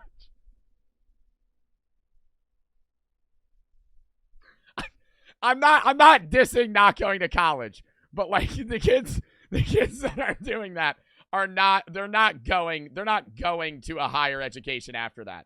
I'm not dissing not doing that. I think like honestly going to a trade school, getting a fucking job in that realm, or just opening your own business if you're successful outside of that is fucking great. Half of my fucking friends work in the union and they make fucking more money than most people that go to college and shit, right? But they weren't disrespectful to their teachers. I'm talking to kids that are so disrespectful, they're doing so bad. It's just like, not because they don't like school, but it's just like they're not in the right fucking training scenario, dude. They have bad parents. They weren't raised right, all this other shit. Anyways. What was I saying? I don't remember. What was I talking about, chat? I got so off topic now I can't remember what I was saying. Fuck. What was I talking about? I hate that. School's so boring, though. Dude, I'm not dissing people that don't want to go to college. I honestly think college is useless for many people. But, like, I'm just saying, if you're going to be the kid that's going to go and fucking yell at a teacher all the time, you're probably not going to go to college. Oh, the high school experience. I used to have to take theology classes, which is, like, learning about religion, right? And my sophomore theology class, I had a priest teaching me who has now passed. Rip in the chat. I had him for Spanish, and I had him for sacred scripture. And sacred scripture was usually like the one most questionable class because that's where people really either solidified their faith or became an atheist, right? Because we would go, I went to a Catholic school, right? And we would go, and the first year you would just get an overview of the religion, and then the second year it was like you actually like delved into the Bible, and like the priest would tell you what it meant. and a lot of kids didn't. I didn't agree, and so that's kind of where I started becoming agnostic. But I was still respectful, right? I would ask questions and everything. I had a few guys in my class that were like full-blown atheists, which nothing's wrong with that, but they were full-blown atheists to the point where it was like they didn't want to be in the class, and they didn't like the priest. And so we would be reading something, and there was a guy in my class that would raise his hand. I'm not gonna say his name, but he would raise his hand and he would say, "Father, why are we learning this?" And just a regular kind of a fucked up question, but like he said it respectfully. And he would answer. He would give like an honest answer of why we're doing this certain lesson. He would be like, "But God isn't real." And then he would I don't believe in the afterlife currently, right?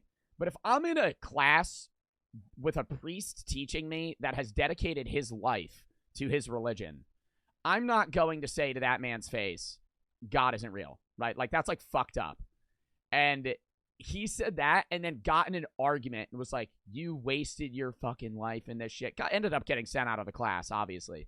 But basically told the guy, like, "Fuck you, your religion's fake."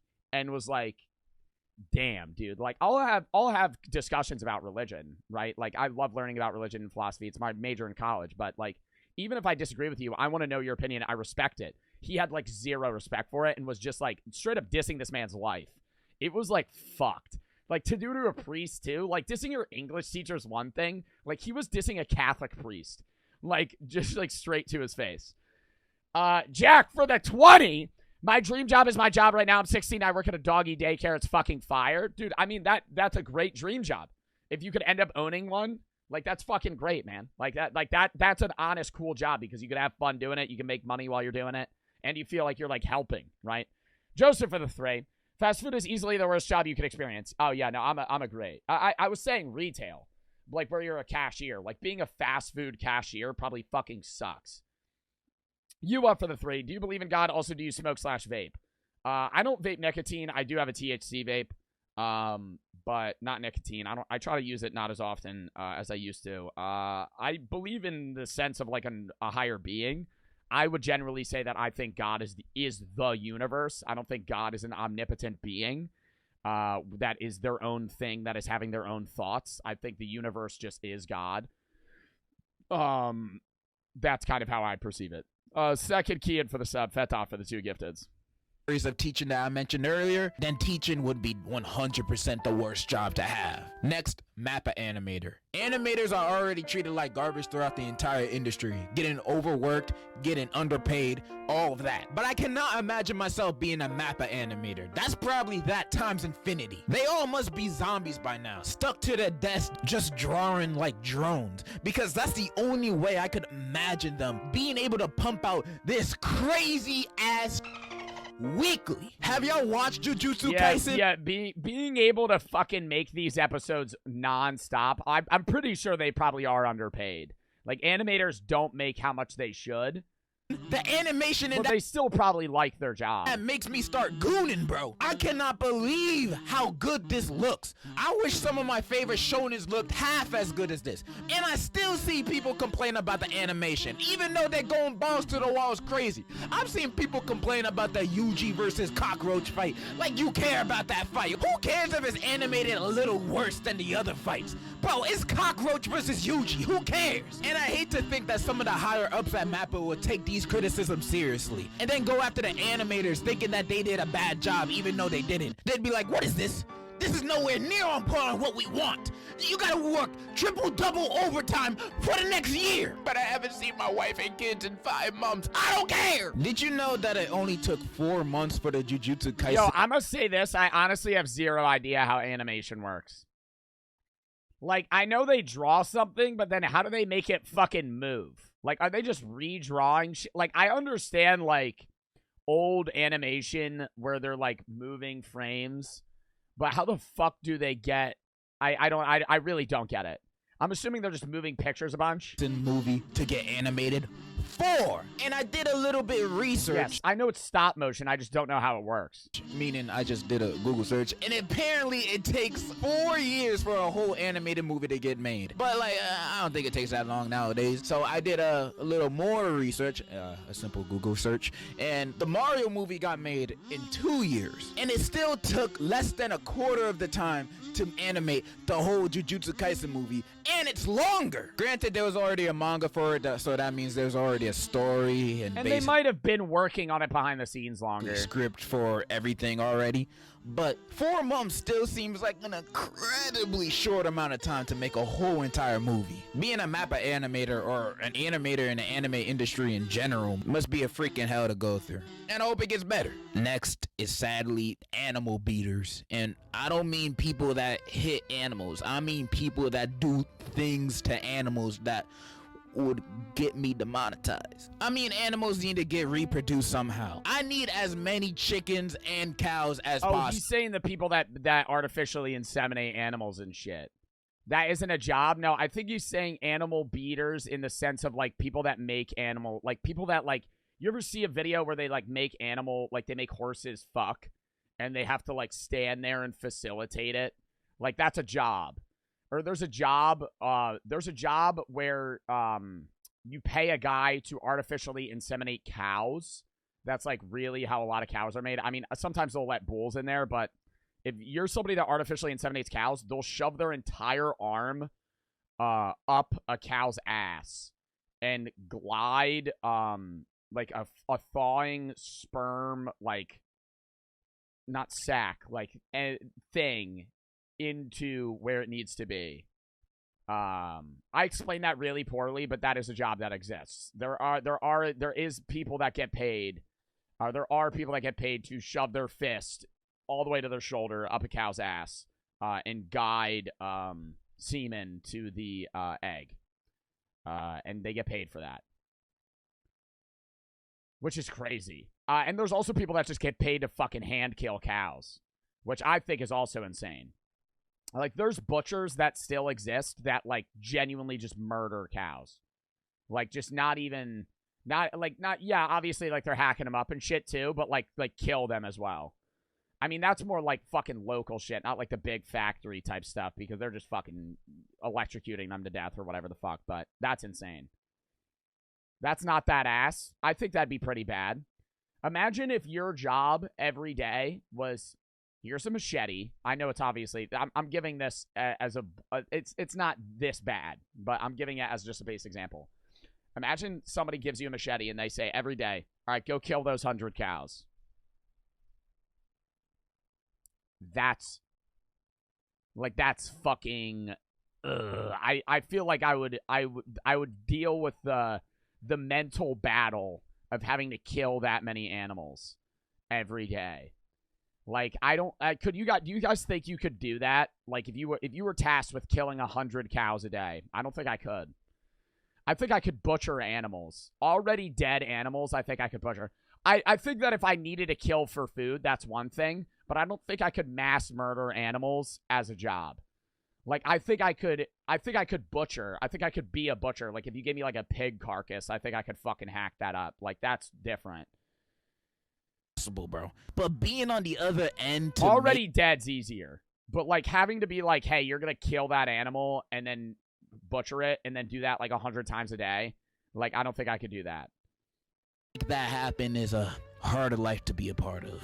The people that do this job for a living are God's greatest soldiers. I salute you, man. I salute you more than the troops. Gotta make a living somehow. Next, taxidermy. Honestly, if you do this as a career, I'ma automatically assume you think people like taxidermists like being taxidermists, though. That's like a niche job where they have like some brain wiring where they're like, yeah, I want to stuff dead animals. Easy. Next, telemarketing. I don't even know how these guys are still in business. Telemarketing is those people that call your phones trying to sell you rhino pills or whatever, and trying to call a bunch of random numbers all day just to sell probably one item max, because nobody be answering. Telemarketing won't exist in like 30 years. It's just, I feel like it's just who the fuck Who the fuck actually buys shit from telemarketers? These calls, it just doesn't sound that fun to me as a career. Especially since these calls be popping up as scam likely now. Bruh, nobody answering that. And even when, coincidentally, I do end up answering as soon as I... Yeah, old people. I understand old people, but when we're old, do you think when you're 80, do you think you're going to pick up a telemarketer call? No. I think old people now is like, boomers are the last generation that are like, oh, yeah, let me pick up this fucking 1-800 number. Hear him say, "Hi, this is Rachel. I wanted to talk to you about our new..." Hang up. I ain't trying to hear that. Rachel? I don't know any Rachel. Rachel McAdams? Rachel from Friends? If you ain't any of them, I don't know why you call on my phone. I'm not buying none of your rhino pills. I already used up all mine, and my hasn't gone down in days. It hurts. Please send help. Next up, the Krusty Krab. I know this not real, but I don't care. Working for Mr. Krabs gotta be the most mentally draining, life-sucking, ball-munching job any person can have. This dude don't give a shit about his employees or customers. He just give a shit about money and his fat-ass illegitimate daughter. He has only 2 employees for a reason. Nobody wanna work there because he be working SpongeBob and Squidward like slaves. Other than cashier, it seems like SpongeBob does every job at the Krusty Krab. Delivery boy, janitor, mascot. He does everything. And he gets paid in cents or in Mr. Krabs' wacky bucks. Sometimes Mr. Krabs' wacky bucks. Oh, fuck. They don't even get paid at all. In fact, they owe him money. Look at this bill in Squidward's paycheck. $1 breathing, $5 talking, $10 standing, $2 existing. He's literally taking money out of his paycheck for doing his job. And whenever his employees ask for a raise... That used to be a thing in actual society. There used to be, in like the early 1900s, there used to be actual companies that would pay their employees with company money that they had to buy at and use at company grocery stores and stuff like that. Yeah, it wasn't, no, not like social credit. What was it called? Companies that paid their employees company money for company grocery stores.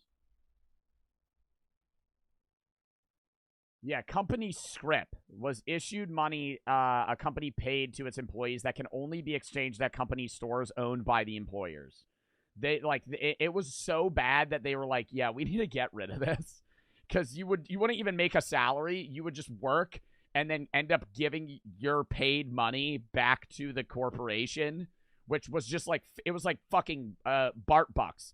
It'd be like me paying my mods BART bucks. I don't pay my mods, but it would be like me. If I was like, hey, mods, I'm going to start paying you in BART bucks, and you're only going to be able to redeem them in my stream. Like, that'd be like what it is. So you can't even buy anything. He laughs in their face. That's why you don't pay your mods? Dude, most streamers do not pay their mods. If I paid my mods, I wouldn't make money on stream. I have like 7 mods. If I was paying them minimum wage, which would be required, I wouldn't make money. I have like 7-8 mods in a stream, and then how would I track their hours? It's too complicated. There's a few streamers that pay mods like Ludwig and them, but they have like hourly rates, and he only has like 5 or 6 mods that like work, like they work every stream with him. Like their job is being his mod.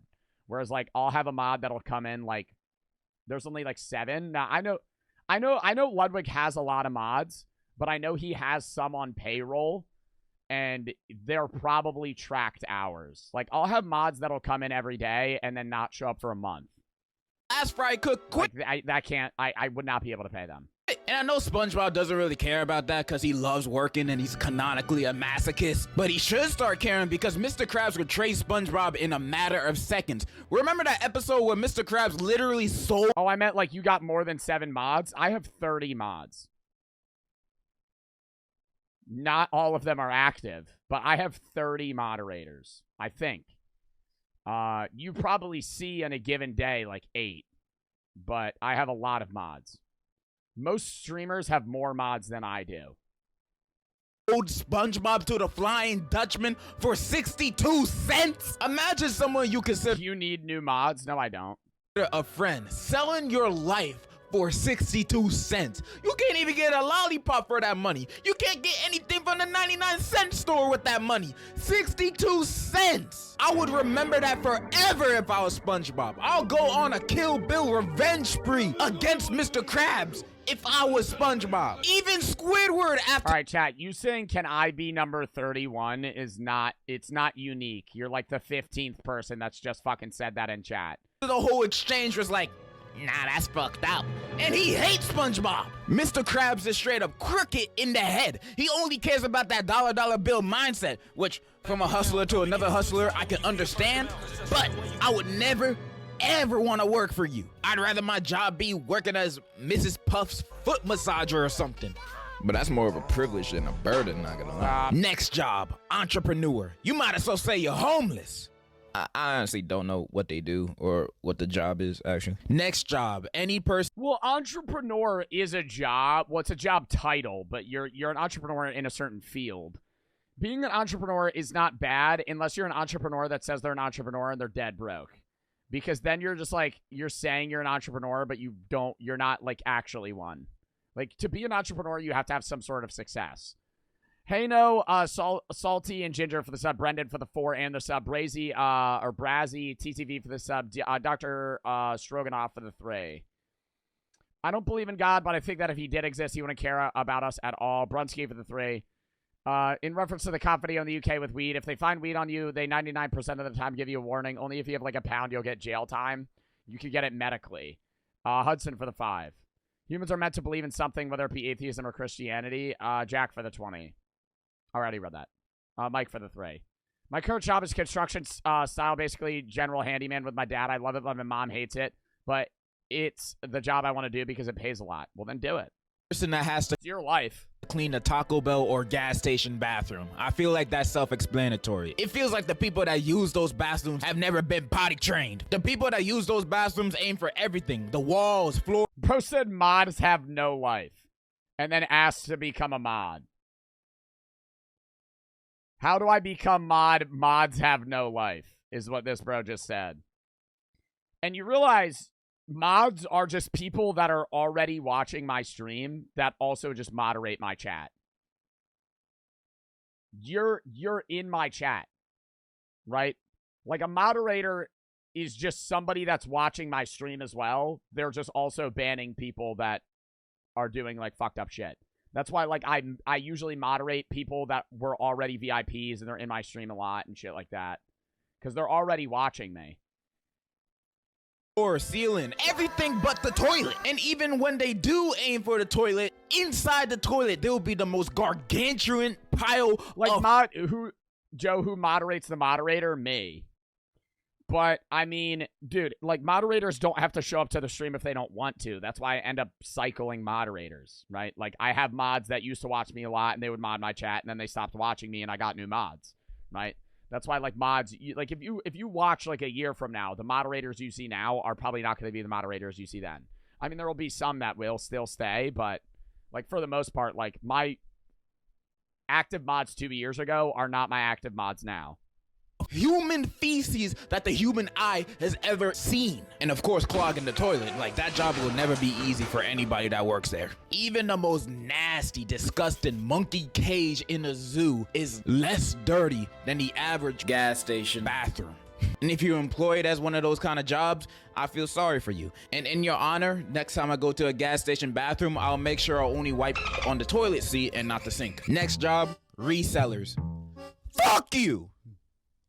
I hate you! Next job, cooks in the kitchen. I don't know about you, but almost every time I see these people on YouTube or on TV, they're almost always getting verbally abused, roasted, and just chewed out by the chef of the kitchen. Almost always. Literally almost every single cooking competition I've ever seen, 90% of the contestants in there get roasted for having such shitty, disgusting meals that they serve to the judges. And I bet most of the foods they cook they're not disgusting. They're just not up to par to what he would want. Aren't even that bad. I bet that I already flexed. The everyday person, you know, regular person ate that food, they'll be like, it's all right, or it's pretty good. But since they're serving these things to, like, you know, judges that want an elite taste to the food, they'll be like, ugh, this tastes like cardboard. Get the fuck out of my face! Like, Every single viral Gordon Ramsay clip is him roasting the chefs for being such terrible cooks. Even the foods that he see on TikTok, he be roasting them. He didn't even taste the food. And remember that episode of The Bear where Lip is going crazy at I love watching the show. What's that one show where they start out as really bad chefs? I love watching that. Where like their first meal is like raw chicken. And they literally serve uncooked fucking chicken or something like that. Not Hell's Kitchen. Not Kitchen Nightmares. It's like, yeah, worst cooks in America. That's the best, bro, because they have no idea what the fuck they're doing. His employees and they're like, for my first meal, I'm going to be making hot dogs and boxed mac and cheese. And then it ends up looking like death. Like somehow they fuck up Kraft mac and cheese and hot dogs. Because they got a bunch of orders of food. He be cussing. Like cussing at them, bro. Like, come on, man. I could not work in a setting like that. Is every single cook job like this? Like, I can't imagine them doing this at a McDonald's. And if they do this at a McDonald's, what the fuck? I'm gonna quit on the spot. This is fucking McDonald's. I'm not working like that. I'm not letting my manager or chef of the kitchen talk to me like that. I'm gonna spit in your mouth. What happened to everybody can cook? What happened to that? Every single clip I've seen of chefs in the kitchen, they always getting roasted, bro. I could never work in a setting like that. I mean, I have no experience of working in a setting like that, but if you're a cook in the kitchen, and this is really only like high class chef shit too. Like if you're like a regular chef, you're gonna be dude. Like if you work at like a fucking Arby's, you're not a chef. You're a cook. If you're a chef at like an Applebee's, you're not getting yelled at about the fucking mozzarella sticks, right? Like you're just working your job. Kitchen, get a job at Burger King. They're probably more nice. Last and final job. Any Asian construction job, bro. Because those are all the jobs I see that be popping up on Live Leak. It's like the higher ups over there have no safe. Where they'll fall into like a fucking trash compactor or some shit. Yeah, those are brutal. Concerned for the people that work for them, because the people that be working over there be dying or getting injured in the worst ways possible. Like, you know, those 3D videos are actual recreations of real life incidents that happen in construction Live Leak videos. Like every time I see those kind of videos, those make me shake in my boots, bro. And these people are probably getting paid minimum wage to do it, bro. It's sad, bro. Sad. But this job is more self-explanatory than anything. And that's all the jobs I wanted to talk about today. Did I miss your job? Comment it down below. And also comment down below some juicy work confessions, because I'm going to do that next video. Some terrible ones. All right. We might watch this one. Do you guys want to do the scary games now? I feel like we save this for Sunday. And then we'll do the scary game now. I hope for this up, because I don't know how long it's going to take. I heard the merch that came in. Love it so much. Thank you, Ava, for the Niners biddies and the nice message. I'm glad you like the merch. Vibing for the sub and Heat for the sub. Mike for the 3. Yeah, we'll do it now. Hold up. I gotta go pee real quick first. What the fuck was I gonna say, though? There was something else I was gonna say. Yeah, if you're a chef at, like, a fucking Applebee's, like, it's gonna be pretty normal. Like, I mean, yeah, you might be, like, on a rush, and you gotta fucking get crank shit out. They might be yelling at you to do that, but they're not gonna be like, oh, what the fuck is this? Oh, the fucking mozzarella sticks are not up to par. No, like, they're just going to serve it. All right. Count me down 30 seconds.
Chat, 1 or 2. I gotta post on TikTok.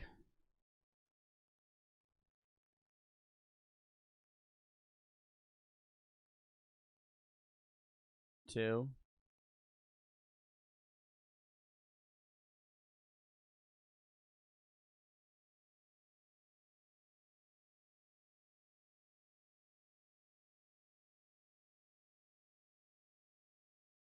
All right.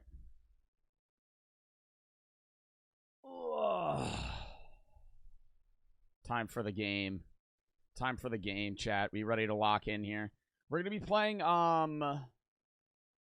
Teleforum, which, let me read the game description just because I know motherfuckers are gonna ask. It's a free game. You guys recommended it.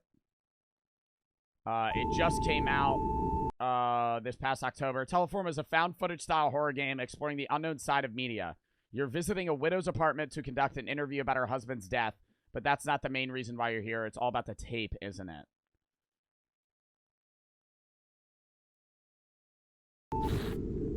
We'll see if it's good. We also have Don't Text and Drive and Big Dick Randy if this one sucks. We turn off our light. You should play the finals on stream. I am one day. I need to get a group for it. Yo, before, though, exclamation point Discord. If you have a game you want me to play, join the Discord, send it in the game / tab or the video / tab for React Days. They don't need to be scary games. It can be any game. Lock in. Teleforum. Oh, I gotta change. Okay, my mods changed it. Thank you. W mods. My tongue hurts so bad from biting it yesterday still. Options. Oh, not many options. That's how you know it's going to be a scary game. Eject. Play.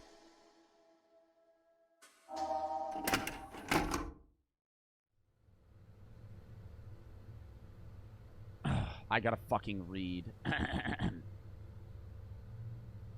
Okay, this is the right building. Hey, you got that camera on? I thought I had it on. On now? On now. Yeah, it's best to have as much material as possible. We could edit it all later. Oh, fuck no. This is gonna be too realistic. We want the 6th floor. Can you get the button? It's that easy. It's that easy. What is it? You look like you have something to say. Don't you think it's wrong to bother a widow? I was just thinking about what happened. Did you get authorization for this? Okay, so we're going to interview somebody that's fucking husband just died. What do we say here, chat? 1, 2, or 3? Don't you think it's wrong to bother a widow? I was just thinking about what happened. Did you get authorization for this? Don't you think it's wrong to bother a widow? If we don't do this, someone else will. You know Augusto back at the station. He's itching to make a special show about this. Trust me, new guy. I didn't get here waiting for them to give me the jobs. It was bizarre. You didn't see it, did you? They just told me how it happened. What he used to, you know. You're lucky. I wish I hadn't seen it. You heard it, right? He gave Celso a VHS tape. The VT operator? Right. Celso was supposed to broadcast the tape, but he couldn't. Technical issues. Then, bam, it happened. What happened? What the fuck happened? Oh, we're here. Come on. Oh, fuck off. Somebody said she bad, not gonna lie. Bro, there's a still frame photo of her face. It is a still frame photo of a woman's face. And you just said, damn, she bad, not gonna lie. Okay, we're going to apartment 608. Easy to remember.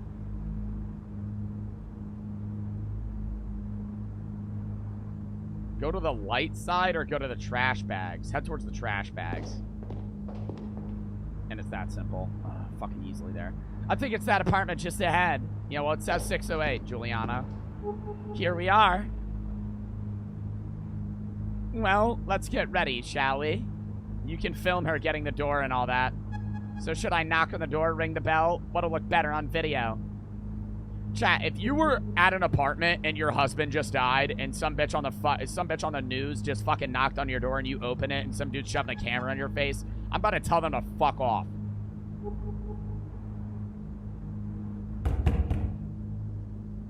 I'm filming.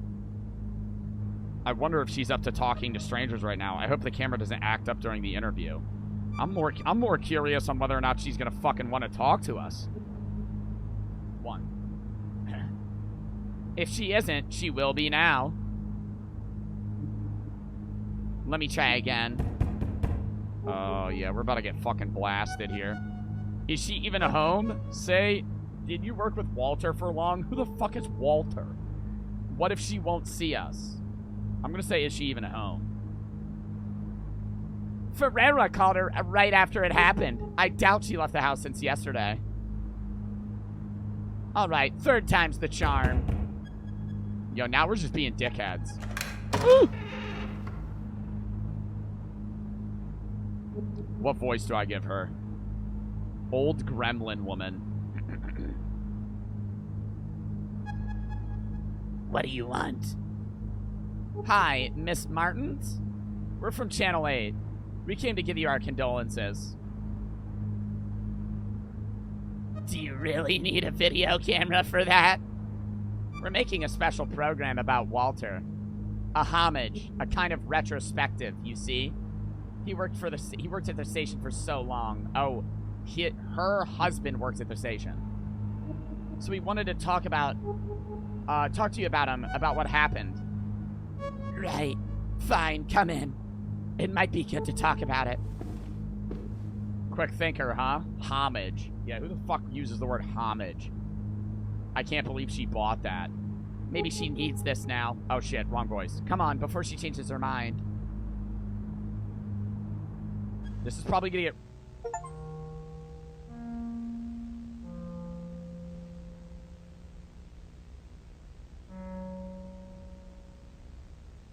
Stop. Stop. Thank you again for welcoming us, Miss Martins. Silva here will film our conversations, okay? Will he now? I'll have to think about that. What? Would you like to drink anything? I'm not taking a drink from this lady. Tea? Coffee? Oh, she's gonna fucking kill us. Oh, I never refuse a cup of coffee. I'll go make some. Yeah, you better watch her, bro. She better pull a Bill Cosby here. Oh, fuck. She pulled a fast one on you, huh? Forget that. Let's snoop around while we have the chance. Make sure to get anything that catches your eye on camera. We're surrounded by material here. Did she kill her husband? Like, what the fuck happened? Oh my god, I can move. Oh, there's a dog. Oh, I'm gonna get jump scared. Oh, I'm surely gonna get jump scared. I don't like this. What's this? Look, a daily trophy. Oh, right. Walter got one from an article he wrote back in the 70s. The station owner thought this would make us stand out more, but it didn't happen. Am I the camera guy? I think. Local stations have 0 chances against the big ones. I think they even have a lobby going on to hush this up. Oh, it would be a shame if we only had shots of the same wall. So look around the whole room, okay? Hey, that TV shot looks good. Something funny about this TV. I think there was a lightning strike nearby the other day. Might have messed it up. Actually, I'm pretty sure it happened the same day that Walter, you know. You think he killed himself, chat? I think he killed himself.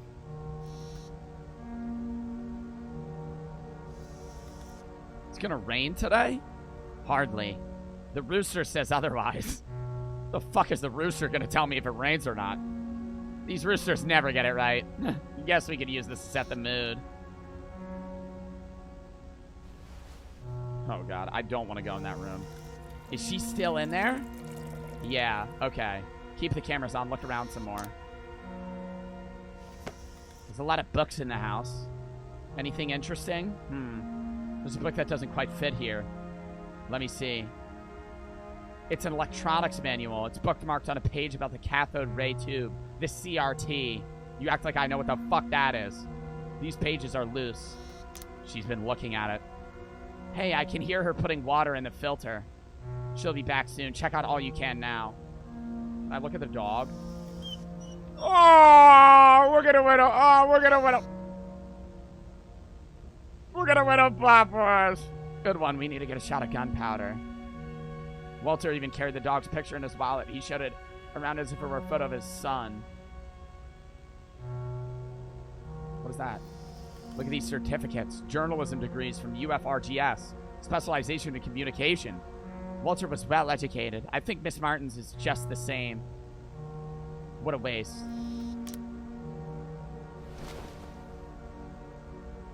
Bro, they just said what a waste about his life. That's nuts. The disrespect. There ain't shit around here. Oh, this. There's a painting here. A lake. I think Miss Martin's painted this. Look at this photo. Some scenery. Not a very appealing scenery. Plus, it's out of focus. Photo has a story behind it. I can feel it. I might ask her about it during the interview. Dude, that looks like a dead body. Coffee's almost done. I thought she was making us tea. Oh, fuck off. Will you have one?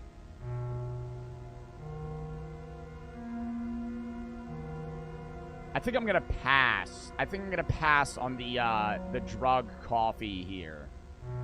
Gabe and I love for the sub, Ava for the 9. Yeah, I'm gonna say we go no. Feel free to have one if you change your mind. So, did you think it over? I did. Let's get this done with. Great, we'll begin shortly. Let's shoot the interview on the chair, Silva. Oh my god. Ready? No, but it doesn't matter. Okay, let's go in 3, 2, 1. We're here with Mrs. Andriana Martins, wife of Walter Martins, our dear colleague who left us so abruptly. She agreed to give us an interview during these most trying of times. The house itself really feels like a story about how you two lived. I don't know if I want to mention gunpowder. The blurred photo on the shelf. Yeah, that shit looks creepy. You have a rather peculiar a picture in your living room. Ah, that was the first picture I took of the two of us. I put the camera on a tripod and set it up to take a picture. Then, well, this lampwing showed up out of nowhere. I think we were too close to see its nest. The bird got furious and attacked the camera right when it took the picture. Then it attacked us. That was the result. A portrait neither of us appear in, from yours truly, the great photographer. He found it funny, so he had it framed. I used to find it funny, too. Yo, she ain't blinking, though. Oh, Gunpowder's the dog's name? The television. Walter dedicated a good portion of his professional life to TV. I couldn't help but notice your television here. Yeah. We had a blackout that day. There was a horrible lightning strike right after the broadcast. Almost gave me a heart attack. The TV hadn't been working properly since then. I leave it on so the house feels less empty. Yo, chat, I think I'm killing her voice right now. I think I'm fucking rocking this. I should be a voice actor. Electronics manual. Walter was an avid reader. We had been reading these last few days. He'd walk around the house with some manual or something in his hands. Electronics manual. Fuck. I just jinxed it. I think he kept messing around the VCR. I noticed before because he had stopped reading the papers.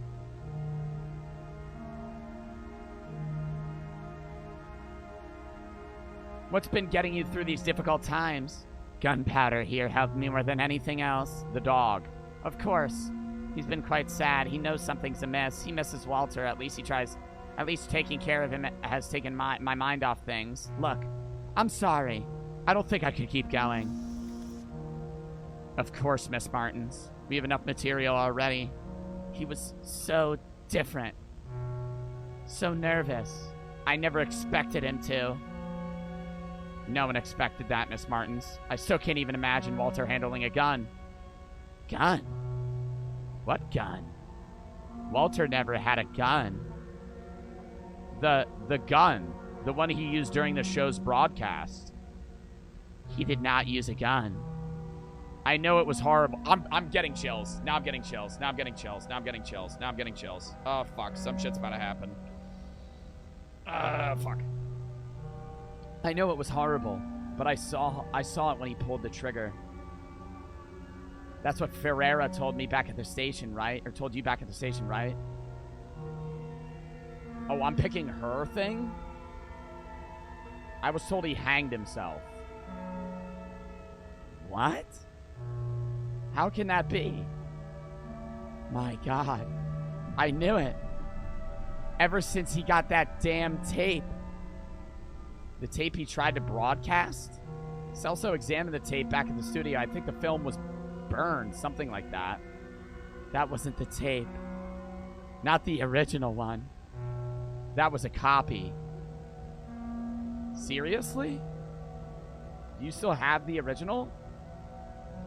Yes. Here. Oh, fuck. I don't know what he saw in this thing, and I don't know where he got it from. I don't think we should watch the tape. I think we're gonna die if we watch the tape here. Walter made me swear never watch it. He only watched it when I wasn't home, or in small hours of the morning. You want to watch it, don't you? For your show. I don't think that's a good idea, but I'm too tired to try and change your mind. I'm going outside to have a smoke. I don't think I want to hear this thing. Oh, fuck off. Oh, fuck off. This is it. We have quite the story here. You look like you've seen a ghost. You'll stay, right? Bitch. I gotta see what's on the fucking tape. It made him kill himself. I knew I made the right decision in bringing you with me. Okay, this is how we'll do it. You'll film me as I watch the thing. We'll have more takeaways that way. Takes that way. We can insert the tape's content in the video during editing. Oh, fuck no.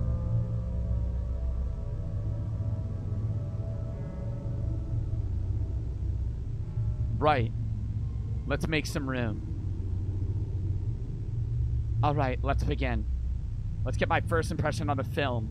We can fix it all on editing later. It's gonna be nothing. There, I'll press play. It's starting. What is this place? I don't recognize this building. These symbols. I can almost... Do they mean anything to you? Gives me deja vu. Really? Me too. But where would I have seen this before?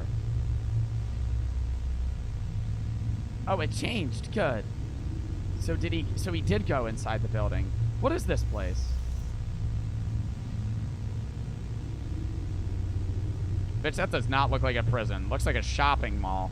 Mall? The shop windows. No mall would sell. He just walked by everything. What sort of building is this? It's way too long. There's something up ahead. Someone up ahead. Oh, fuck off. That guy. He looks...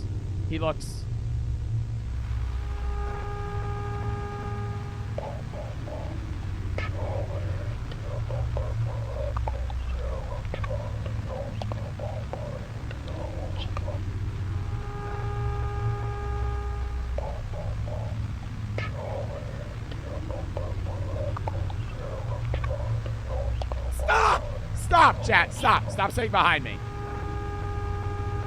Did you get that? I'll turn up the volume.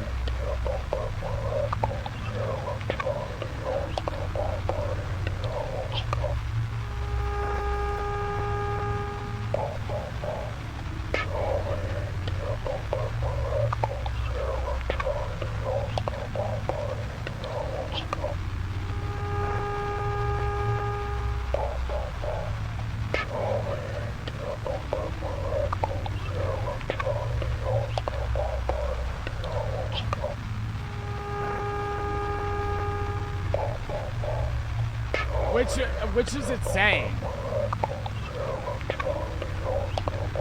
Which is it saying?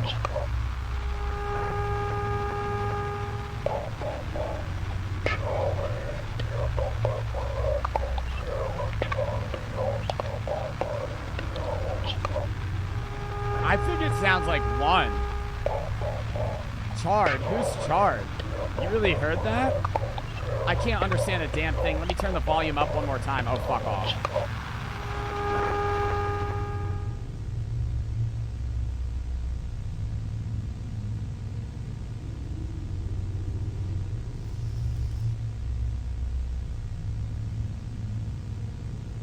gonna be dead. She's gonna be dead. She's gonna be dead. She's gonna turn 180 degrees, and it's gonna be the scariest fucking thing I've ever seen.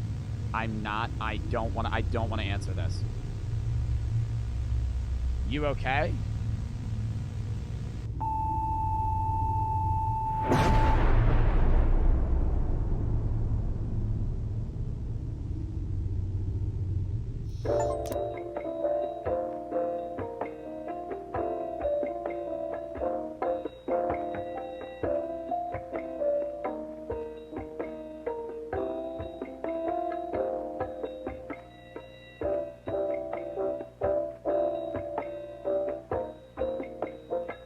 What happened?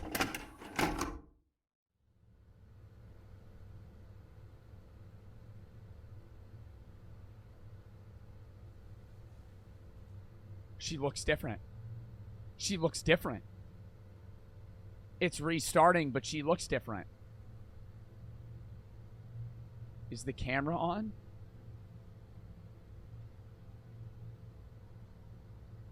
Let me remove the lens cover. What the fuck? Let me get the button. 664 apartment 608. You look like you've seen a ghost. You look different today. I guess just some deja vu. Okay, so I'm realizing it. Okay, so the answers are different. I'm just nervous. No, I'm gonna say you look different today. I changed my makeup. This game's nuts, dude. This game's free. This is insane for a free fucking game. Oh, something's gonna be wrong with a woman. Let's go to 608 already. Head towards the window.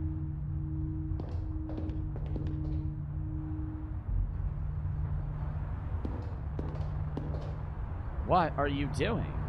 How about you stop wasting our time? Can you do that? Throw some footage here for the video. Ah, okay. Well, you shot it, right? Come on, let's go. There's the apartment. There's an extra N in her name. Oh, her name's different. Finally.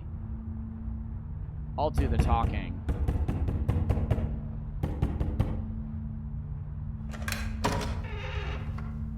Good evening.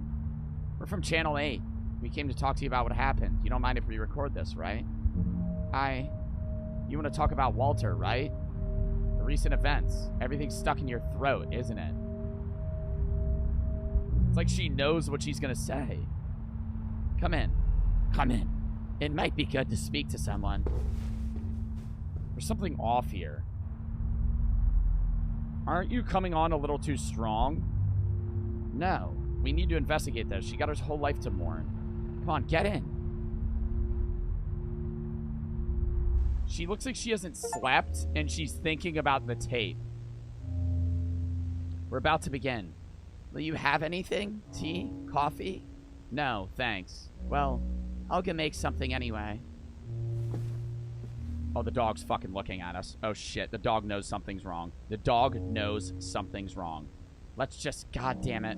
We'll have to wait for her. I'll have a look around. Yeah, whatever. Oh, fuck no. You know when a dog knows something's wrong that this shit's about to be fucking crazy. Hey, Gunpowder. Seems a little nervous. Uneasy. Or is he afraid? So many books. Huh. There's one missing. Oh, the one about electrical shit's missing. Look at all these certificates. Walter wasn't a complete dumbass, unlike some people back at the studio. Right. But I don't recognize any of these institutions.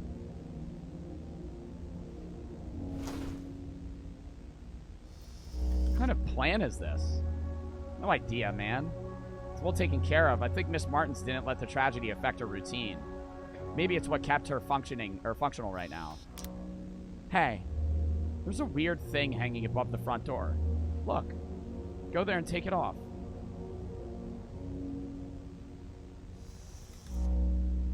What? You heard me. You can reach up there if you jump, right?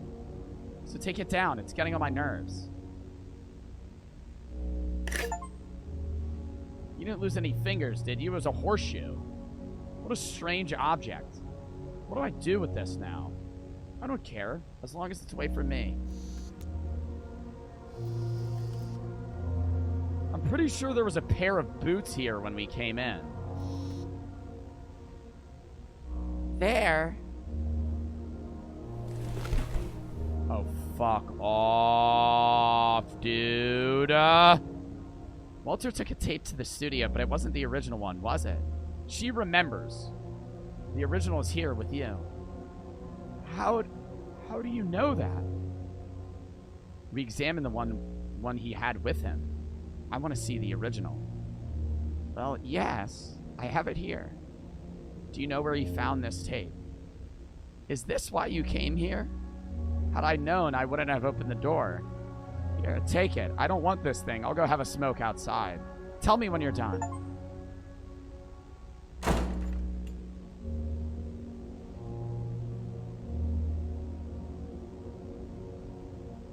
I don't have time for this, but fine, you're right. This whole thing is making me antsy. You know what? Why don't you go check up on her? Even better, interview her. You always wanted to do that, right? Here's your chance. See if she's up to answering some questions about the origin of this tape. Damn, she fucking slammed me out. What the fuck? Ah, there she is.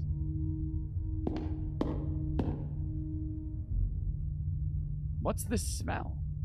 It's not a cigarette. The horseshoe's on the floor. No focus. If I do a good job, I might get new opportunities. I can help Miss Martins feel a little bit better. It's what I believe. It's what I want to believe, at least. Miss Martins? Mrs. Martins? Oh, fuck off. What is it? Are you done? Not yet. Juliana's watching the tape. Meanwhile, I wanted to ask you some questions. For your program? Shouldn't the girl be asking the questions? Actually, I got worried about you, ma'am. I've seen many people like that girl in this line of work. Because of Walter. People who stop at nothing, eh? Fine, let's do the interview of yours. You better think very carefully about these questions of yours. My head's about to burst. How was Walter on that day? What's in the tape? She doesn't know. How was Walter on that day? Normal. Just like any other day. He spent so much time watching that thing. But his behavior was the same. He was uneasy. But I never thought it would come down to this. I'm not sure you've seen it, but he left a note. I only noticed minutes after it had already happened. The only strange thing that day was that he made a copy of the tape. Why did he make a copy? Why do we copy anything? To preserve, to share. That's what I think, at least. I think he wanted to show everybody the tape, and then he died before he did it. Because it'll make everybody obsessed with the tape until they kill themselves. To share. Just thinking about that girl alone in the living room watching that thing makes my skin crawl. Say, why is she so interested in that tape? To tell the truth, so am I. Of course. The copy ended up being blank, right? Or it just got burned. I'm not sure. You can see how that would entice you. It's a mystery, after all. But don't you think that colleague of yours is acting a little strange? Chat, I am sorry I'm not interacting with my chat at all right now, but this is the most entertaining fucking story game I've ever played in the last fucking 2 months, and I am so intrigued about how this fucking story is gonna end, so I am locked the fuck in reading this shit. Don't you think that colleague of yours is acting a little strange? I could have swore I've seen her before. To be honest. Oh, I'm not giving her a voice. I have a feeling I've seen you before as well. Maybe I've seen her at the studio. I'm not sure. I don't think so. I haven't been working there for long. Maybe that's why you don't seem to be like her. Not yet, anyway. Me? Yes. Why are you in this, anyway? This is my job. I don't get to pick my tasks. So you choose to omit yourself, right? No. I shouldn't blame you. You're not at fault. Not really. You know, I get it. I get the idea of moving up the ladder. The allure of the sensationalist piece of the news. You can see it too, can't you? Nothing good came from this tape, from this whole thing. Nothing but mystery. The object weighs heavily in my pocket. No, don't say anything. The look on your face says it all. There are certain pursuits that aren't worth it. They are far too costly.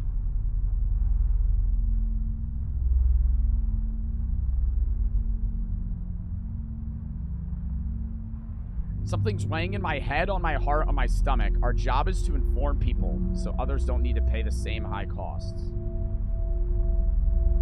Something's weighing in my stomach. This is too much for you, isn't it? I know that because it's been too much for me too. The camera's too heavy. Am I about to drop the camera? Maybe that's not why I came here. Oh yeah? But you said you're interested in the tape. I don't deny it, but we all know what curiosity did to the cat. We do. I don't want this story to be broadcast. I'm telling you quite plainly. Drop the camera. You serious? You can tell them the crazy old lady clawed at you. I don't care. Here. A little push out of the window.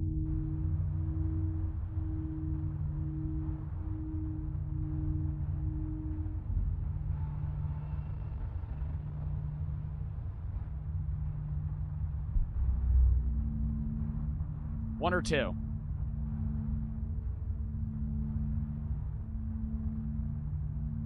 I don't know. This water's so old. That water's been sitting there.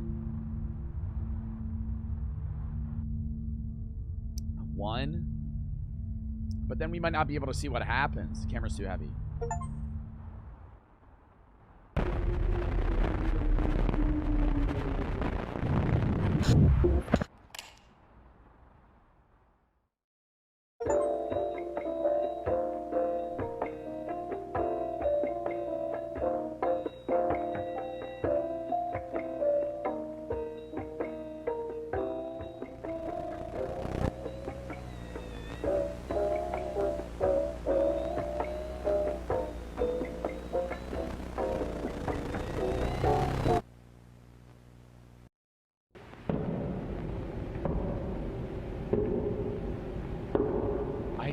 To reach the apartment. The apartment.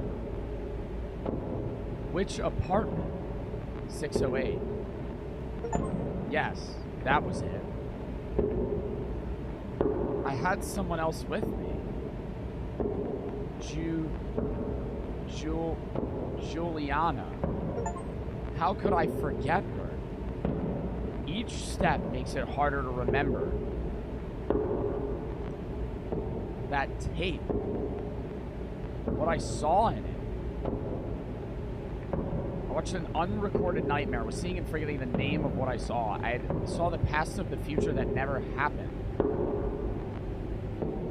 The past of a future that never happened. In which future do I exist now?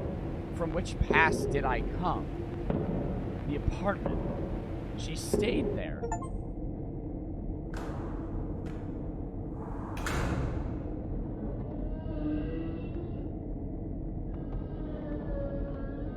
Better to record everything. Everything can be used.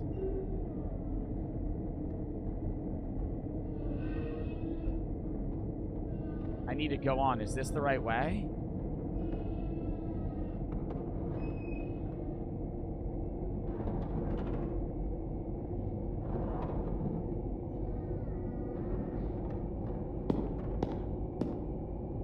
What is this door? Is this where she was? The door won't budge. But there's a grate.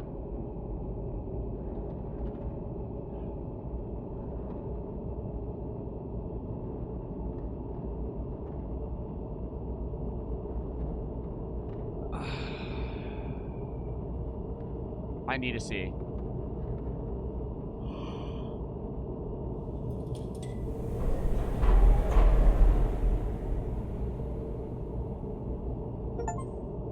woman.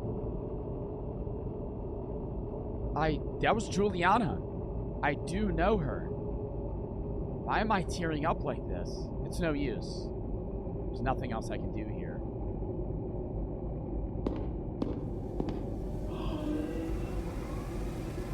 Weird smell here. Where did I smell this before?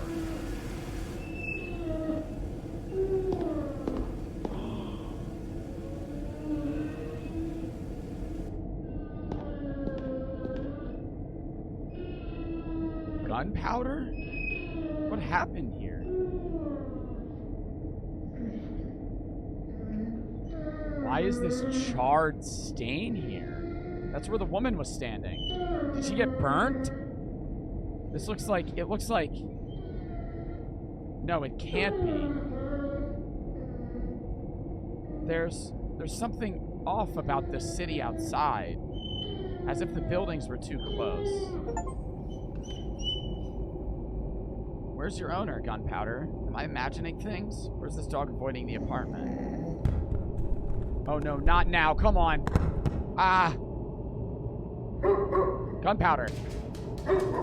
Come back here. What's gotten into him? He just dashed down the hall. Looks like he was lying on top of some node. It's a node. I've had it and did what I shouldn't. I now live the past of a future that never happened.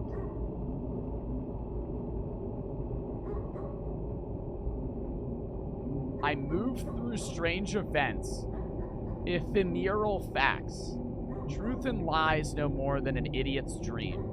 If anyone reads this, don't leave Gunpowder alone. She also, there's letters, are giving me vertigo. Wait, the dog, where did he go to? Gunpowder? I'm going inside. I need to go inside. Am I going inside? Really? Really? I will. I just noticed it now, and it's awful. Say it out loud. The camera carries me, not the other way around. I can't even tell when this started. Perhaps a long time ago. Maybe when I submitted my application? Gunpowder. I'm going in.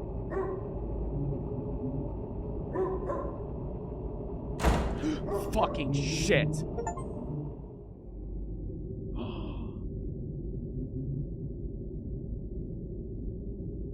I don't want to look around. I really don't want to look around.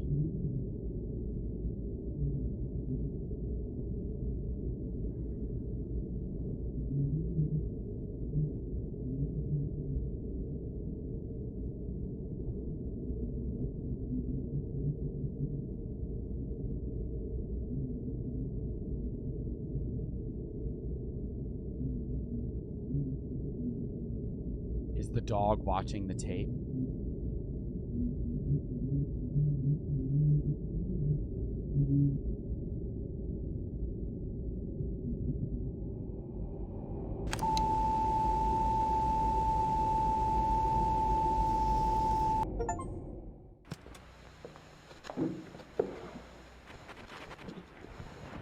Oh, that's Walter.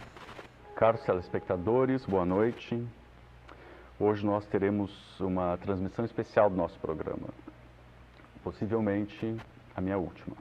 E com ela trago um comunicado a fazer para todos vocês. Descobri algo nas últimas semanas que tem me assombrado desde então. Palavras não serão o bastante para descrever o que descobri. Portanto, eu vou precisar mostrar. E talvez isso venha assombrar vocês, assim como tem me assombrado. Mas a minha profissão, o meu trabalho, foi revelar a verdade durante todos esses anos. E se quisermos nos libertar, preciso que todos saibam disso que tenho a mostrar. Por isso, peço que todos sintonizem bem seus aparelhos. Não cruzem suas pernas, isso é importante. Mas fiquem confortáveis com a coluna reta e observem com atenção.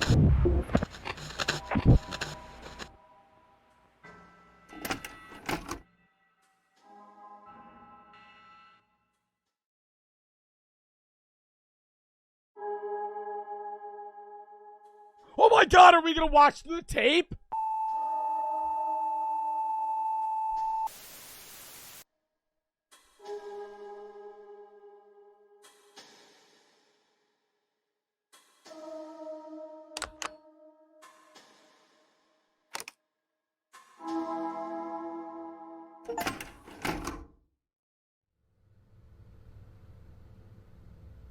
Wait, what the fuck did I just do? It's like opening your eyes. The camera, the mic becomes part of us? Huh? I don't really know why I said that. I need to catch up on my sleep. I dropped the smokes, but moved on to coffee. Let's focus on doing this well and quickly, alright? You restarted? No, I didn't.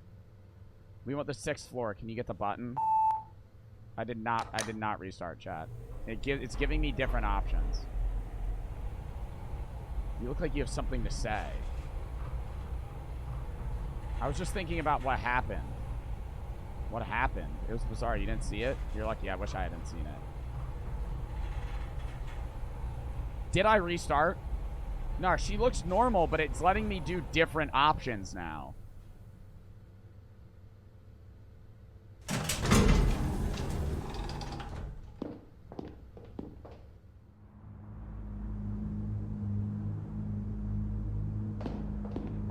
Oh, I went the wrong way. But that's where she dies.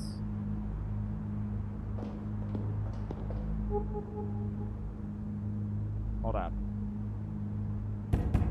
You restarted. I did not restart. I know I didn't restart.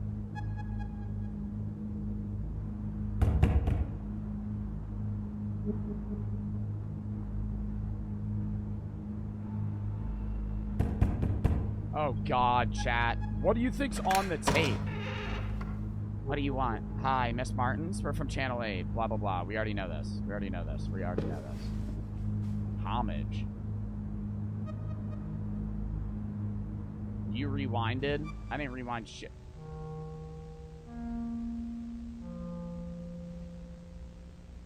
You rewind. Every new thing is a rewind, chat.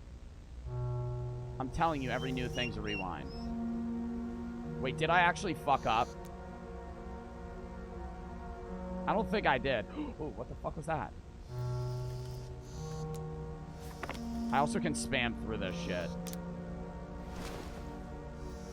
See, why does that look different? The image that got stuck in my head because he just vanished inside that thing. I remember he got cheated out of some 500 Cozeros of an oversized coat. Looked just ridiculous in it, but he paid so much for the damn coat he had to wear it. Poor guy. They were putting water in the filter. Is that a horseshoe?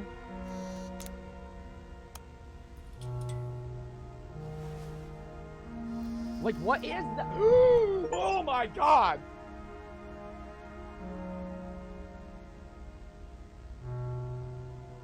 I told y'all it didn't restart.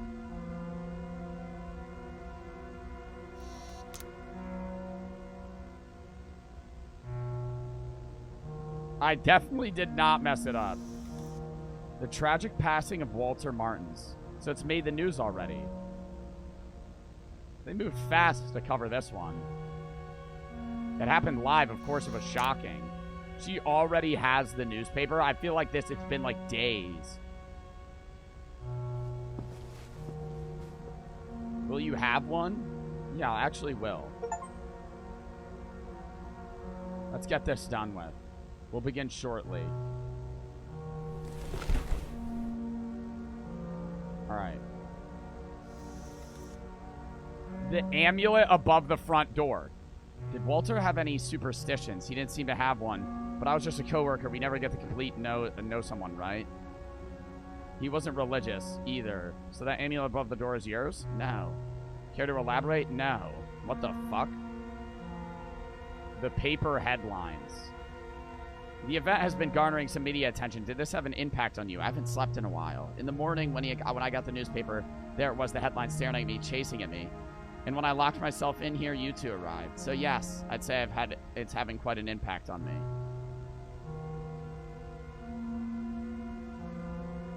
Many of Walter's things are still around. I've been thinking about selling the apartment because of everything. These things are making it more difficult. I'm thinking of getting rid of everything. It's hell. The sickly plant? What about the last 24 hours? Just look around the house. I've been forgetting things. I wouldn't have forgotten to feed gunpowder if you didn't remind me so often. And what a cruel question, girl. Let us go on, huh? Look, I'm sorry. I don't think I can keep going.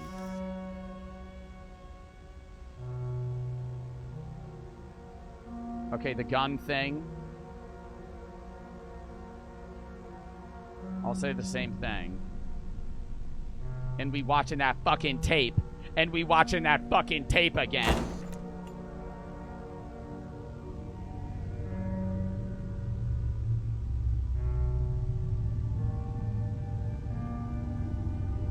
See, things are blurred now. Like, right under her head. Let's begin. Let's get my first impressions on the film. Do you see how under her is blurred? What is this place? I don't recognize the building. These symbols. I can almost... Do they mean anything to you? Deja vu. I can't wait to see what's on the tape. Well, I mean, we're kind of seeing the tape, but her head's fucking blocking it. Are those classrooms? Why do their clothes so much... Why do their clothes look so much like my high school uniform? He just walked by everything. What sort of building is this? It's way too long. Look, there's someone up ahead.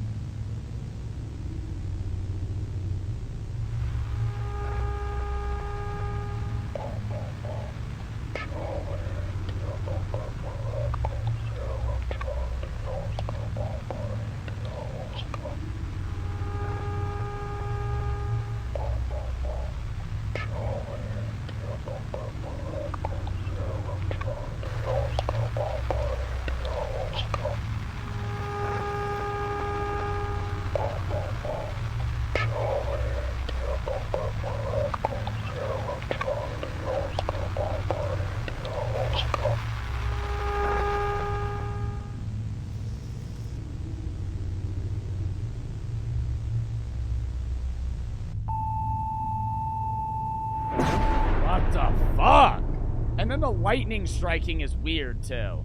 I might do one more thing to see if it goes through, and then we'll call it. Just because I know this game has so many routes, but I know that there is like a definitive end that we have not reached. The whispering's so disturbing, it is. Because there was like 5 things that were locked.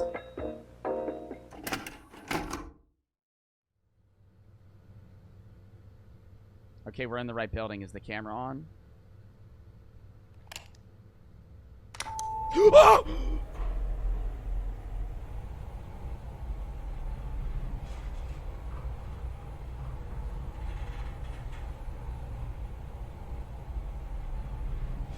look like you've seen a ghost. Some deja vu. Right.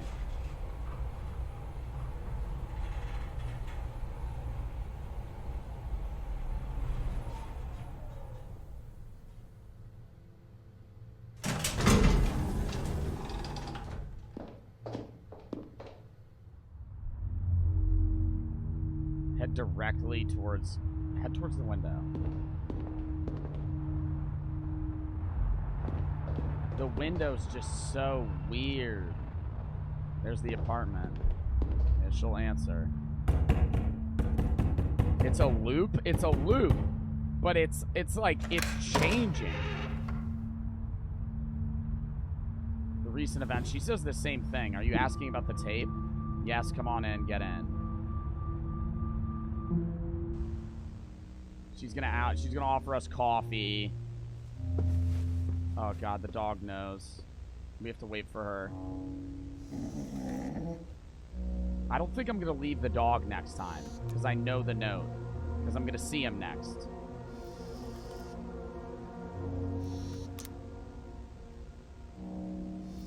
There's an old newspaper here.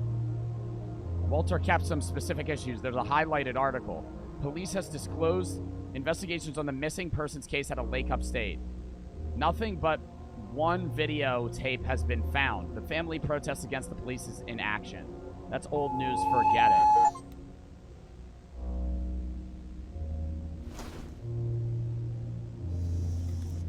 Is this raincoat wet? Mrs. Martin must have worn it. There's a ripped notebook page in the pocket, some notes. I keep seeing those same numbers, so I returned here. A metal box appeared. It had a numeric pad. I can't open it. Like metal trees, I saw say 2 radio towers, the numbers once again. Weird notes. Must have had a lot on his mind the last few days, so it is changing. Hey, there's a weird thing hanging above the door. Oh, God, I don't want to see it. Okay, no, it's just the fucking... I won't do that. I'm not going to take it. No. I'm not touching that shit. I refuse. I refuse. I refuse. She's here. Okay, thank fuck. Oh my god. I don't want to sit. I don't want to. I don't want to talk to her. This lady's creepy. Oh! Fuck!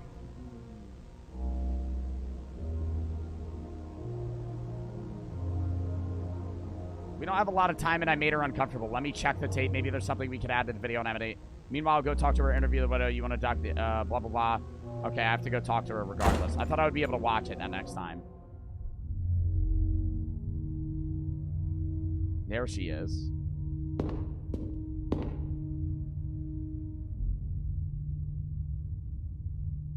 Miss Martins? What is it? Are you done? Not yet. Juliana's watching the tape. Meanwhile, I wanted to ask you some questions for your program. Should the girl be asking the questions? I'm going to say I got worried about you. I've seen many people like that girl in this line of work because of Walter, blah, blah, blah. What's in the tape? How are you doing?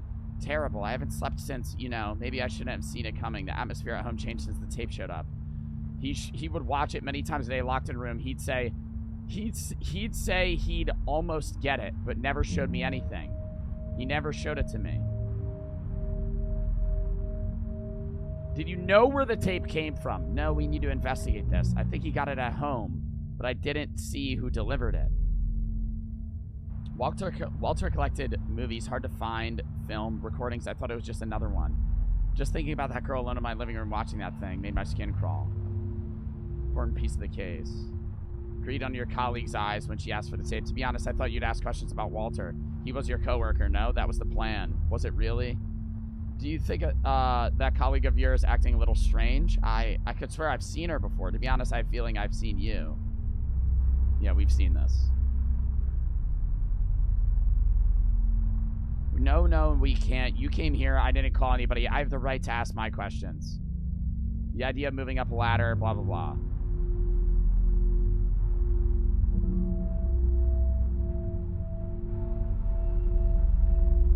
I don't have the authority to cancel the story. Do you think Walter ever waited for authority to get things done? That colleague of yours, does she really have the authority to come here like this? Sometimes you need to do what you feel you must do. I really wish I had paid attention to this earlier. I don't want this story to be broadcast. I'm telling you quite plainly. Drop the camera. You serious? You tell them crazy old lady clawed at you, blah, blah, blah. I'm going to say I can't throw the camera. That was not an option. I'll throw that bitch.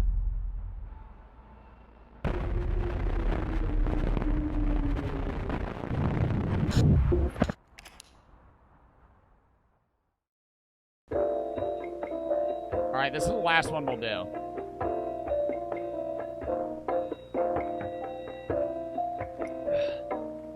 Next one, try different voice lines. I did. Well, this one's going to be me alone, I think. Or it should be. I think I'm going to be in that confused state. Yeah. I need to reach the apartment. The apartment. Which apartment? 608? Should I say 806? No, it's 608.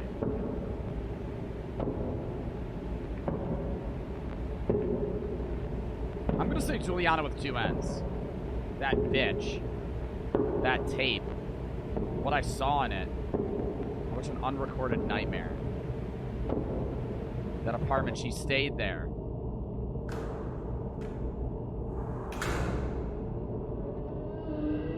Oh, God.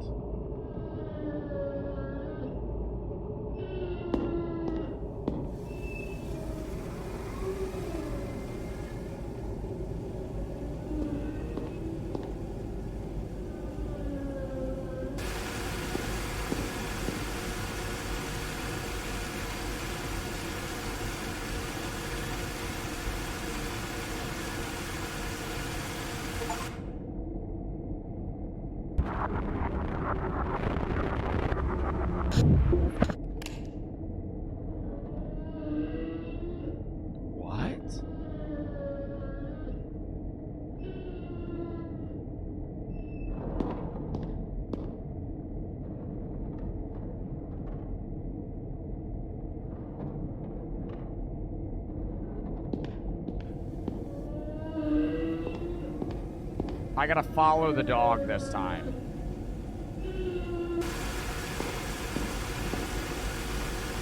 Same door I came across earlier, isn't it? I've got a weird feeling here. Keep going.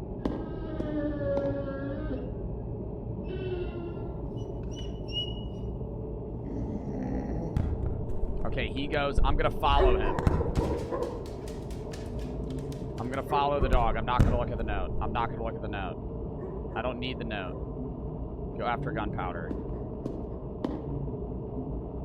Gunpowder, I'm going inside. I need to.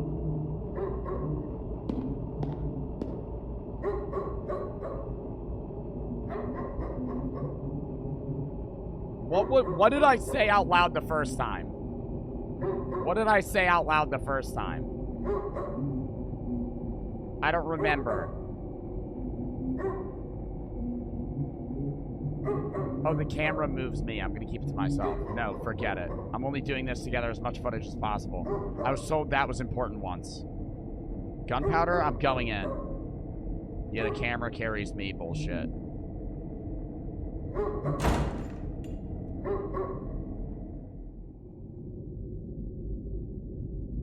Oh, it's blurry. Oh, fuck. Echoes of a videotape. I can only read T before the numbers.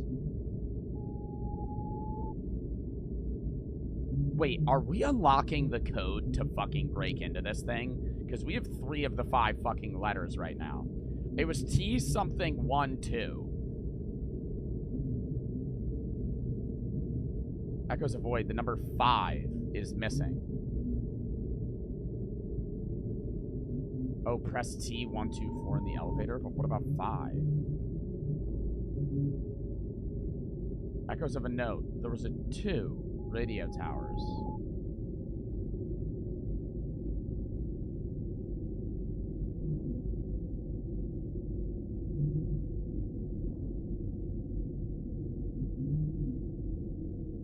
One videotape was found. So what should I input in the elevator when we get there?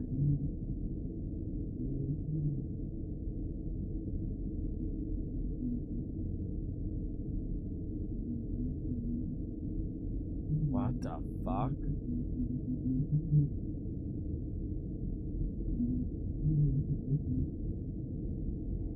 It's gonna cut to him. Or it should.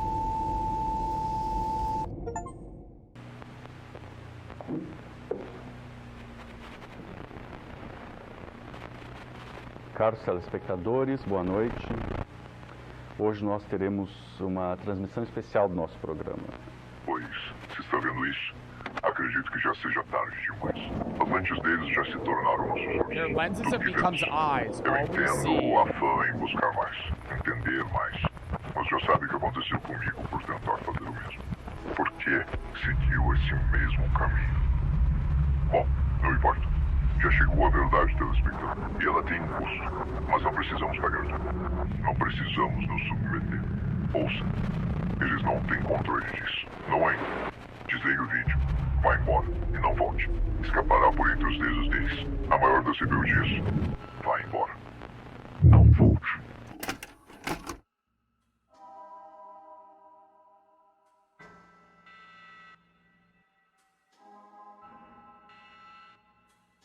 Should we stop? Do not watch beyond this tape.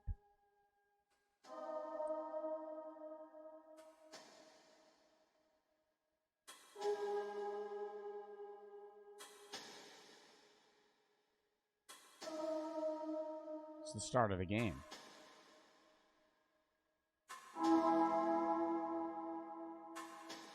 It's done? It's not.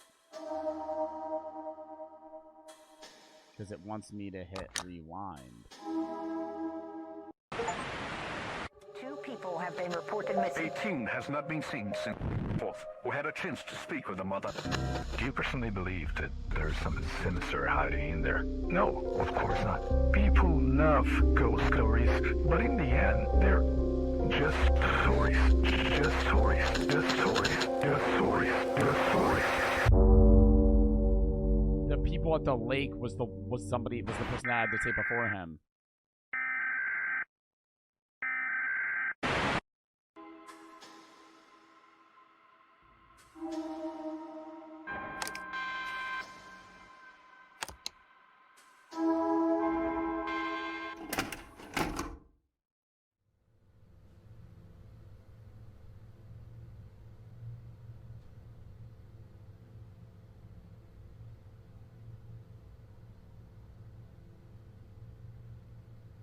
You think I hit another number? T124.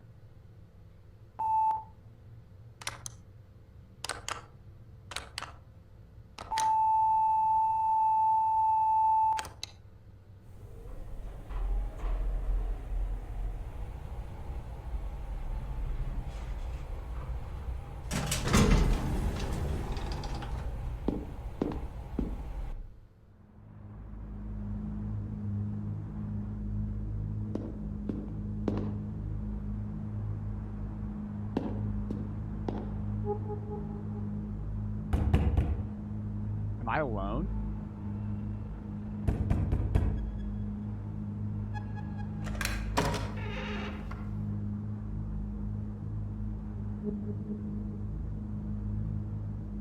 Walter says yes.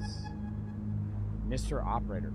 Or Operator. Mr. Walter Martins, you are in possession of VCR, correct? Yes. What do you want? I have a very special delivery for you, sir. This tape.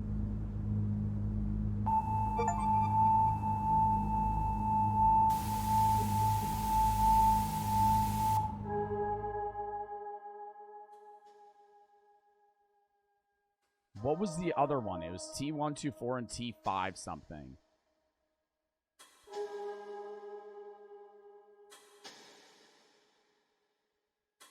T512.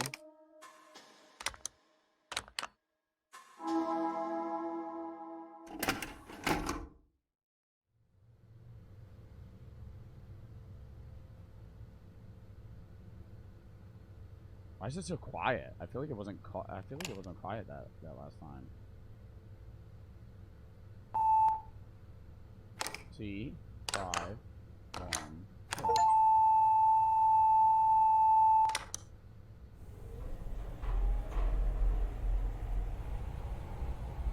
Somebody said, I'm so bored this game's trash. Yo, just ban that kid. Just ban that kid.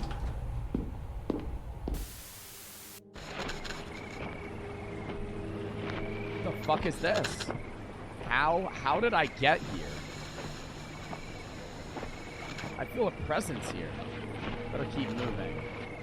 Oh, this is where that fucking monster was. My thoughts are slippery. Before this, we were going to the apartment. How many times did we go to the apartment?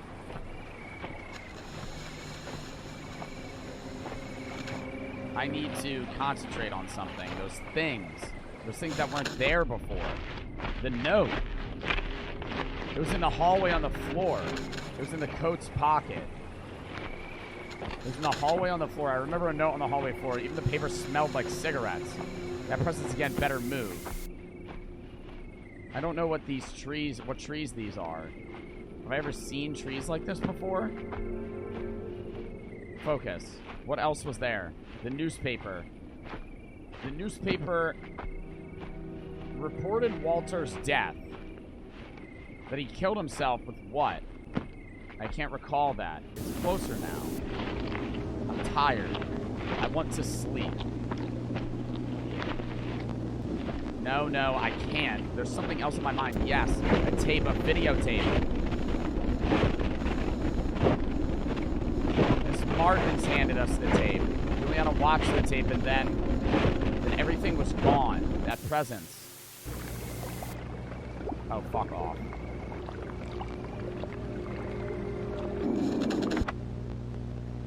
Presence.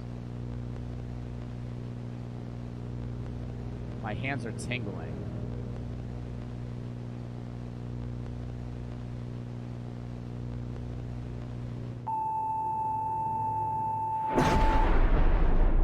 I had to embrace the forest. I know the monster's in the lake. Oh, I should have sailed. I think I died. I died. Fuck. Should we sail? I think we need to sail the lake. I think I need to sail the lake.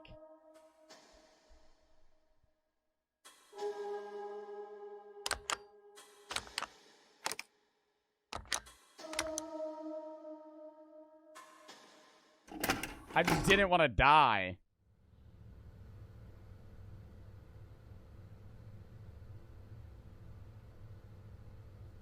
All right.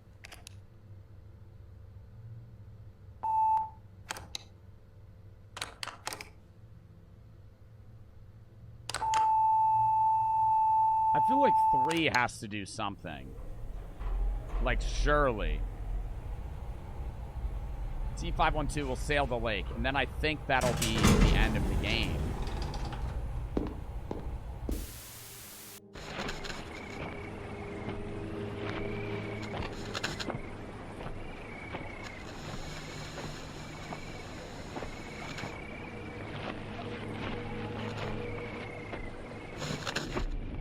In the hallway on the floor.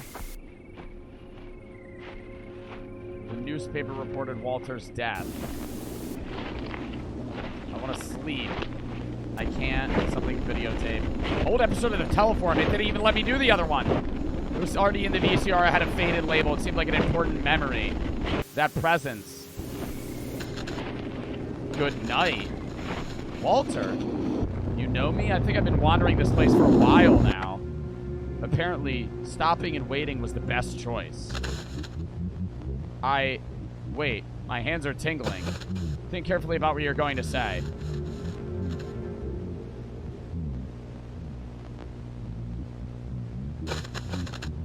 We watched the tape. Your camera.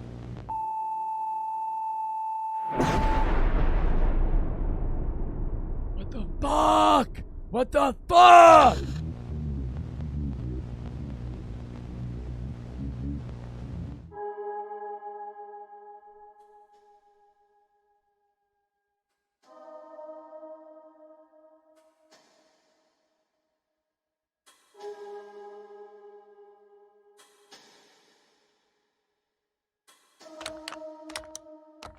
I have to go one more time. I have to go one more time.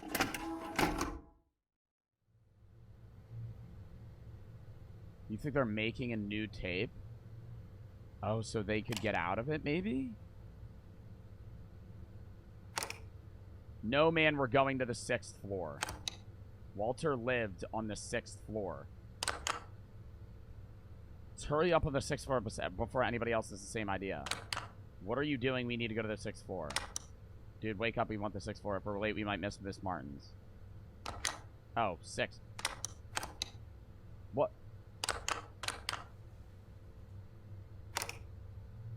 It won't let me.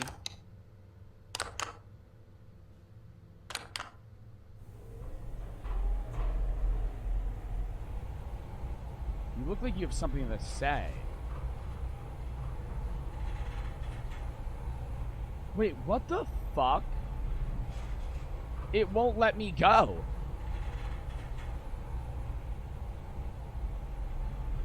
Why won't it let me? He's in the way. You think we made a new tape?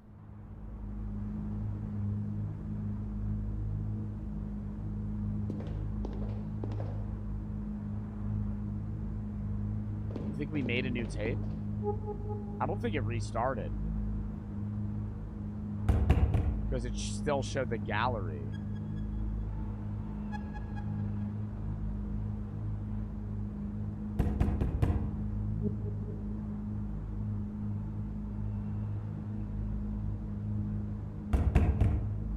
I just want to see what the tape is. I feel like the tape's going to be different.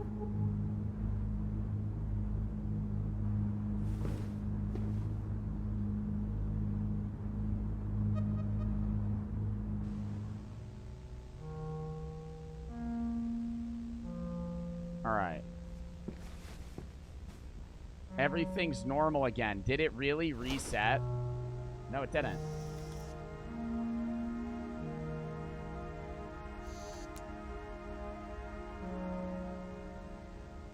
Did it restart, chat?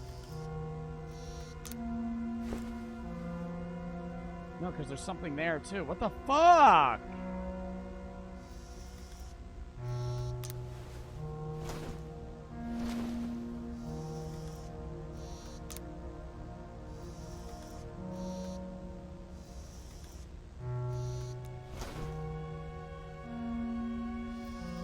I have no idea what's going on. Okay, she's done. Thank fucking God, that took forever, dude. Hurry up. Let's go, let's go, let's go, let's go, let's go. It reset? I don't know if it did. I'm just gonna ask her random questions. Oh wait, I should probably be paying attention. Paper headlines. She hasn't slept.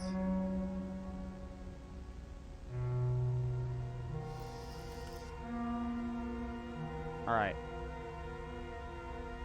I was told he hung himself. The tape, the copy. Let's watch the tape one time and then I'm gonna run it. Alright. I should have said, are you crazy? I'm out. Fuck. I could have just said, no, I don't want to watch the tape, and then I would have left.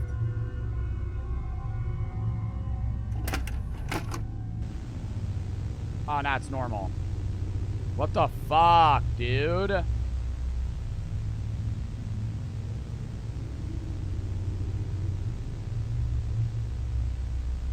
I think it restarts. Somebody said wait.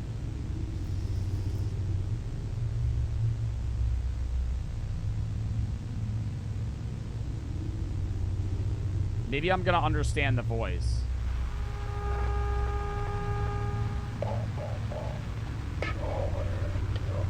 Her name? What's her name?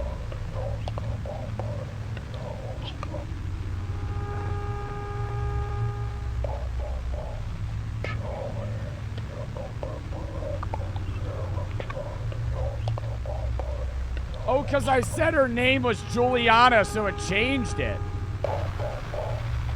I can just change the past. Because I made it, I swapped it.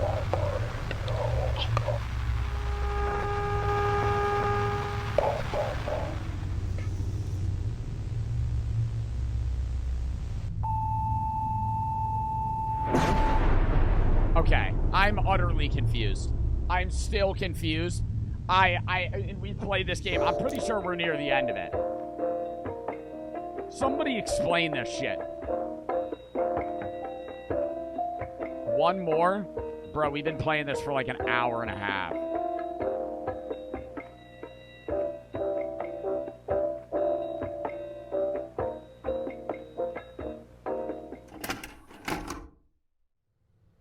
It just starts up again. Wait, what?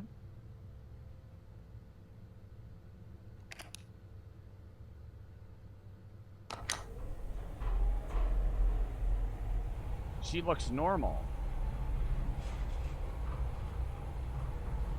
Why does she look normal? Normally on the second day, she always looks fucked up. It restarted? It didn't. This is different. Yo, Toasty for the fucking raid. W fucking raid in the chat. Thank you for the fucking raid, dude. We're playing this fucking game right now. Utterly confusing, but it's really good. Trying to figure this shit out.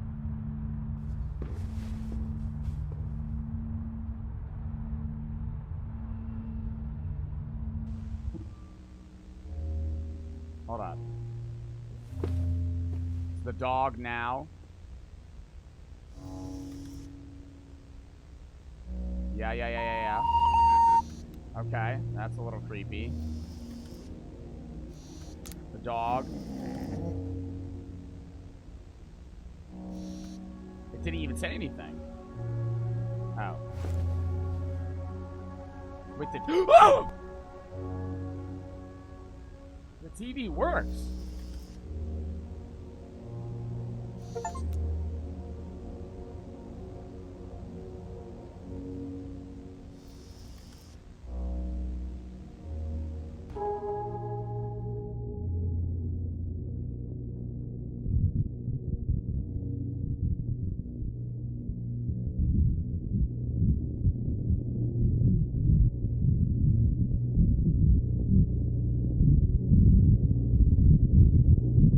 where we were. It's the forest.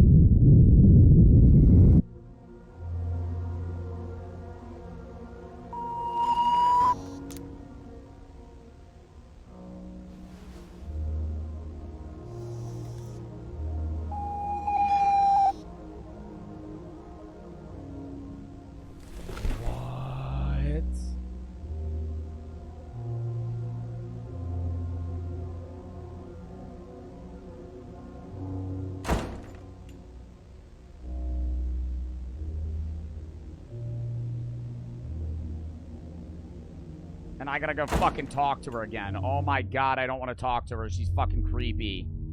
Don't throw the camera now. I'm not going to.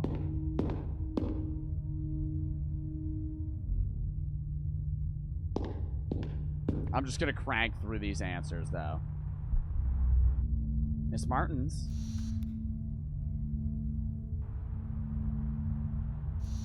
What's on the tape? I don't know. Blah, blah, blah. Why do you keep the tape? Blah, blah, blah. Should have burned it. Da, da, da, da, da, da, da, da, da, da, da, da, da, da.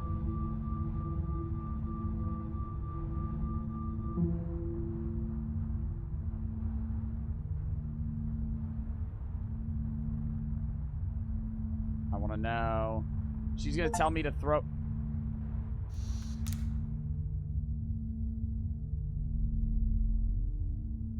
I've never been able to conclude the interview.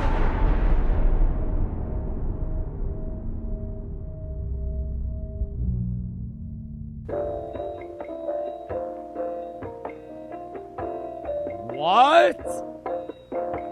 And the room was completely white.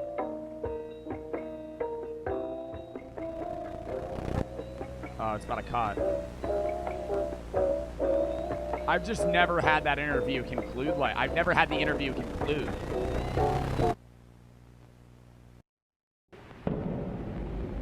Reach the apartment. The apartment. Which apartment?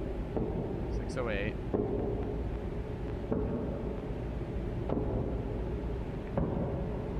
I'm gonna change her name. Who is Julia? That tape. I saw the past and future that never happened.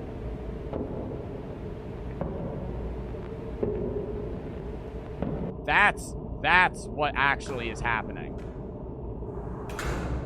Like, he keeps reliving.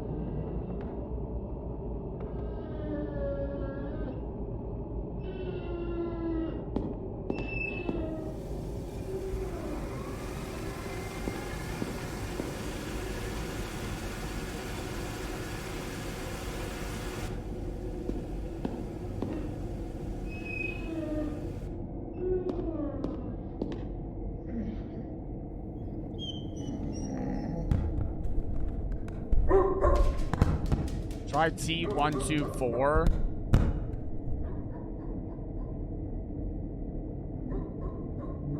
Yeah, the note's the same.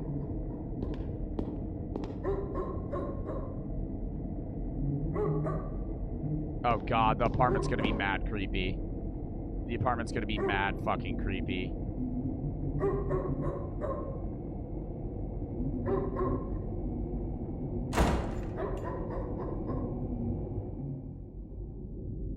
Oh god.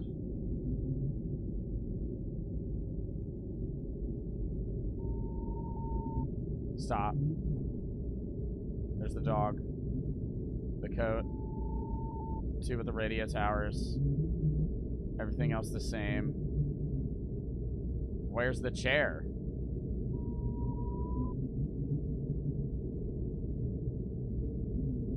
Whatever. Fuck that. Fuck that. Fuck that.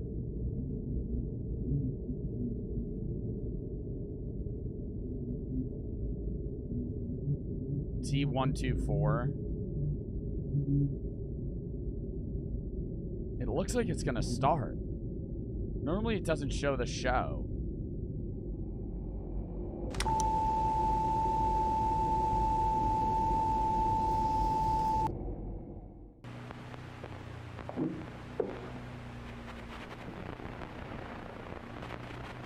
Caros telespectadores, boa noite.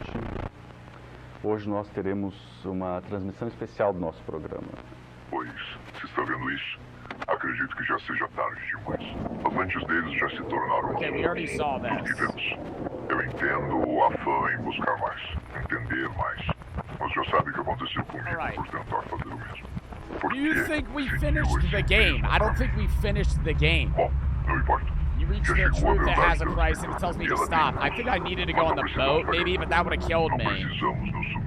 If I went on the boat in the beginning. Eles não têm controle disso. Não ainda. Desligue o vídeo. Vá embora e não volte. Escapará por entre os dedos deles. You didn't try T124? Vá embora. Didn't I do T124 first? Did I do T124 first?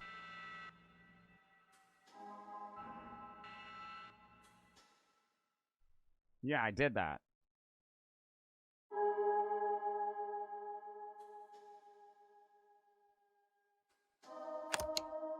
Bro, I'm honestly... Hold on. I'm gonna see if this rewind works. And I can input something. If it won't let me, I'm not gonna do shit. Okay, hold up. I'm gonna see if she'll let me do anything else.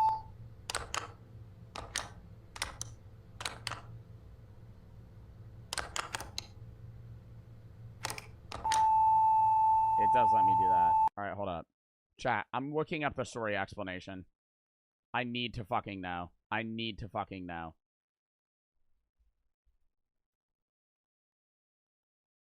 Hold up.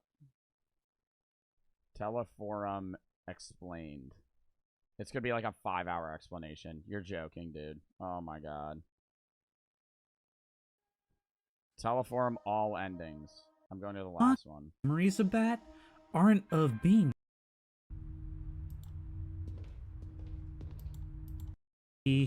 When we took down this charm on the spawn and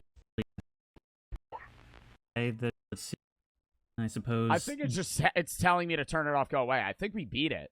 Did we beat the game?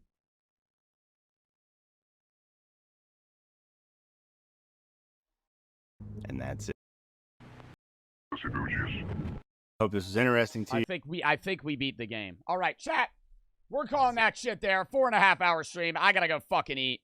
We're gonna be playing a bunch of games in the future. Tomorrow I'll be live at noon. We're gonna be live early, noon EST, 12 p.m. EST. We're gonna be doing VR games. It's gonna be Help Wanted 2. We're going to be playing probably some other fucking funny VR games like Shave and stuff, and then maybe Among Us, whatever the fuck chat wants. Sunday will be reacts and gaming and some Christmas type stuff at noon as well. Monday I'm not live because it's Christmas. Tuesday I'll be live doing Minecraft Monday on a Tuesday at 2 p.m. Next Wednesday will be Scary Games. Next Thursday we'll probably do Unbanned and then some random gaming. Next Friday will be reacts and some gaming, and then I'm going on a week-long break. But yeah, I'll be uploading on YouTube in about an hour, so make sure to go tune into that. We had a great chat, great audience. A lot of fucking people in stream. I appreciate everybody that followed, sub, donate, etc. Mr. Mass Lord for the 2 subs. Chain, Spectra, Baby, and Cooper for the sub. The VMX for the 340 biddies. Yeezy, KBS, and Noob for the sub. Ghost, Banana, and Silent for the sub. 23 for the 3, first time donoing. Turn 19 today. Dub, Tags for the 3. Wiper, Let It Cross. Gabe, IHUF for the 7, 8 for the Niners biddies. All right, chat, we're going to call that there. Appreciate everybody that popped out. We're going to raid now. Who do we want to raid? Let's read T. Nichols today. All right, I will see y'all then. Appreciate everybody. Go watch the YouTube video when it comes out, and I'll be live at noon EST tomorrow, so I'll see you guys in like fucking 17 hours. Whatever the fuck, mathematically. Noon. Be live early. But yeah, catch all then. We're going to raid in 5, 4, 3, 2, 1.